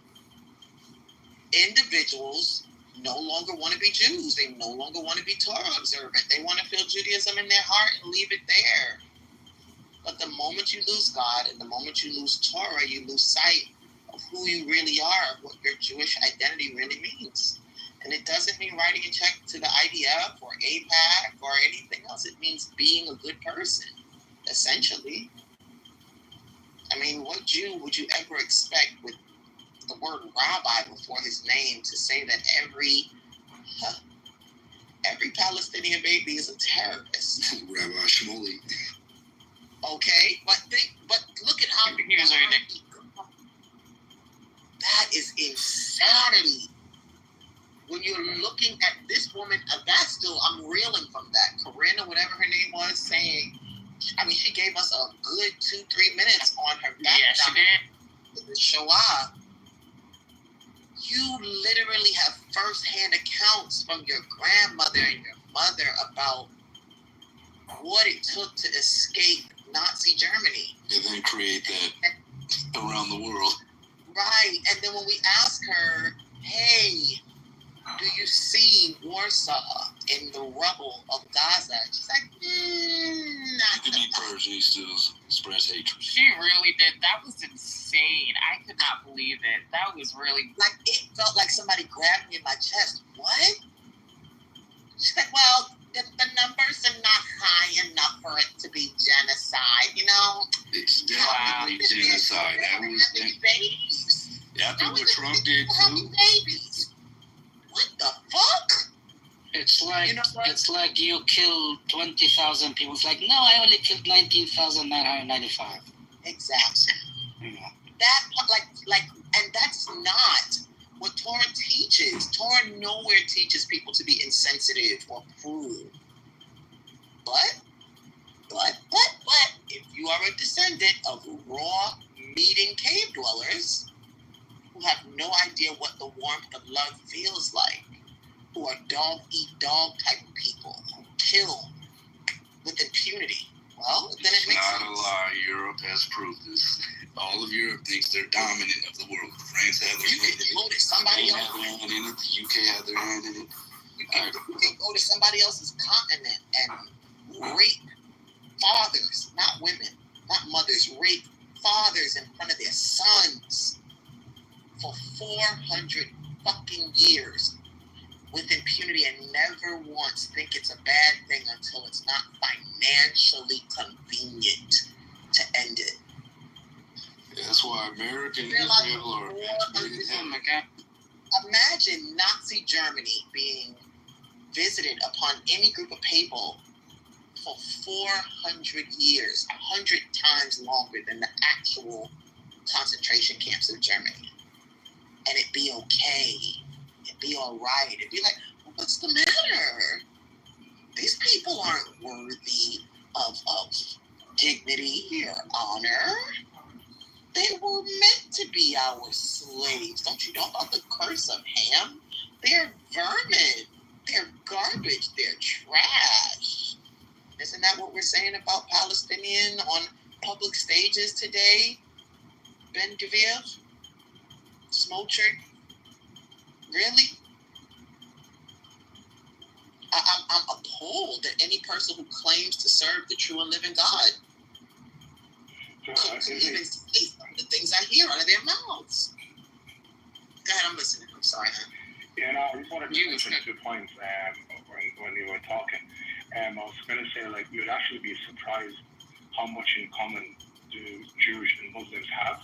Even the names, they're very similar to each other.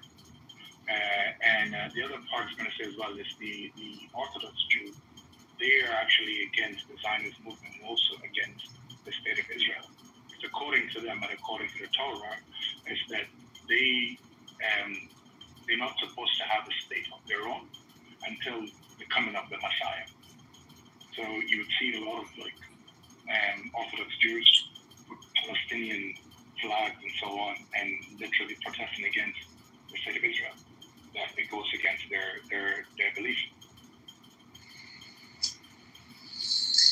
Can I tell you something? I actually had one of these same idiots tell me that Muslims and Jews pray to a different God. That's crazy. Wow. That's crazy. Exactly. Even Catholics believe in the same God as Muslims and Jews.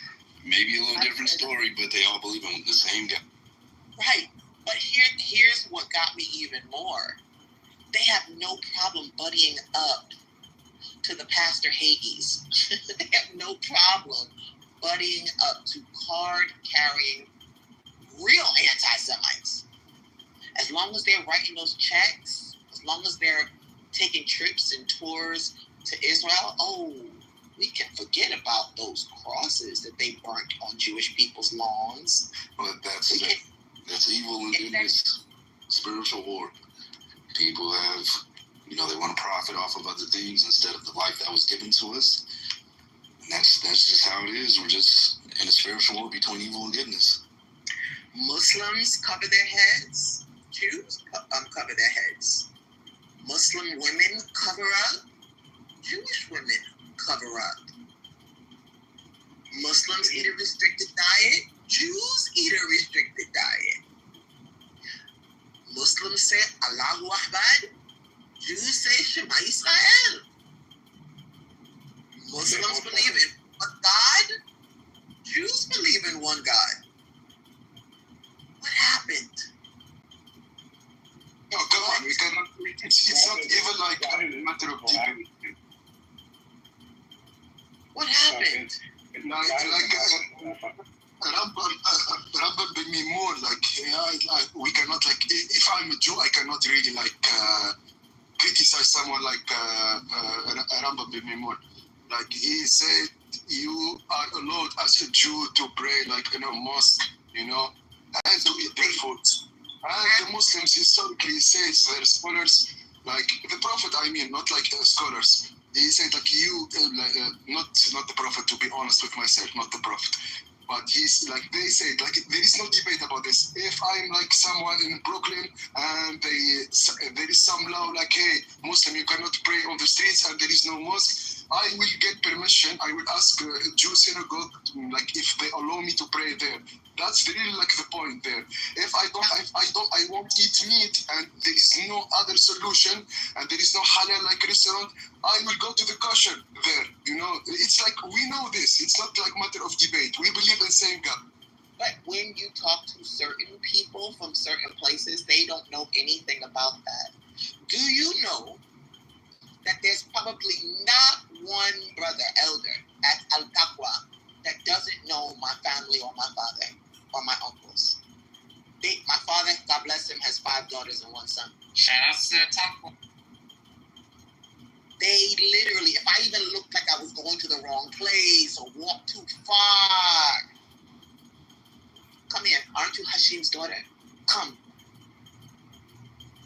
At the end of the day, I grew up.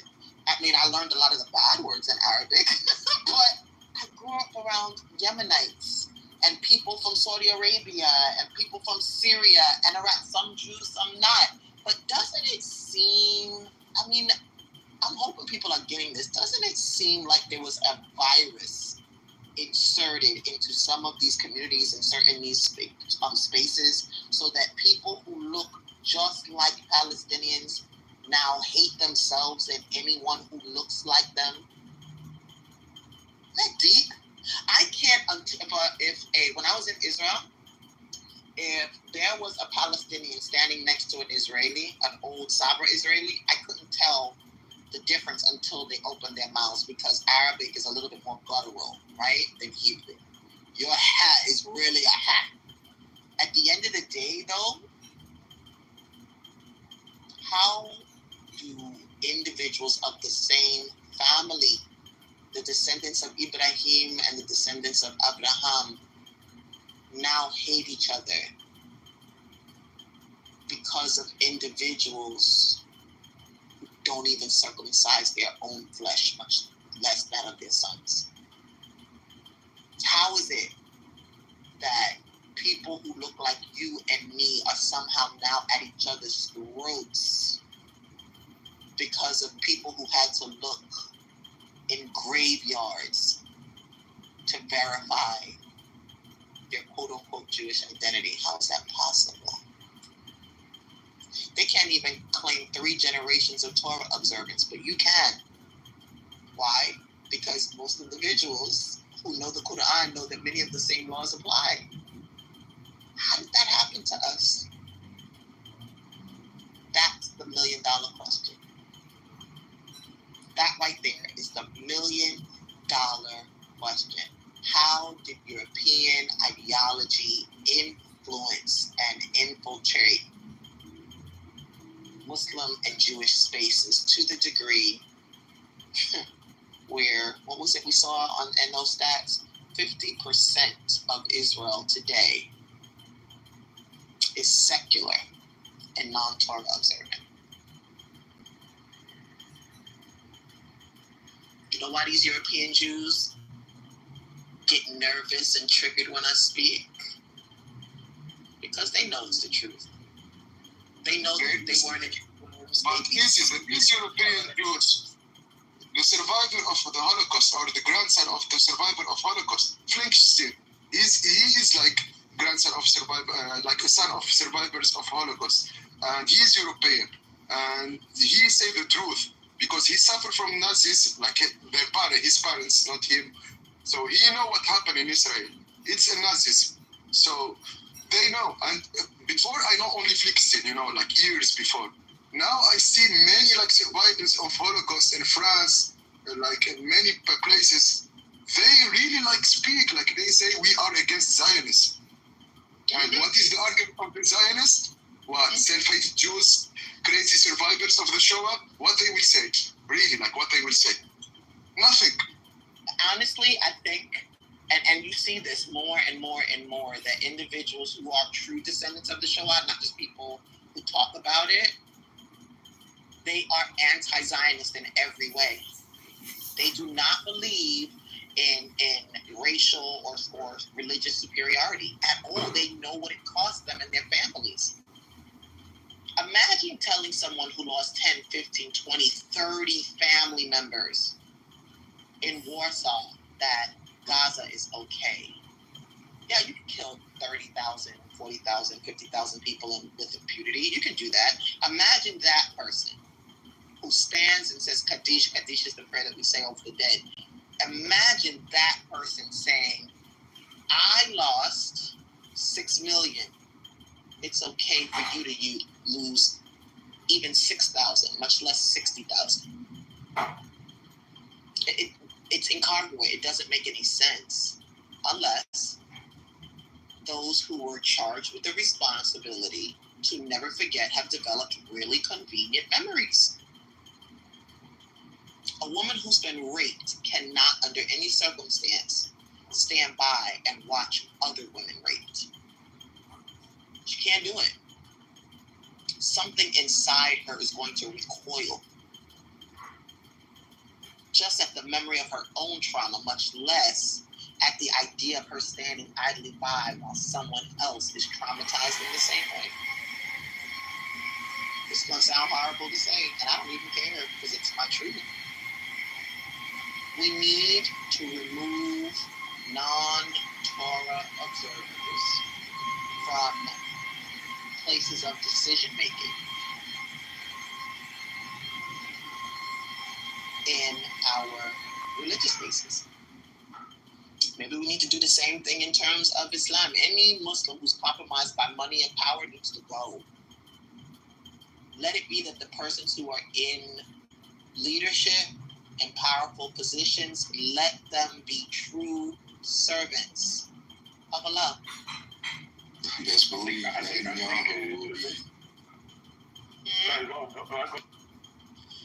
Yeah, agree, and I think that'll come to show after everything that's going on comes to an end. Netanyahu, the Zionist, will be going to jail as soon as this ends. Know where it's been moved to. I don't know what they mean by that, but nobody was blown up to kingdom come. At what point the president compared the U.S. attack to the bombing of Hiroshima and Nagasaki, because dropping those bombs ended a war, and dropping these bombs ended a war. So I guess he's comparing himself to Harry S. Truman.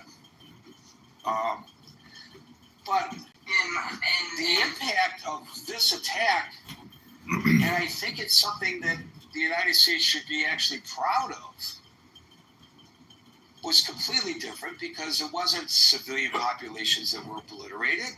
In fact, to everyone's best of our knowledge, there were no casualties, because they had abandoned those facilities, and when we struck, we did significant damage to those facilities, but we didn't kill anybody in the process.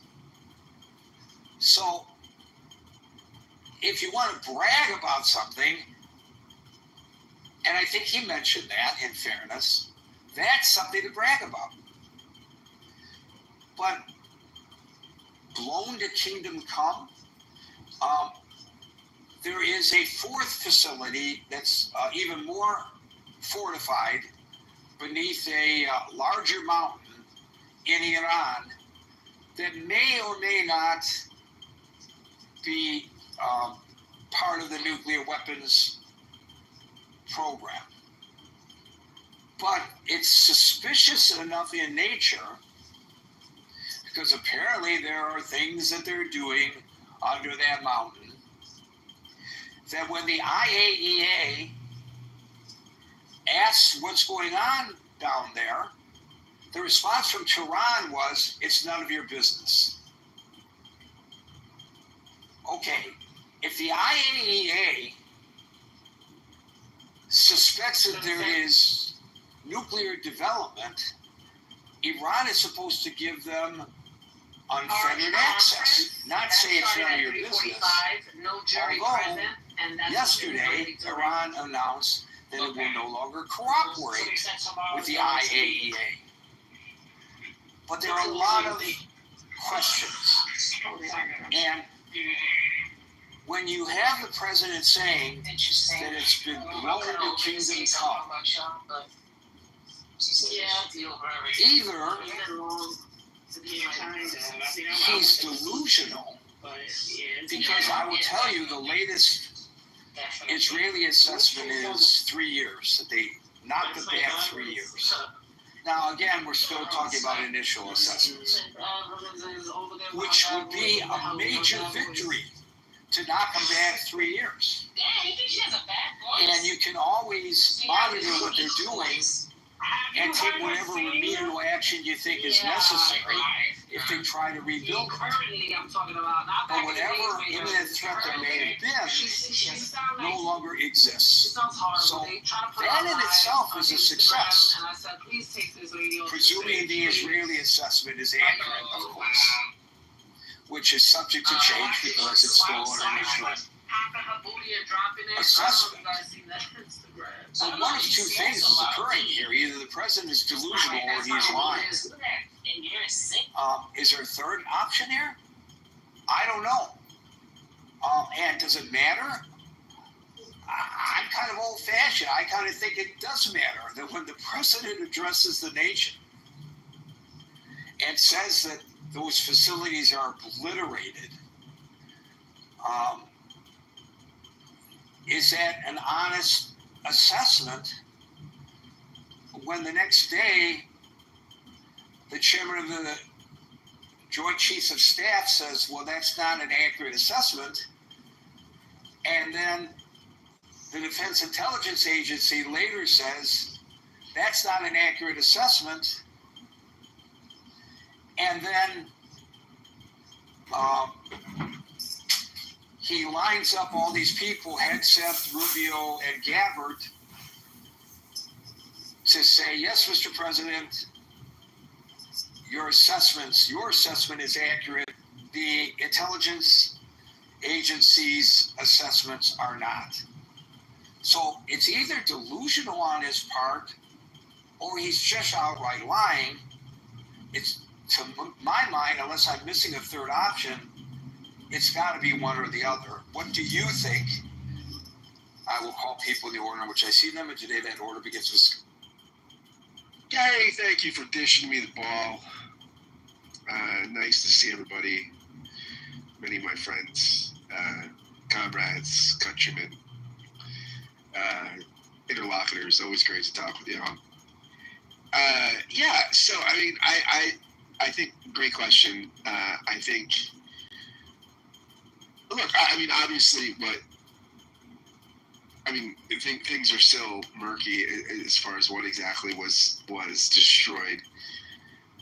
It seems, from what I'm reading, right? I mean, was the enriched uranium moved? Whatever. I mean, I think we're still trying to figure some of that stuff out, which is fine. I mean, this is the nature of intelligence, right? I mean, we're dropping bombs in a foreign country. You know, we're not gonna know everything immediately, which doesn't trouble me. But I mean, I think that troubles Donald Trump, right? I mean, every day is a reality show. Every day is a headline. I mean, the headline, the ambiguity is not a good headline, right? That's just not how Trump lives or how Trump thinks. And Trump has a really casual relationship with the truth. I don't think I'm opining here, right? I mean, that seems like a fact, right? I mean, in fact, when he was in business, his own law firm wouldn't allow him to do depositions by himself with one lawyer, because they're like, he lies to his own lawyers. Like, he would tell us, I mean, the guy just, it's just a default nature, right, in him. And that's not necessarily moral criticism. It could be psychological or whatever. It's just kind of the way he operates, right? And anybody who's been in the New York media scene, as you have, Gary, or my dear friend Norm, or people who know him as more of a staple for years, know this about his character. For those of you who maybe, Dominic, I'm sure too, is a New York guy. Those folks who just know him from the national scene maybe know Donald Trump. I don't know. So yeah, of course, I will speculate on what the reasoning is. I mean, other than this, I mean, I think, Trump likes things to be big and beautiful and very powerful. I will say this. I'll just read quickly. Ezra Klein had an expert on Aaron David Miller, who's pretty eminent Middle East expert, for scholar, diplomat. I mean, the guy probably could draw a detailed map of the Middle East through a cocktail napkin. I mean, he's just an impressive guy. And he was saying that, he said this in their conversation about just how this thing happened. He said, there's no question that the negotiation impasse afforded both Netanyahu and President Trump an opportunity to essentially deal with the problem in a different way. But I do not subscribe to the narrative that a clever Israeli prime minister willfully sandbagged a naive president into abandoning negotiations that were somehow on the cusp of a major breakthrough. Trump played an active role in the fiction and the ruse that the Israelis required to implement the first phase of their military campaign, which was the decapitation strategy. Trump's insistence right up until the night of June 13th, when the Israeli strikes began, was that there would be a sixth round in Oman. I think the Iranians were lulled into believing that there would be no Israeli strike until after the negotiations concluded. And the president made a judgment that they had succeeded or failed. Trump rode Netanyahu's tiger once he saw precisely how much damage, how much skill, and how much operational capacity that the Israelis had. Fareed Zakaria had described it as FOMO. That's what essentially motivated Trump, the fear of missing out. He wanted some of that. I don't think that analysis is crazy, right? And I think that Trump went in on the big, beautiful success and thought it was, impressive and wanted to be sharing the sort of impressive glory. And maybe to a good end. Again, we'll see. I mean, I think anybody, Democrat or Republican, has to acknowledge that a reduced nuclear capacity for Iran is a good thing for us. It's a good thing for Israel. It's a good thing for the world, right? I mean, but just how diminished it is, remains to be seen. So you did not answer the question: is he delusional? Well, I mean, for a normal person or for Donald Trump, what are you asking, Gary? Like on a normal person scale or on the Trump's? Well, I think that speaks to the issue. If you or I were to make such pronouncements, maybe somebody would say, "What are you talking about? You're delusional." But if Donald Trump does so, the default always is, well, that's Judge Donald Trump being Donald Trump. And maybe if he was Donald Trump private citizen or Donald Trump conservative radio show host, that would be one thing. But he's not. He's Donald Trump, President of the United States, right? Yeah, but what you say there, Gary, is key. There's two things that shield Trump here, right? One is there's no sense of shame in him, right? So most politicians caught in a lie, they feel like it diminishes. No, all politicians stretch the truth. All politicians exaggerate. These things happen in public life, but most politicians don't. Most politicians don't enjoy being caught up in deception. They don't like the credibility. They feel some shame. They feel some embarrassment. They try to walk it back. Trump's immune to shame, right? So that insulates him pretty well, right? And so he has no problem lying in the face of being caught in more lies. The second thing is just what you say, Gary. We deal with him very differently.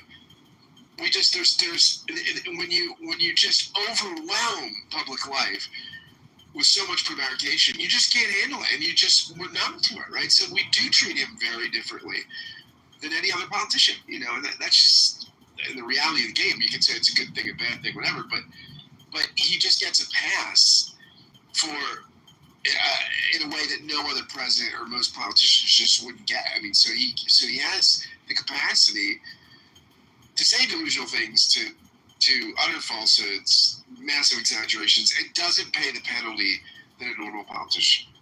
So that's a condemnation of the body politic. Absolutely. Yeah. I mean, this is. I mean, his supporters love it, and we're fatigued, right? I mean, like people that aren't, in the media. I mean, it's just it's a body politic. It's a complex phenomenon, the body politic, as you said. But I mean, and look, if you were a politician without moral scruples, which I don't think Trump is immoral, I think he's amoral, right? He just doesn't have moral taste. Like people that don't have taste buds can't, or their sense of smell he just doesn't have morality. It's just so like people that don't have an ear for music. He just doesn't have a sense of morality. I don't think it's just not a concept that he registers in, right? And so, if I was amoral and could get away with lots of deception, and why wouldn't you do that? I mean, I don't fault him for if you've got a superpower, use it. Thank you, Scott. Maybe someday we need to do a psychological breakdown of the population of the United States. Why this is acceptable behavior among many Americans, generally half of America. Interesting. Marshall. Because I don't believe the system works anymore.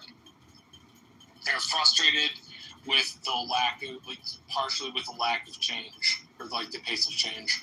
I think that's one answer to it. Do I think he's delusional? No. I think sometimes Trump just says stuff, regardless of whether it's true or not. I agree with Scott. He gets treated in a way that no other politician does. Is it fair that the President of the United States just says stuff? No, not really. Are we going to stop him from just saying stuff? No, never. We will have to deal with 3 more years of Donald Trump occasionally just saying stuff, regardless of whether it actually means anything. That obviously can have some effects to U.S. credibility, but sometimes the man just opens his mouth, and I don't know of a way to limit that. It's not, I don't know of a way to limit that. I wish it were different, Gary, but no, I don't think he's delusional. I think he wants a win, and the intelligence estimate saying we only set them back a few months is not the kind of shiny win he wants. So he's willing to say that they're wrong to keep the idea that it was more devastating alive. Thank you, Marshall. Ants? Okay. First of all, Scott, if he's amoral, he has, like a man with no taste buds, he can't taste anything. He has no sense of right or wrong. I believe, and I'm not a psychiatrist, but I believe that's called a sociopath. So, legitimate question is, did the American people elect a sociopath? Quite possibly. Quite possibly. Yeah, okay, that's a good, hold a room on that, Gary, and let's get all the pop psychiatrists in here and weigh their opinion one way or the other. And it'll, but is Trump, I agree with Marshall, I certainly would not call him delusional.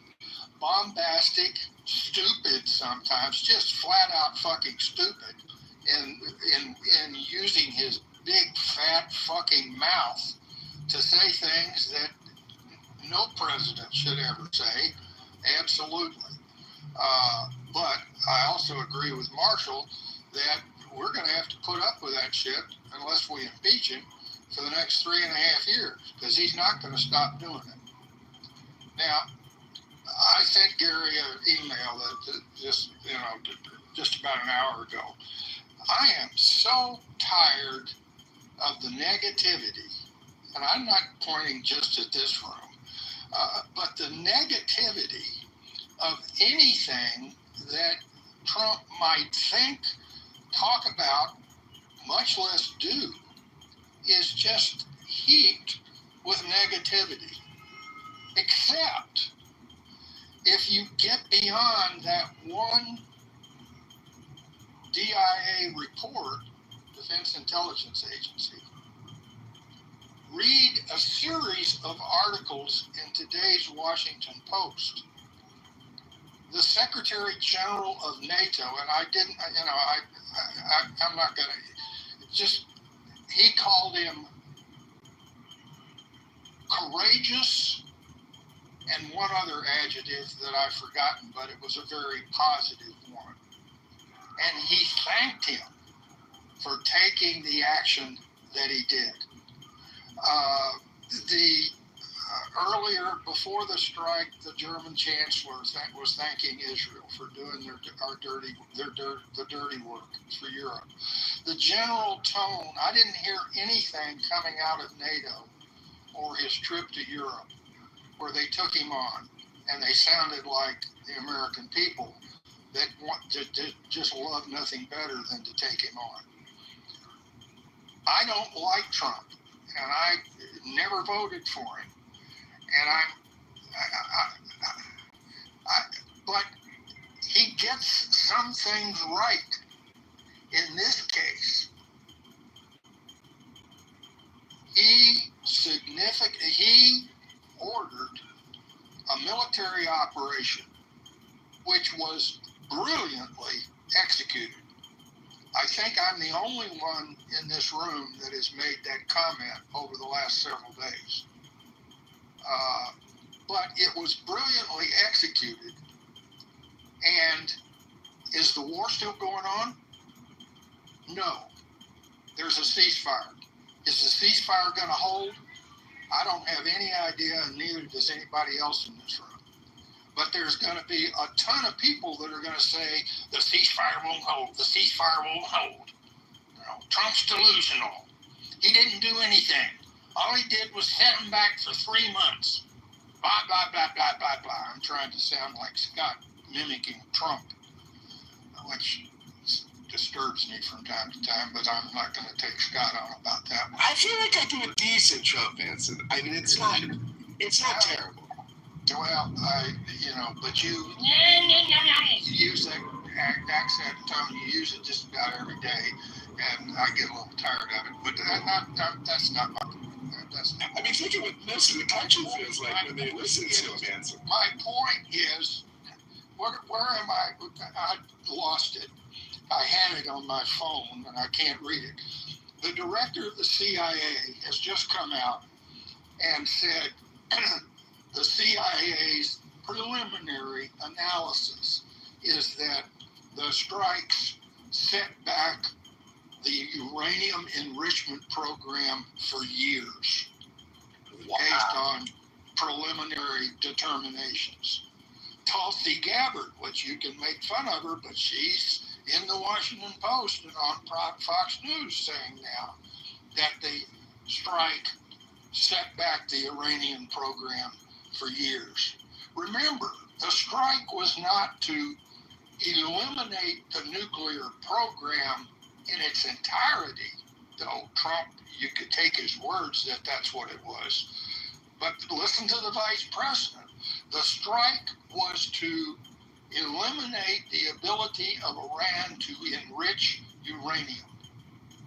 And my assessment, which take it or leave it, I don't have any expertise in BDA, but I have spent some time at Oak Ridge, Tennessee, walking through the warehouses that had the centrifuges that we used to make enriched uranium for bombs that was then sent to Rocky Flats, where the bombs were made.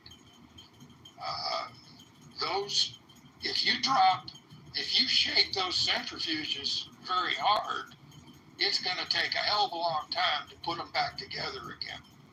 And I believe that that's far more likely what happened. Did we hit every cavern that holds a centrifuge anywhere in Iran? I can't say that. But we sure as hell landed bombs right on top of where those centrifuges were located, as far as we know, and I think we had pretty goddamn good intelligence. You look at the photo or pictures that you can, satellite pictures, there's 3 holes close together, separated by 3 more holes at some distance. That to me says those bombs were dropped exactly on where we knew the underground facilities were. And who knows whether they collapsed them completely, but they sure as hell, I agree with Radcliffe's assessment preliminarily. I think that the program has been set back. The ability to enrich uranium has been set back for years. Okay? Did you also notice that Trump was asked by a reporter, if they try to start them back up again, will you go back and bomb them again?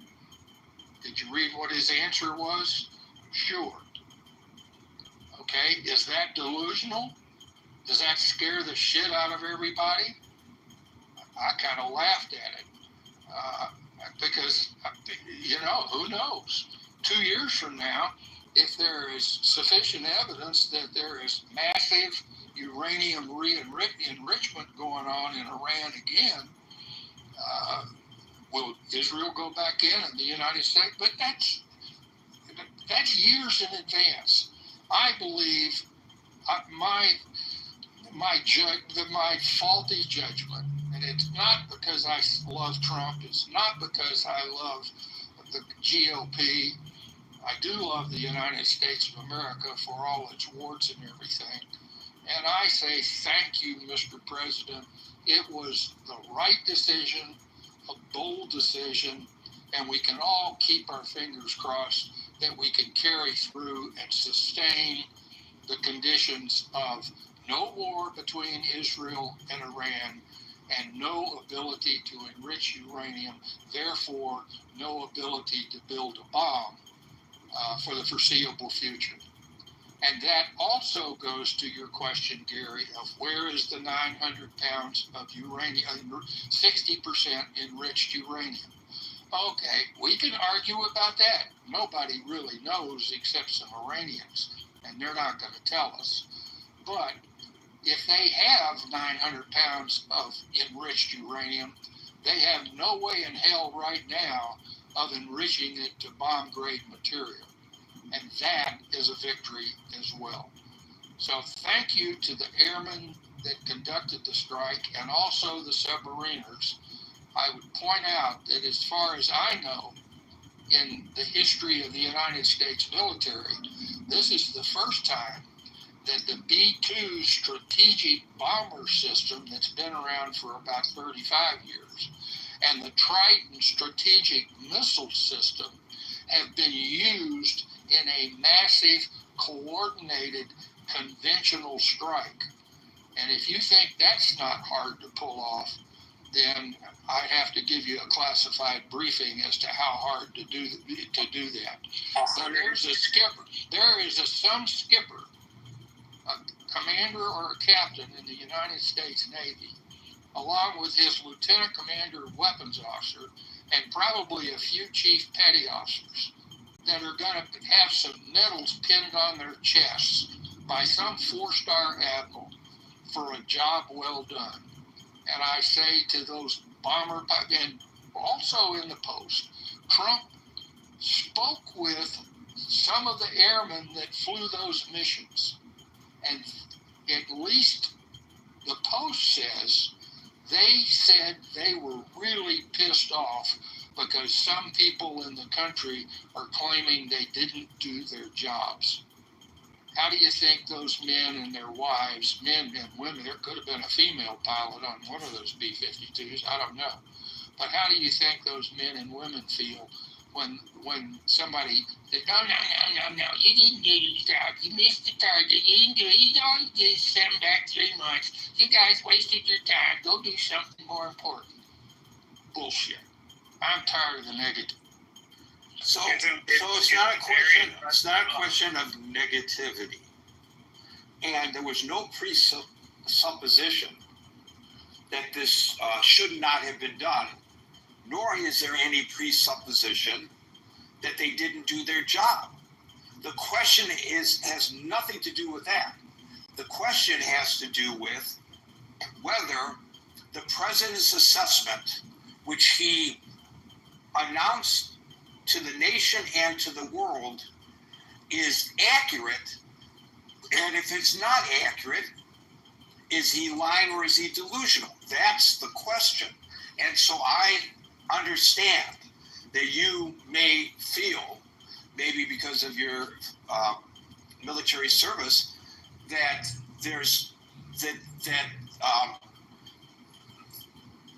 we are discussing failures by the military. Nobody is discussing failures by the military. That has never been suggested on this stage. Even the few who have come to the stage in the past several days, who have opposed the action by the United States, none of them have said, well, they went out there and they missed the target and they failed or anything like that. That hasn't been uttered by anybody. And so I think that that's not a deliberate misdirection, but a misdirection from where we are. That's absolutely not the discussion at hand. The discussion at hand is the president's pronouncement, assessment to the world. I want to know, everybody wants to know, can they reconstitute? How badly were they set back? How long will it be before they potentially rebuild and start all over again? That's not a failure by the military. They were given the mission and they completed the mission, and I happen to believe it was a good mission. And I also believe that if in the minds of the military, both the United States and Israel, more needs to be done, then they should have been given the opportunity to do more. But that's just me. It is what it is, as they say. But nobody has questioned the military action and criticized it, not once on this stage, Anza. Well, I would then ask you and Scott, is it within the realm of possibility that one or both of you can say right now, thank you, Mr. President, for ending the war, for getting the ceasefire, and thank you for doing your best to eliminate the nuclear threat from Iran? Well, can anybody say that? I'll say thank you, Mr. President. I appreciate it. Gee, he's not asking you to say it. 25 separate aircraft across 2/3 of the globe. I'll tell you, he's most impressive to me is they did it all without talking to each other, all in the middle of the night, all getting gas together. 125 separate aircraft. Imagine how hard that is. Nobody. I know exactly how hard it was, but that's beside the point. Anson, I'll say thank you, Mr. Trump. Thank you. Thank you. That's all I'm trying to get the point across. Okay, thank you, Anson. You can be appreciative and thank the president for what he did, and also question whether the information he is giving us post-operation is accurate or not. They're not mutually exclusive avenues to pursue, and they're not married to one another in the manner in which I think you're trying to suggest. Infinite. Hey, Gary, everybody, how's it going? Yeah, like I said, I'm happy to say thank you, Mr. Trump, for bombing Iran. I lived in Lebanon for 10 years. I played professional basketball there. My family's from Lebanon, and I've been to Iran a couple times for basketball. And, so just to say, I have a little bit of experience and history and friends in Iran for basketball and in the region. And I was there in 2006 when Israel bombed Lebanon, and it was very uncomfortable, not being in any way supportive of Hezbollah, but also really being uncomfortable being so close to bombs. And they blew up a radar installation, within viewing distance in one of the ports in Lebanon from where I lived. And it was the loudest thing I've ever heard in my life. It was crazy. But I think good topic in the sense, and Gary, I really appreciate you, your rooms, it's been a while. Your professionalism and your consistency, and the topic is great from kind of like, I think, getting attention and getting obviously so many people are interested in discussing, listening to it. But on the other hand, I kind of feel like it's noise, to be honest. I mean, Trump did something that has been talked about for forever. By all accounts, it was extremely impressive and hard to pull off. It pulled off well. And, getting caught up in did he exaggerate? Is he delusional? Are his words, this or that? I think this is the point. Trump, in this case and in many cases, has kind of shown to be a no nonsense, no bullshit kind of guy. And that's the only thing that works in that region. And,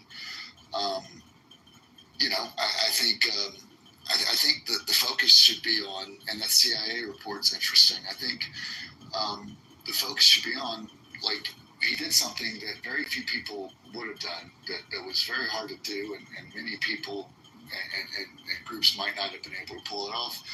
And I think we need to focus on what's next, not like what is the minutia of the BDA, or what's this stupid, low confidence intelligence quote unquote report that, the facilities in a mountain under, they're messed up. And I think years at least, anything can be rebuilt, but years at least is that's pretty much destroying something. So I think it's noise. I don't think he's delusional. And I think rather than wasting our time and energy on this kind of thing, and being kind of like, just swayed by these leakers and these, disingenuous anonymous sources, let's focus on what's next. That's what happened in Iraq. We got distracted. I said at the time in Iraq, and I'll finish right here, Gary. I said at the time in Iraq, it's the right thing to do. It's going to be very, very hard. But if they can do it, having a free capitalistic society in the heart of the Middle East would be transformative for the world. That's not our goal in Iran, and I agree with that. But it was a great thing. Iran wants to talk, and they know our president, at least this president, isn't messing around. And I'm worried about, if there's a regime change in America and the schizophrenia and the 180 that can happen so easily, but not delusional. Very happy about it. And I just hope we can focus on the future, what's next for that region and the world, rather than this kind of distraction and noise. I just point out that arguably we would not be having this problem with Iran today if Saddam Hussein were still in power in Iraq, because he served as a countermeasure to the mullahs in Iran, as we all know. Do you think, hold on, Scott. Do you think that, Saddam was like evil and terrible, and not saying that he wasn't evil and terrible. I'm not saying that. I agree with your point to a degree, but Iran would still want nuclear weapons. We would still have to deal with it, and we couldn't trust Saddam to do it. But Saddam, like I said, it was the right thing to remove him. We needed to be aligned and not divided, and have Democrats just try to hope for Bush's failure and vice versa if it's politically motivated. But it was very hard. I don't think Saddam would have anything to do with Iran's nuclear capability, though. It would only increase their desire to, and we'd have to deal with it. Israel would have to deal with it anyway, right?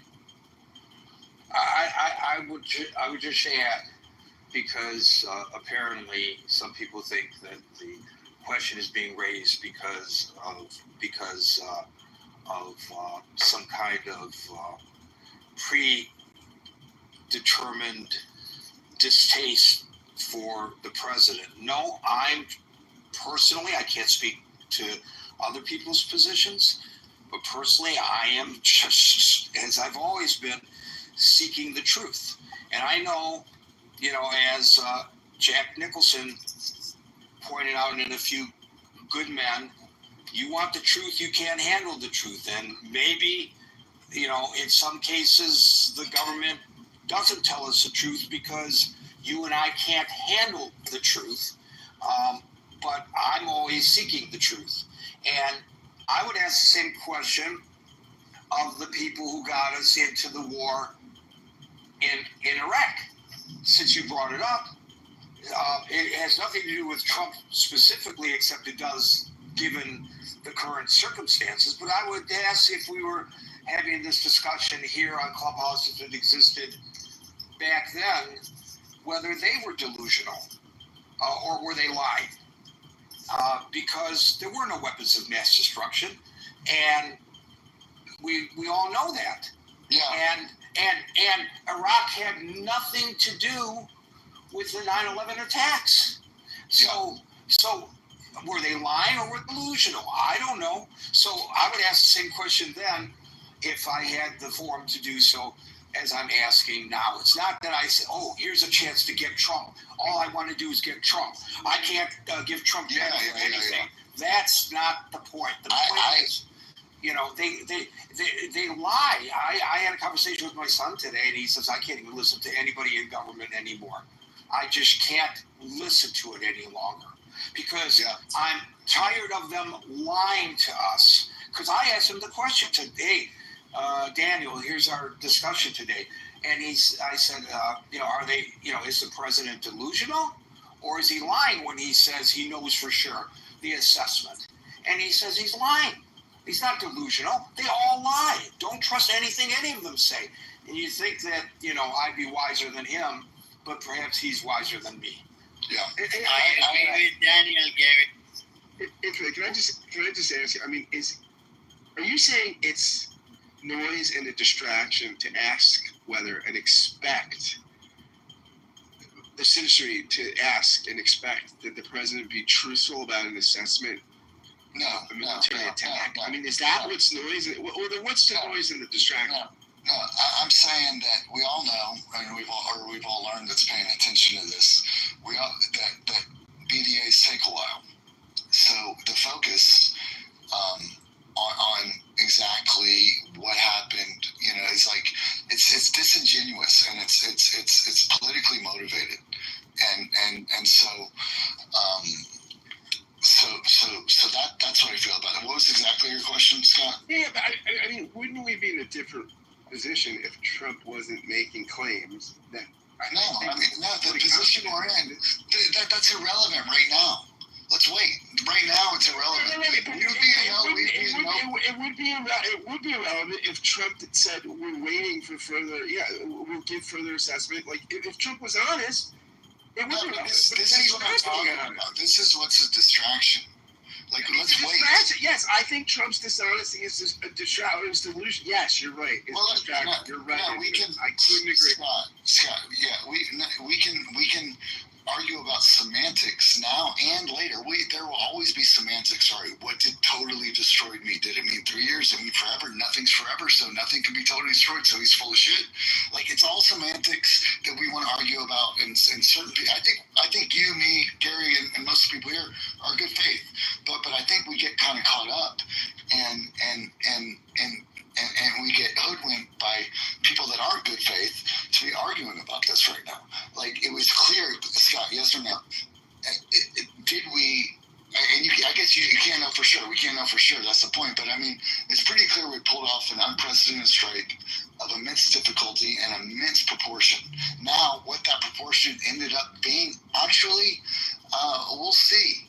But it was not. If Trump had said that, we wouldn't be having this conversation. Okay, but the president of the United States, on public record, didn't say that. It did say something that Gary, who's a pretty reasonable news guy, I think, is wondering whether or not it's fair to call him delusional, right? So now it's a public question. It's not. We're not having this discussion because we're obsessive. We're having this conversation because Trump said something that forces the conversation. Where if he just had been responsible, we wouldn't be having the conversation. Okay, but his critics are not responsible. So he's not playing. He's playing in a pigsty. So he's got to use tactics that are appropriate for the environment. And I'm going to take my own advice right here, and I'm not going to keep going around in circles about something that's irrelevant and distracting. I will just end with saying I have friends that played for the Iranian national team. They're good basketball team. They're good guys. There's good people. And I wish the focus would be on how can we make their lives better now that we have clearly addressed this nuclear situation. Iran clearly understands how serious Trump is. Let's move to making the world a better place, making Iran as free and peaceful as we possibly can. And if they rebuild, if they fuck up again, I hope, if the president isn't Trump, that I have confidence would, bomb them again and do whatever it takes to make sure they know we're serious. I hope if someone else is in charge, they'll have that courage, regardless of character. And I have plenty of things about Trump. I can't believe he's our president, but who else? I mean, it's hard to be president, and you're gonna have, and it's unfortunate that any president of ours in the foreseeable future is gonna have a flawed character. But he did the right thing here. He's done the right thing a lot more, the hard thing and the right thing a lot more. It's kind of like than most people give him credit for, and almost any president that I remember has. It's kind of like, last thing I'm going to say, I'm going to listen after this. I have 3 young kids. When you're talking to a kid, they have to understand there's a consequence. And if you're wishy-washy on the consequence, you're asking for a disaster and a menace to society. And that's what has created Iran. We have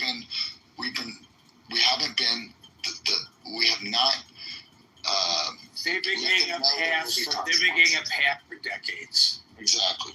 They've been getting a pass for decades. And I personally this may come as a shock to Anson, I guess, and maybe to you if you think that the question is being raised for partisan political reasons, which in my case would Not be from you, possible. Gary. Not from you, Gary. But Yeah, I know. Okay, but in my case would not be possible because I'm an anti-partisan. So a friend of mine who I came out with professionally on the streets of Detroit with, he is a patrolman. Me as a young reporter, and then me growing into being an entity as a reporter on the streets of Detroit, and he eventually becoming chief of police, Ike McKinnon, Dr. Ike McKinnon. He always liked to say, we are equal opportunity lock 'em uppers. He didn't care the color of the skin of the person. If you were a criminal, the only color that mattered was blue, the uniform, and he was going to go after them. And he was highly respected. And I consider myself that my philosophy is similar to his. I'm an equal opportunity beater-upper. I don't care whether the person is Republican. I don't care if the person is Democrat. If they're wrong, they're wrong. And I'm going to beat them up. And I'm going to ask questions. And I think if you're going to make the argument that if somebody, and I know you say not me, but if somebody's going to question whether the president is delusional with his commentary about the success of the attack, is by asking it, that's for partisan political reasons, is what you suggested. Yeah. Well, and then I will ask, well, is his assessment the night of the attack that it was a complete success? He used the term obliterated before there were even any satellite images, I think, of how successful it was. Maybe they had them, I don't know. But at any rate, was that politically motivated? You know? So, I just think it's a little.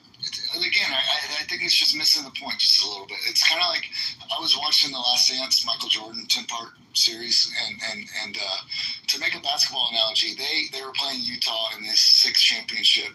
They lost a couple of games or something, but then they came back and they got up 2-1 they won by 40 points. They 96-54, the lowest point total in NBA history. NBA history, not just playoff history.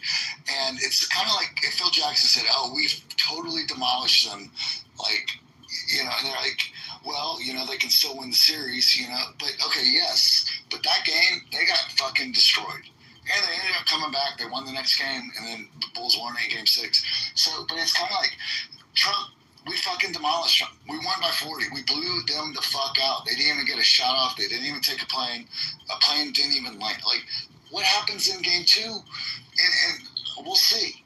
But we beat the fuck out of them. We demolished them. We totally, quote unquote, destroyed them in that sense. And then now we're back to semantics. But the question is fair. I just think it's kind of missing the point a little bit. And I hope we can focus on what we can do for Iran and the world. Unfortunately, it's going to take patience. It's going to take focus. And what these kinds of conversations and questions do, I think it's good for someone like you to moderate them, Gary, because you are fair and you are an equal opportunity beater-upper. But we're also, maybe giving a little too much attention to people that want us to focus on this instead of focus on other things that I think are more practical and more important and take a lot of patience and focus. So. Yeah, so as example, just yesterday, I pointed out the hypocrisy of Chuck Schumer. Now, when Chuck Schumer attacks President Trump for by calling the attack unconstitutional, but the multitude of unauthorized by Congress attacks that Obama ordered in I can't even remember which the number of countries that I mentioned yesterday when I was looking it up. It was a bunch of countries in the Middle East, and he remained silent.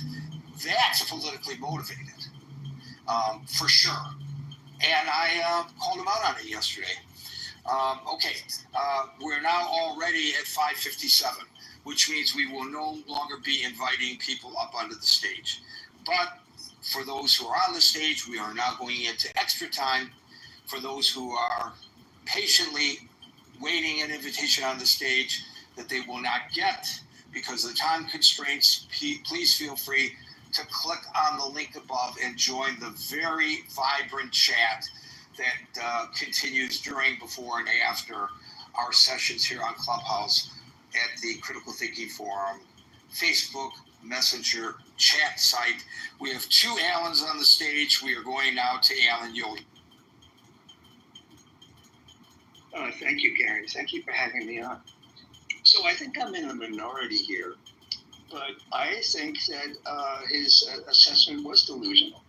You know, I listened to that the news report that you that those 3 paragraphs. I read it actually before you were talking about it, and it really sounds delusional to me. So you know, I don't have the report in front of me, but each of those paragraphs is just loaded with stuff that it's not just lies. It's, you know, in a way, is he a liar or delusional? My answer would be yes. I think it's both. I think he's a liar and he's delusional. And I'm worried about it.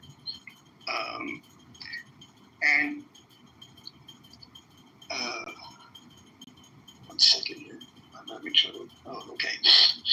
So, just so that you have some idea. Also, Anson basically was, he was early on when I first got on, he was asking me if I was this guy who was been in a room with, who was a Trump hater, and I told him I wasn't in that kind of room, but I actually despise Trump. But at the same token, if he would reverse himself on something that is really dear to me, let's say DEI, I would praise him to the sky. You know, so it's not as if that my problem with Trump is like anything that he says I'm against. I listen very carefully. He's the president. He's my president. And I listen very carefully to what he says. And if he should say something that's very dear to my heart and that makes me proud to be an American, and it's not something that he's saying just to pat himself on the back, then, you know, I would praise him. I have no problem with that whatsoever. So the 12-day war, and Trump and Netanyahu declare victory. And from what I hear, Bibi is considering early elections to capitalize on this move. But when I think of what's really been accomplished, my head spins. If the idea make either through denying them of their nuclear capability or regime change, it doesn't seem to have worked. And my sense is that I think both Trump and Netanyahu are lying for political survival. Now, I'm a proud Zionist, but I also despise Netanyahu. And my personal feeling is both Trump and Netanyahu are lying for their own political survival. And I think Iran is now more resolved to have a weapon and soon. And I think the IDF did an amazing job, and I'm very proud of them. And our forces did an amazing job, and our intelligence did an amazing job, and I'm proud of them. And Israeli intelligence did an amazing job. But the objective, to me, seems unfulfilled. I don't believe in what Trump is saying. I don't believe what Netanyahu is saying. And in my conversations with my friends in Israel, there's major questions going through many Israelis' minds in terms of what has been accomplished. And I feel in a certain sense we're living in this mass hysteria where we're made to believe that the operation was a complete success. I feel somebody's lying. It may not just be somebody, it may be a few people in power. And I don't know more than that. But in answer to your question, and I'm in a minority position here, yeah, I do think that Trump is delusional. I'll stop there. Whether he's delusional or not, and it was a question that I asked, not a statement that I made, I don't know. But I will say that it seems to me that Netanyahu wanted to go further in this war, and when the Iranians almost immediately broke the ceasefire, and Israel responded, and then the president wakes up a few hours later, and then on the tarmac at Air Force One before flying off to the Netherlands, drops the F-bomb. He's so pissed off at both Iran and Israel for breaking the ceasefire. And by the way, if I have a ceasefire with you and I stand down and you attack me, I have the right to retaliate. But the president didn't see it that way because he wanted to claim victory for having brought an end to this war. By the way, he gives no credit to Qatar for its involvement in this, which may very well have been more so than the president's. I think Qatar was speaking with Tehran and Washington was talking to Jerusalem. But at any rate, he literally calls Netanyahu up and tells Netanyahu to turn planes that were about to attack military targets in Iran around. And Netanyahu says, okay, I will, because he knows he needs the support of Trump. And so he judiciously did, probably with a little bit of bile, turn them around. And then, instead of being critical, which I understand why he was not, he claimed we accomplished all of our goals. I don't think they did accomplish all of their goals, but fine. That's where we're at today, and I think that leads to the frustration, Alan, that you just... All that accounting is through Trump's mind. We don't really know through the fog of war what really happened there. We don't know, right? And the thing is, by recounting all this, is doing an injustice in a certain way, even though I have a high respect for you, Gary. But in a certain sense, the more we repeat as if that it really happened just because Trump said it, is dangerous. Well, there's that. So I should have qualified this by saying all of what I just said is a recitation of Trump's expression of the events. Trump said that he called Bibi and told him to turn the planes around, and Trump said that the planes did a little wave to the people of Tehran with their wings and came back without dropping any bombs, which could just be hyperbole on his part, that part of it. And I'm not being overly critical of him if that's not exactly accurate. But I haven't heard anybody in the Israeli government suggest that it's not true that they stood down at President Trump's insistence. And I don't think that's far, the exact details of that, okay, maybe we don't know them, and maybe the president isn't being as forthcoming as we would like with the exact details, but I think that's basically what happened. I think it's been documented that planes were on the way and that they turned around. I believe that's been documented. So it's not just, me reciting what the president said. I think there's documentation for that. Thank you, Alan. We'll go to Les. One quick thing, if I may. So one thing that's been on my mind is what do the Israelis make of all this? Not only us. And there's a wonderful podcast called For Heaven's Sake that's available on a lot of podcast mediums. And it's hosted by Yossi Klein Halevi, who's a great journalist in Israel, and Donnell Hartman.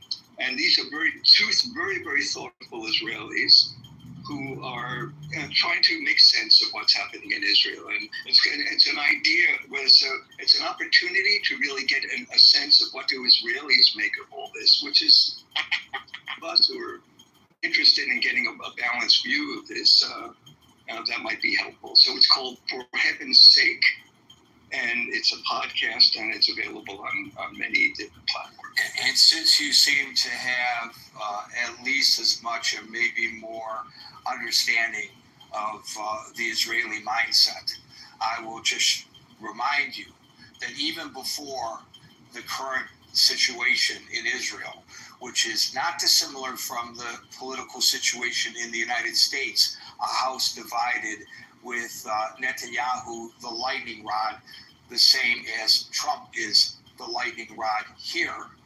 Even before that, for decades, there was a saying, you ask two Israelis their opinion and you will get three. Less. So if you're, first of all, I think Trump's audience for what he's saying, he's not just talking to lefts and trying to inform lefts what's going on. Whatever he says goes into the public and goes abroad. And, so I don't expect him to, give out the secret of what we think is really going on or whatever. And I really am, and this is just such mouse nuts compared to if we had elected,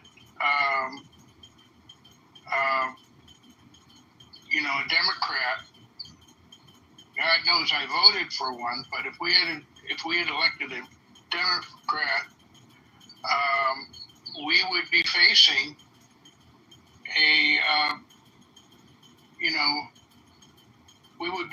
a nuclear Iran on its way, and there would be so much dithering that they could run out the clock.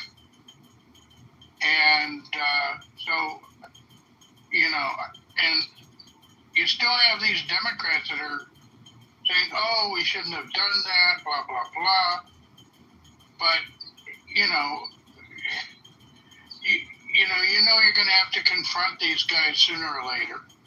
And I'd rather have it where, they're not nuclear armed and they can't use blackmail.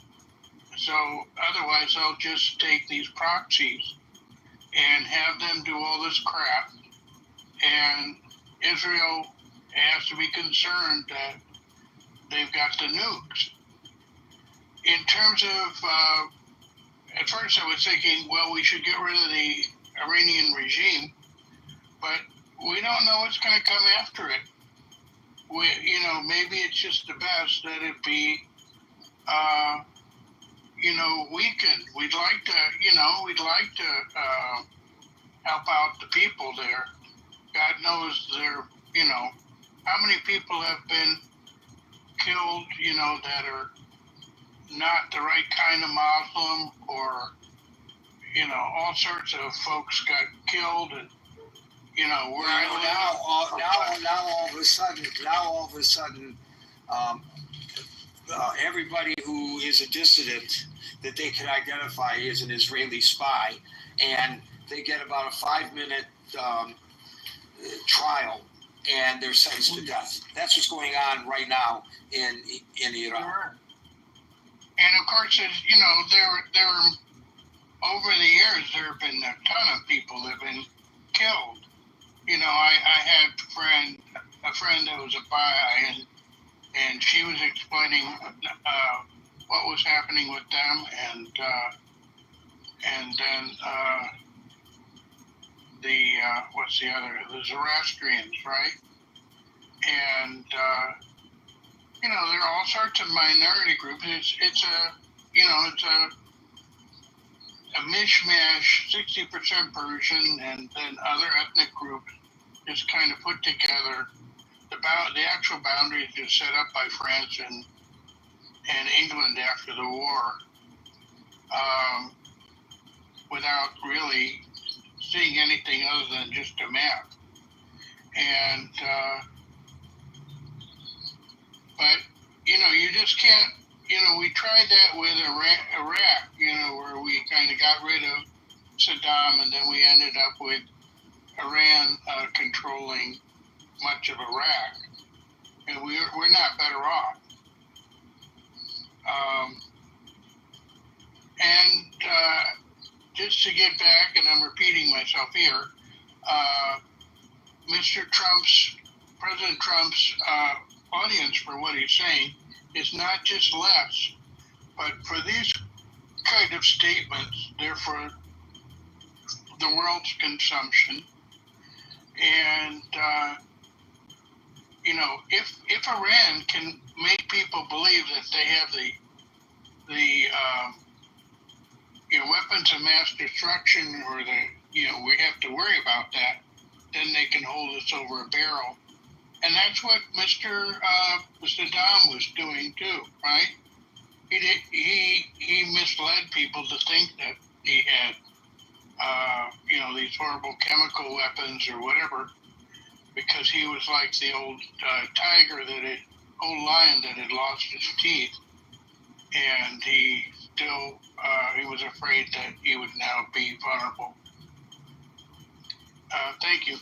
So Les, quick question. There are a lot of people on the stage, so we have to be quick with this. But I want to ask you, does it matter whether the president gives us and the world a correct assessment of what happened, of the success of the attack, so that we can all collectively ascertain the proper response to that in the future, or what to be concerned about? Or is it better off that we just don't know? Again, you know, you can't handle the truth kind of thing. Well, I gotta say, you know, I would like to know, because I'd like to be able to evaluate what happened, but you know, and to know, like, if a future another strike is required, that it was required or whatever. By the way, my feeling about this bombing was, you know, I read this on the back of a shampoo bottle, you know, kind of bomb and then repeat, you know. You just kind of do it until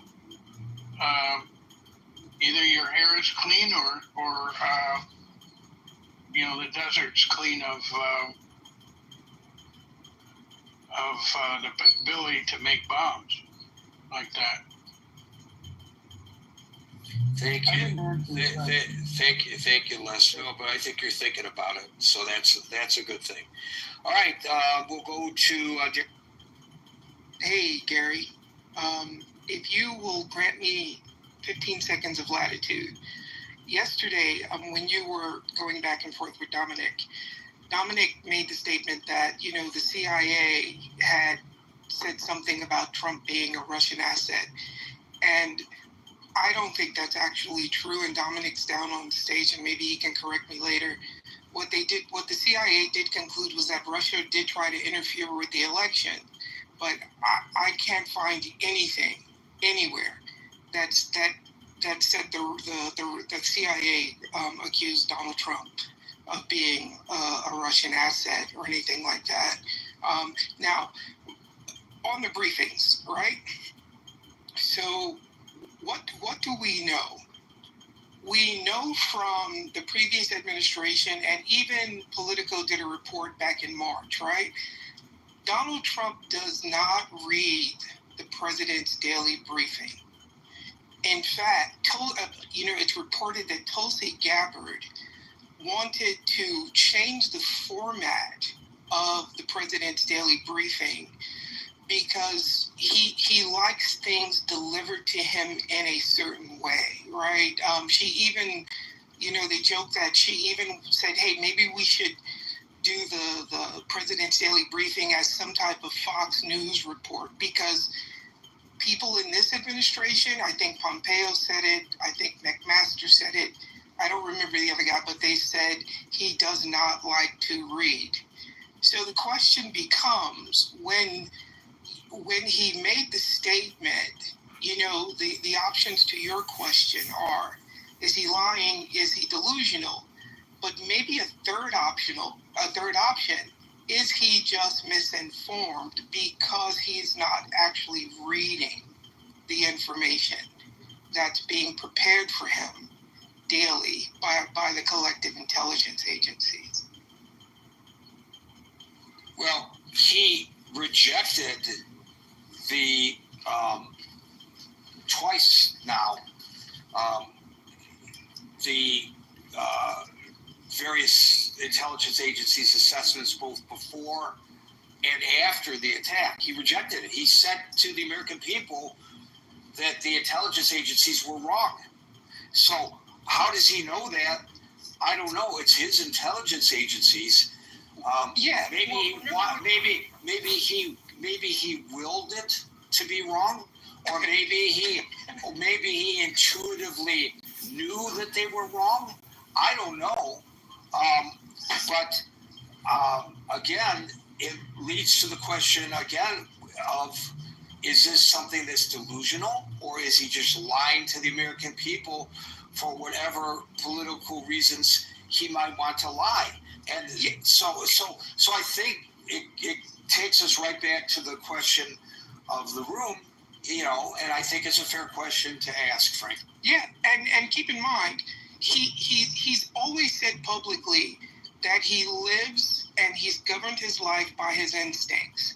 And he believes that his instincts are so finely tuned that he can walk into a room, assess the room without anybody saying anything, and then make a decision about what to do with the people in the room. And that's kind of like to something Scott said earlier, right?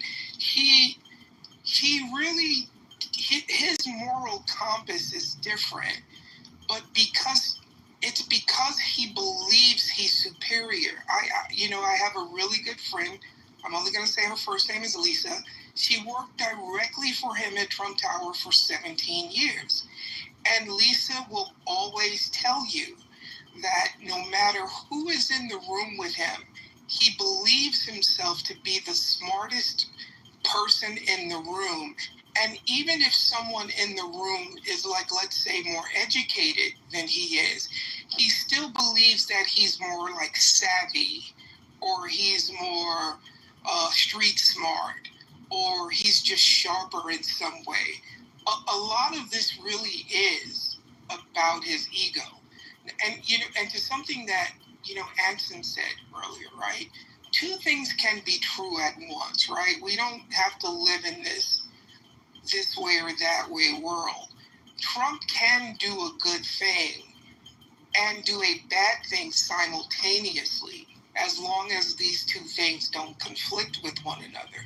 And he is perfectly fine living in that type of ambiguity. And again, a lot of this goes back to his sense of just being superior to everyone else. He doesn't have to answer to us because he's better than us. And that's not, before someone says that's a negative thing, that's just what it is. I don't think he sees it as being good or bad. I believe he just sees it as, I am superior to you, and therefore I don't owe you the truth, and therefore you should just listen to what I say and get in line behind me, And lastly, how much of what's happening, this is my opinion, but how much of what's happening is what we would call theater, right? So yesterday, Trump goes on Truth Social, and he says that, they got a warning from Iran that the attack was coming in, and that's why there were no casualties in Qatar, right? So how much of what's happening front-facing, meaning front-facing to us, the public, and how much of what's happening behind the scenes, the phone calls, the interactions, maybe the Zooms, whatever you want to call it, how much of that is what's really happening? And how much of what we see is technically political theater. You know, I don't believe that at any point Iran wanted conflict with America.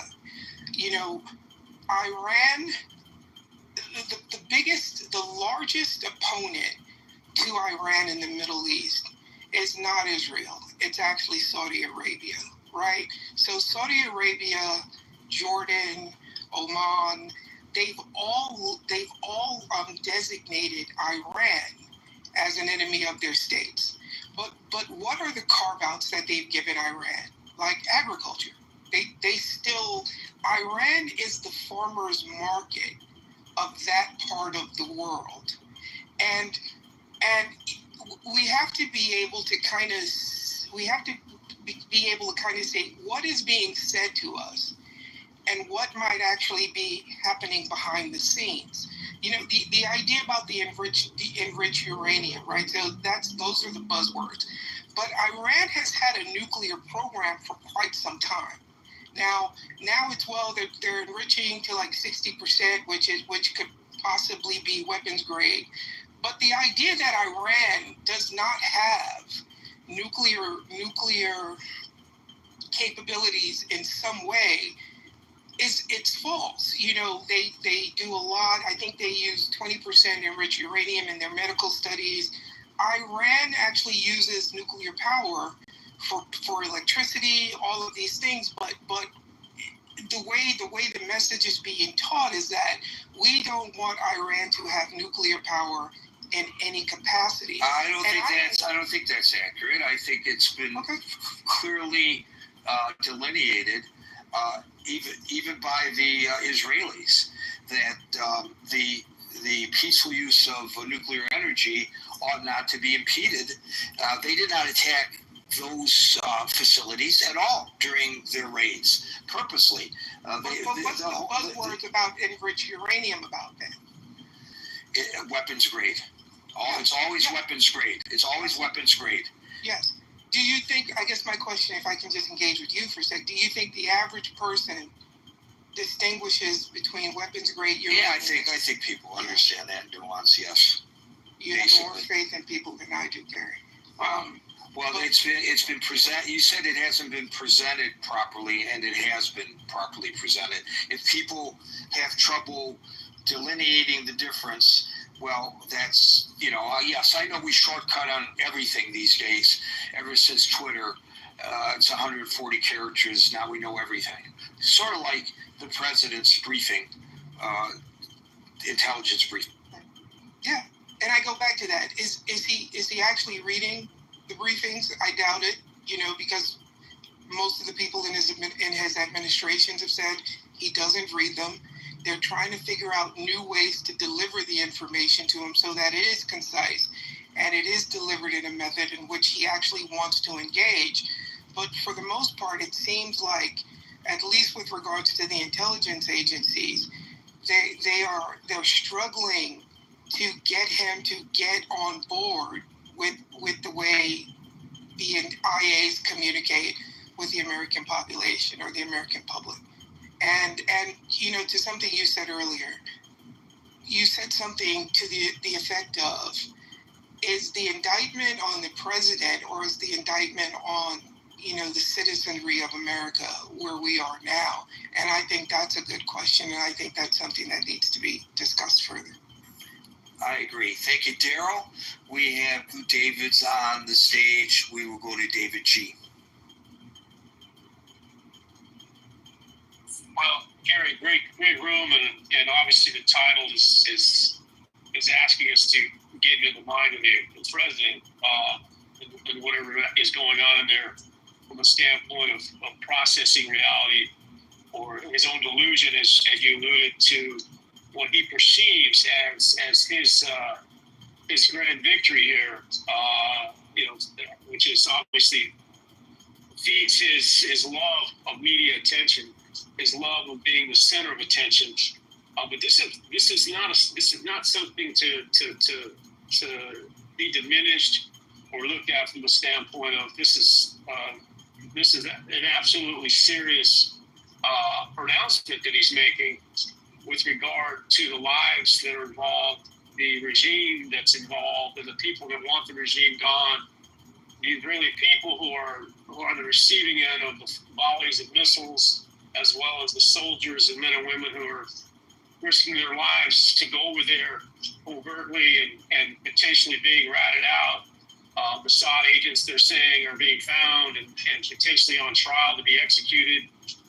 So we're seeing a regime response as well that's going to treat everything like guilty until proven otherwise, and responded in kind with these executions that happened today or yesterday.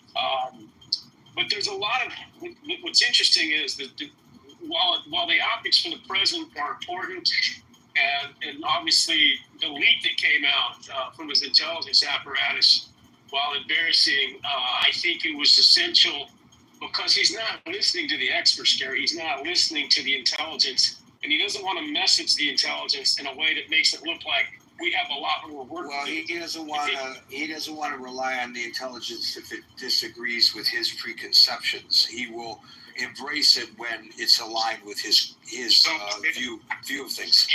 He does, Gary. I sent you studying back channels from the BBC. You might want to take a look at it. It's the only news source I found that's reporting this so far, but the chief thing, it's from June 24, 2025. Where's the author? It doesn't have the author's name, so it must be a wire report from the BBC. CIA says intelligence indicates Iran nuclear program severely damaged, which tends to contradict some of the early battle damage assessments, which is that it was not as serious as first thought. Granted, that conflicts with what the chairman of the Joint Chiefs said at his. But that was early on. And we get more information every day. Yes. Well, he noted early VDAs. He noted the battle damage assessments would change over time. So I'll say wait. So you have it. With the technical, the stuff that needs to be done to determine the level of the damage is very difficult. I was they're talking about they need seismic detectors to be able to analyze the depth and magnitude of the underground explosions, very similar to the way we understand earthquakes. They're talking about sniffers to look for radiation, which international inspectors say they have not seen. And then there's these sophisticated sensors, these LiDAR sensors that detect, have light detection, which can provide 3D maps using laser pulses from aircraft or drones to look inside the mountains. So absent this very technical feedback, I don't know how we can arrive at these pronouncements, Gary, and to make everybody feel better that we put these sophisticated bombers in the air and drop with this precision. It's also argued, Gary, that Iranian got in front of this potential threat by being on the front end of innovating very hard concrete. Popular Mechanics had a great article that I posted in other room today that spoke to how strong this new cement is with regard to beating back the bombs. And the fact that they haven't seen any subsidence showing that there's been an implosion inward says that there's a lot of structural damage that's still intact, or a lot of structural infrastructure that hasn't been affected. So, I don't know what his motivation is, Gary, why he has to speed this up as fast as he is to arrive at this sort of definitive outcome, which we know is way more complicated and intricate. And I think the American people aren't stupid. They're not going to just buy into something that is as evolved as this. And then of course you have the regime and the enrichment, the high levels of enrichment uranium that are supposedly being secretly guarded or hidden, and they can still sprinkle a bomb with some of this stuff. So, and we're now pushing the regime into a corner where they're seeing the only way that they can potentially defend their regime is to go get a bomb now. And I think negotiations is the only way to get them back into the sunlight so that we can try to counteract it. Because future bombing and war, unless we really get in there with boots on the ground to eradicate every component of this regime, we're not really getting it done. This is not. We can't just fight a war in the air and expect the outcome to be what it is. So delusional, maybe not, but delusional from the standpoint that he wants a victory. He wants to cement his credentials.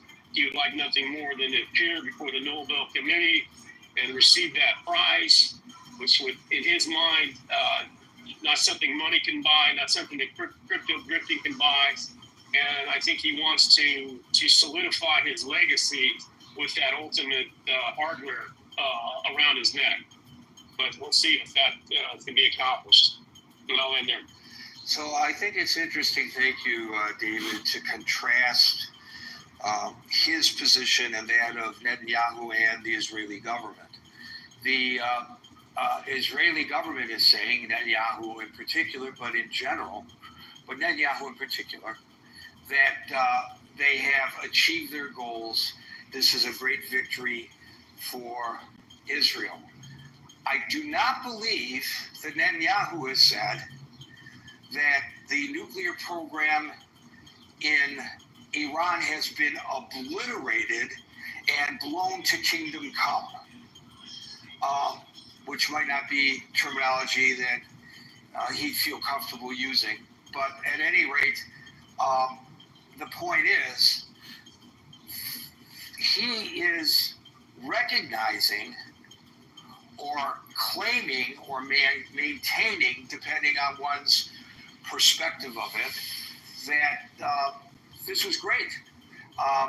And it could have been done without the help of the Americans. And congratulations to President Trump for having the fortitude to do what he did by sending the bunker bombs and the Tomahawk missiles into those facilities. And at the very least, according to the latest assessment from the Israeli intelligence, they've been pushed back 3 years, which I would consider, if I felt that an attack might be imminent, that they're that close to developing nuclear weapons, I would consider that a victory in terms of the battle, But you don't hear him resorting to the hyperbole that this is the greatest thing and this compares to Hiroshima and Nagasaki and ending wars, and that Iran will never now have nuclear weapons. He said that today, although he said, I don't think they will do it. He didn't say that they won't. He says, I don't think, which is a qualifier. I will give him credit for the qualifier.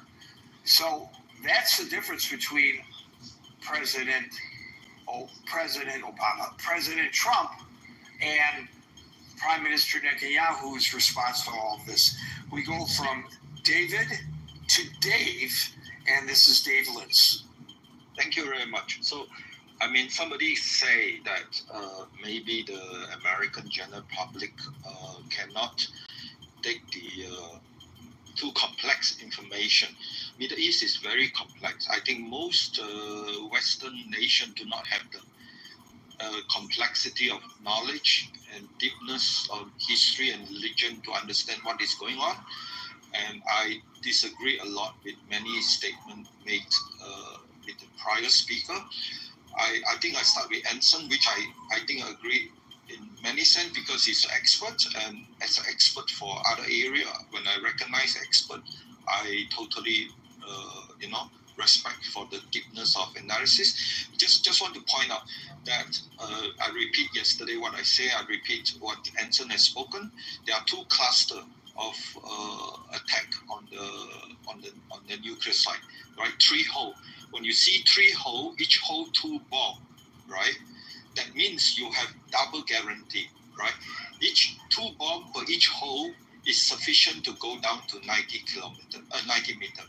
But I have put in extra effort. I have found 3D schematic of that site, and there is a thick layer, very thick layer, enough to prevent nuclear weapon. That means if you drop a nuclear weapon, it's likely it will hold, right?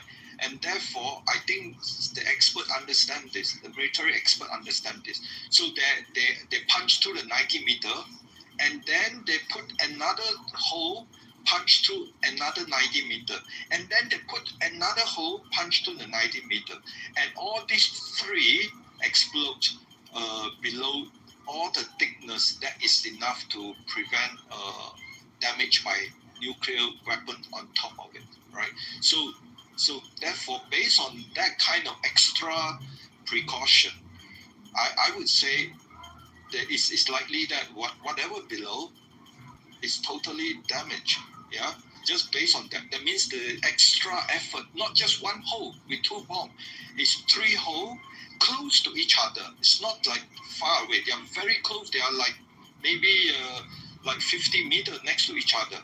That's how precise is it, right?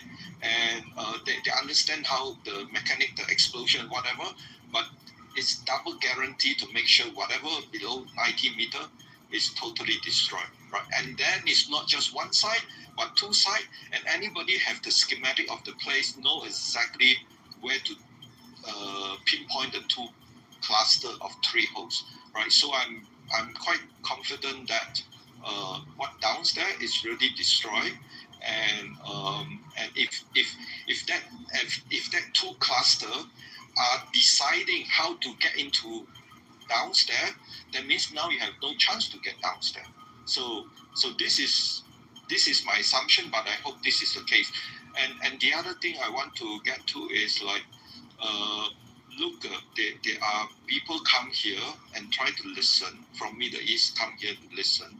How shallow, how stupid some of the remarks here, and they will say, "Oh, this guy is a good candidate to be recruited as a useful idiot to weaken United States society." So this is not just any forum. This is a forum where not only you get to hear very intelligent things, but you also get to hear people who are easily misinformed and decided to choose certain direction with no critical thinking, no basis, and they are primed for recruitment or for useful idiot. This is war. This is how enemy look at United States. For people still think that what is enemy number one of Iran is Saudi and all these things, they are totally disillusioned, because today in the parliament of America, death to America, right? So really you have to understand the history, the religion, the motivation, 1,400 years, all these things before you can really know how the people there behave. I think one of the guy, I can't remember his name, Limit or whatever, he played basketball and he said correctly, this is the only way the people in that region understand strength. You want peace, you first show the strength, you show the decisiveness, you show no compromise, no nuclear weapon mean no nuclear weapon, right? So that's why Anson said, a reporter say, what happened if they develop again? Then Trump said, bomb again. That kind of decisiveness is exactly will lead to peace. And if you wishy-washy, right, talk like crazy and impeach Trump president or whatever, and you try to push for further weakness in the American society, then the enemy of US will still think about, we still have another chance to anger, to weaken United States further. That's why what go on here is very important. We must emphasize critical thinking so that we have a chance to help others who still not sure to find the truth. This is a platform we must push for truth, or we not have the peace, even we have all the military might. Thank you very much, Gary. Thank you, Dave. Howard. Hey, Gary, how are you? I am Peachy Kino. Good. I know we're short on time, so I'm going to be really brief, and I'm sorry that Hans is not here because I did have some feedback from my perspective on I felt somewhat of a myopic and kind of antiquated Cold War 1970s worldview. You know, it is possible that uranium can also be used for dirty bombs and suitcase-sized bombs. It's not like that they're all only going to build big missiles with a delivery system. So I just wanted to point that out. But I am happy to announce actually a Critical Thinking Forum exclusive. We've sourced a limited edition 2,500 MAGA-like red hats from China. They're much cheaper than sourcing them in West Virginia, Steve, for only $20.25 plus shipping and handling. And the hat says "Mission Accomplished." So I'll post my eBay link in the chat messenger, Gary, and thanks for listening. I'll land my Skylab there. American capitalism at work with the assistance, of course, of slave labor in China. Thank you. You are a, as Mark Levin would say, a great American. Dominic. Hey, Gary, I'm going to be quick because I want to hear from Steve. 2 points. I forget who was talking. He said I said something wrong yesterday. If I did, I apologize. But I went back and looked at some reporting. So I went back to Maggie Haberman. I think she was working for the New York Times at the time. And Maggie published several stories, basically, that challenged the narrative presented by the U.S. intelligence community regarding President Trump's connections to Russia. And she positioned herself as an independent voice, which I respect. And then there's another reporter, and I'm trying to Miranda Devine. She worked for the Post. And she spoke quite openly about the work of the FBI, the Steele dossier, and the work that the CIA did in collaborating with that report on Donald Trump. So I'll just leave it there. I don't want to take any more time. The main point I wanted to mention, Gary, was the apparent lack of interest in the leak that CNN got, which was a leak of classified information. And I was trying to see if CNN had actually received the document. Did they actually receive a classified document on national security? And apparently they did not.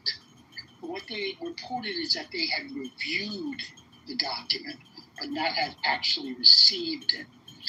Dominic, isn't receiving a crime? No, it's not. No? Okay. No. Well, no, receiving is reviewing is not. And so I went back and I took a little bit because the report that was leaked was published on the classified intelligence network called the Capstone Network. It's called CapNet. And whoever leaked that information to CNN apparently got it off of CapNet, which is where this preliminary document was published. And apparently, the government knows everyone who logs on to that network. So the investigation is going to be taking place as to who gave that information to CNN. And the question I have is, I wonder why CNN didn't tell the people that the document was classified intelligence. And they did not report when they gave us the information about what it said. They did not say that it was surreptitiously obtained classified intelligence. And I think that is, Gary says I can criticize journalists. I wish they would have told us that. Anyway, that's it. That's all I got, Gary. Thanks a lot. And obtained surreptitiously. I'm going to look that up and see whether that's true. And I wasn't being critical when I said that you critique the media. I just made a statement of fact. Steve, and then Alan heads up. You follow Steve, and you are our final word. Steve? Yeah, Gary, before I comment on anything, I just want to preface it by saying this. When I lived in North Carolina, one of my really good friends and helped me get into computers. I later worked on a regional team, was head of electronic warfare at the Special Warfare Operations Center. Now, this guy is a guy that when Delta Force goes out, he's the guy helping them with everything they need electronically. And me and him was having a general conversation one day. And what he told me, which he had no reason to lie, he's a good guy, straight up with me. We have stuff that if the American public knew about would blow their minds. So before we start saying that Trump's being delusional, and before we start talking about all these bombastic things that we attribute to this man, there's probably stuff that he's receiving in the Oval Office in real time and after the strike that is beyond probably our wildest fantasies to imagine. So before you paint this guy as being out of touch, delusional, you got to ask yourself this: do I know the capabilities of the people that's giving him information? Do I know their complete capabilities? Do I know what they're able to give him? And before you start saying that, stuff like he doesn't read his intelligence report, this was one specific event that he's locked in on with his generals, with his intelligence people. It's not like you're reading a review of all the things going on all the way around the world. No, you're locked in on one thing, and it's very important to him. So before you could call someone delusional, you'd have to have all the facts that they had at your disposal, or else you're being delusional in your assessment of it. And I'll just say this, that I don't think and I don't think we should, because it compromised national intelligence. We have no idea what their capabilities are. We have no idea in real time, or maybe within a few hours, what the capability of the military and intelligence agency is to assess it. Furthermore, if we're talking about it's totally destroyed, I think he's probably referring to not that they tend to move 60% uranium around somewhere. I think he's probably talking about the production facilities that was going to take that uranium and turn it into 90% weapons grade. So, but this is so atypical of this thing with Trump. Trump does some bombastic things, but he done one thing right here, and we're trying to uncover every rock. We're trying to uncover every leaf to find some way to assassinate this guy's character. We had a problem in the Middle East. We got people saying death to America. We got a regime that's working on ICBMs that could hit the United States. We got a country that's trying to destroy another nation with any mechanism possible. And we finally had a president that said, instead of dancing with the guys and sending them money and trying to placate him, said, look, guys, you're going to do this or else we're going to take you out. And that's what he did. So I think before people pronounce that all his words are delusional, you might want to just consider that. Do I, as someone that's trying to evaluate someone else's speech, have all the access to all the facts that he has? And if I don't, then maybe I'm being delusional in my assessment because I'm coming to a conclusion without the facts. And I'll leave it. Thank you, Steve. I'm happy to put Dominic's mind at ease. This is how CNN described it. They cited anonymous sources, and they said that those anonymous sources told them the assessment was classified and that it came from the DNI and the DIA. So they did acknowledge that it was classified information. They also, by the way, repeatedly called it early intelligence assessments. In fact, even today, they are referring to the intel that's coming in as early. So you use the term surreptitiously. I don't think that I could find any place where they actually used the term surreptitiously, but they did note that it was an anonymous classified preliminary report that was leaked to them. And the leak has been viewed as unauthorized, but CNN did frame it as reporting on classified intel received, and so they did meet the criterion that you threw out for them to meet, Dominic. So bravo to you for holding CNN's feet to the fire. Okay, Alan, you get the final word. Well, Gary, first of all, I'm really eager to be on topic, so I'm going to answer your question first. And I want to make sure that you agree that I've actually answered it. Yes, absolutely, he is lying. Secondly, he probably is also delusional, but if it's a radio button where you have to say yes or no, he is absolutely lying. Have I answered your question? Well, you answered it directly and to the best of your ability, and whether people agree or disagree is another matter. But yeah, you're addressing the. Thank you. Secondly, I have great respect for Anson and for Steve and for many others on your stage. But Anson raised the question of saying, thank you, Mr. President. It's kind of like saying, thank the arsonist who put out the fire.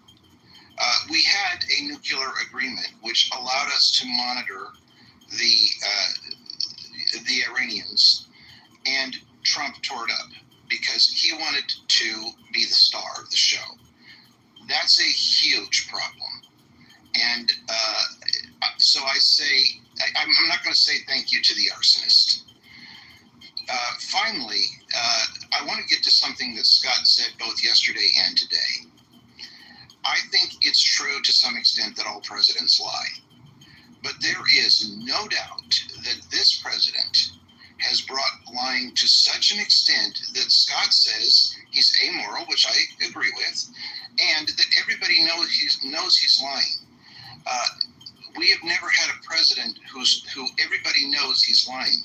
Truthfulness is the foundation of any relationship, whether it's a marriage, whether it's a working relationship between two people.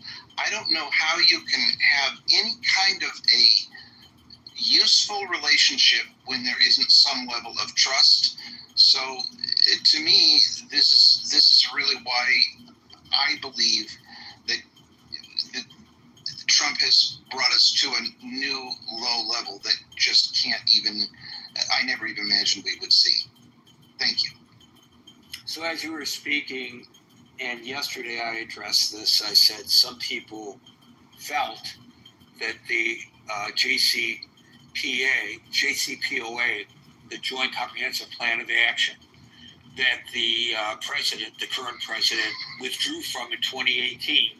Some people felt that it was working, and some people felt that it was just giving Iran time to use the term that Dominic used, surreptitiously continue developing its nuclear weapons program.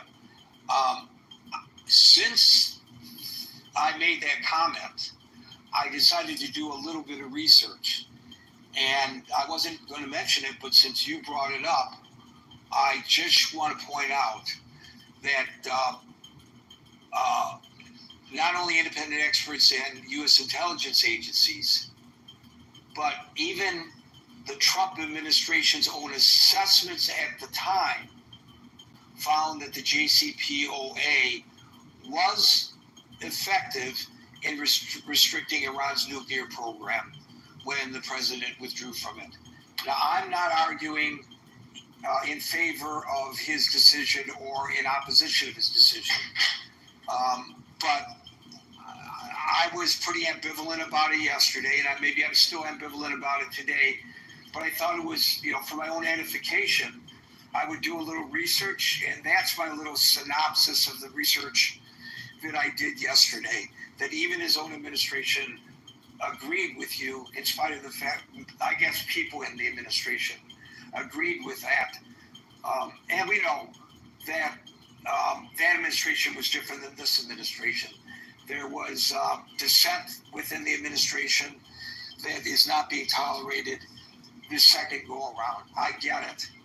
But I think that both Barack Obama and George W. Bush articulated very well the value of a president listening to diverse points of view and then making a decision after giving those diverse points of view careful consideration. In this case, I think the opposite is happening. And the reason I feel confident in making that observation, and this brings us full circle to where we are today, the topic of the room today, is Tulsi Gabbard changing her position on her assessment as the Director of National Intelligence to come in alignment with the president when the president's assessment diverged from hers. So it's sort of like the tail wagging the dog, I guess.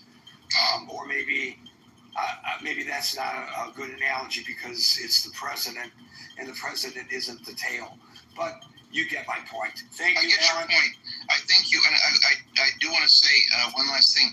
Next Monday, we're going to talk about, in my brain trust, we're going to talk about Johnson to Trump. And a lot of it's based on McMaster. Yeah, it's going to be very interesting. So I want to invite anybody to come to that. Thank you, Gary. And you could have to say when that is. That will be after your room on Monday afternoon. It'll be at 4 Pacific, 7 Eastern in the Brain Trust. Well, you better hope that I get out of here by 7 o'clock. So that I can actually... I won't come. So that we don't talk too long. Thank you, Gary. Okay, thank you, Alan. Well, it is about almost 7 o'clock. So with fingers crossed, we are here Monday through Friday from 5 to 6 p.m. New York time. So till 5 p.m. New York time tomorrow. For the next edition of the Critical Thinking Forum, everybody be safe, be well, and peace out.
Impressions, right? No, you're not doing that. In your 4 or 5 years. Wait, this guy doesn't even know what he's talking about. You're doing 10,000 impressions a week? Yeah, or views, impressions, whatever. But the point is, views and impressions are two totally different things. You don't know what you're talking about. I'm not upset. I'm just saying that's a discrepancy. Like, Rabbi, I looked up your entire history and stop your fucking bullshit. Stop lying. I'm very calm. Stop lying. Stop lying. Yeah. So what I'm saying is, when you think about the next 3 years, there's no bigger product or service than me, right? Like, what is wrong with this guy? Josh. Oh, the electric is on in mine now. No, you're nothing. You're nothing. Whatever you're saying means nothing. You're nothing. The reality is the population is going through a phase of transformation, right? Where The electric is labor on is in being mine now. marginalized in a way it's never been marginalized in human history, right? Through automation, robot technology, and global outsourcing. So the American citizen has to recreate themselves, right? So I come in and say, hey, you know what? The mechanism of recreation is through the soul. Unfortunately, our society has demonified the soul. Can you tell me one of your accomplishments inside of Israel ever since you went there? I became a rabbi. I became an international personality in the media. Which anyone can do. Which anyone can do. Yeah, no, that's not international, buddy. I'm in Canada. I'm in the U.S. You're in Canada. Keep out to get out to Jerusalem. Him and Ariel fighting. No electric has been used. I was on CD, whatever TV. I was on. I'm dominating. Buddy, you are a black person inside of Israel that is being used for you're being used for entertainment purposes. Black rabbi. Oh. Do they let you in the bunkers? Unfortunately, I live in a luxury apartment. I have my own. I was brother, you fucking liar.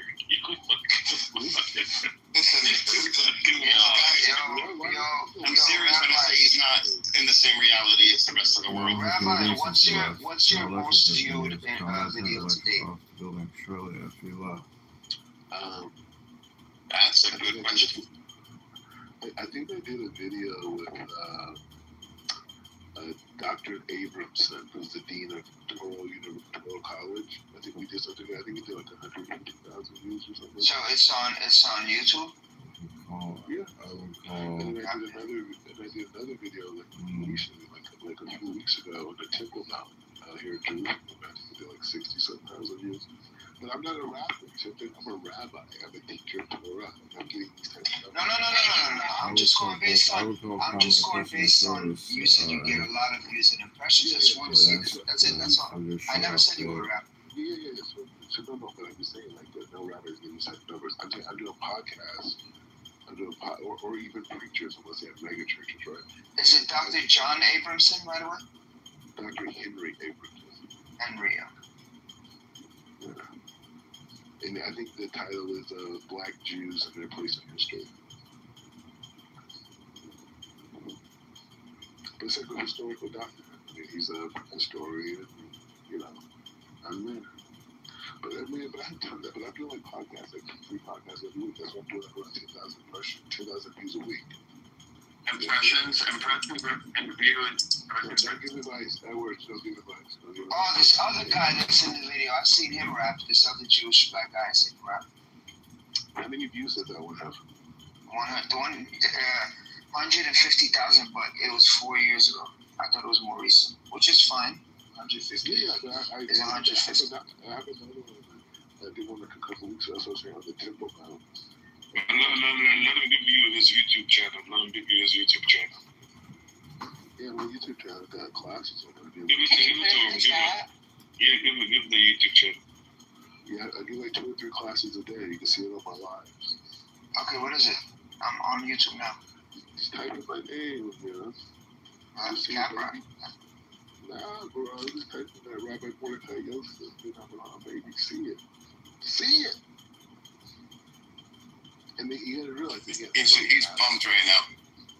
No, I'm just saying I'm a rabbi. You know what I'm saying? I'm not like a. Let's spell it for him. Mordecai what? I know how to spell Mordecai. What's the other one? Mordecai Yosef. Yosef? Yeah, like Yosef, like Yosef. Yeah. I got it. Can you just put it in the chat for me?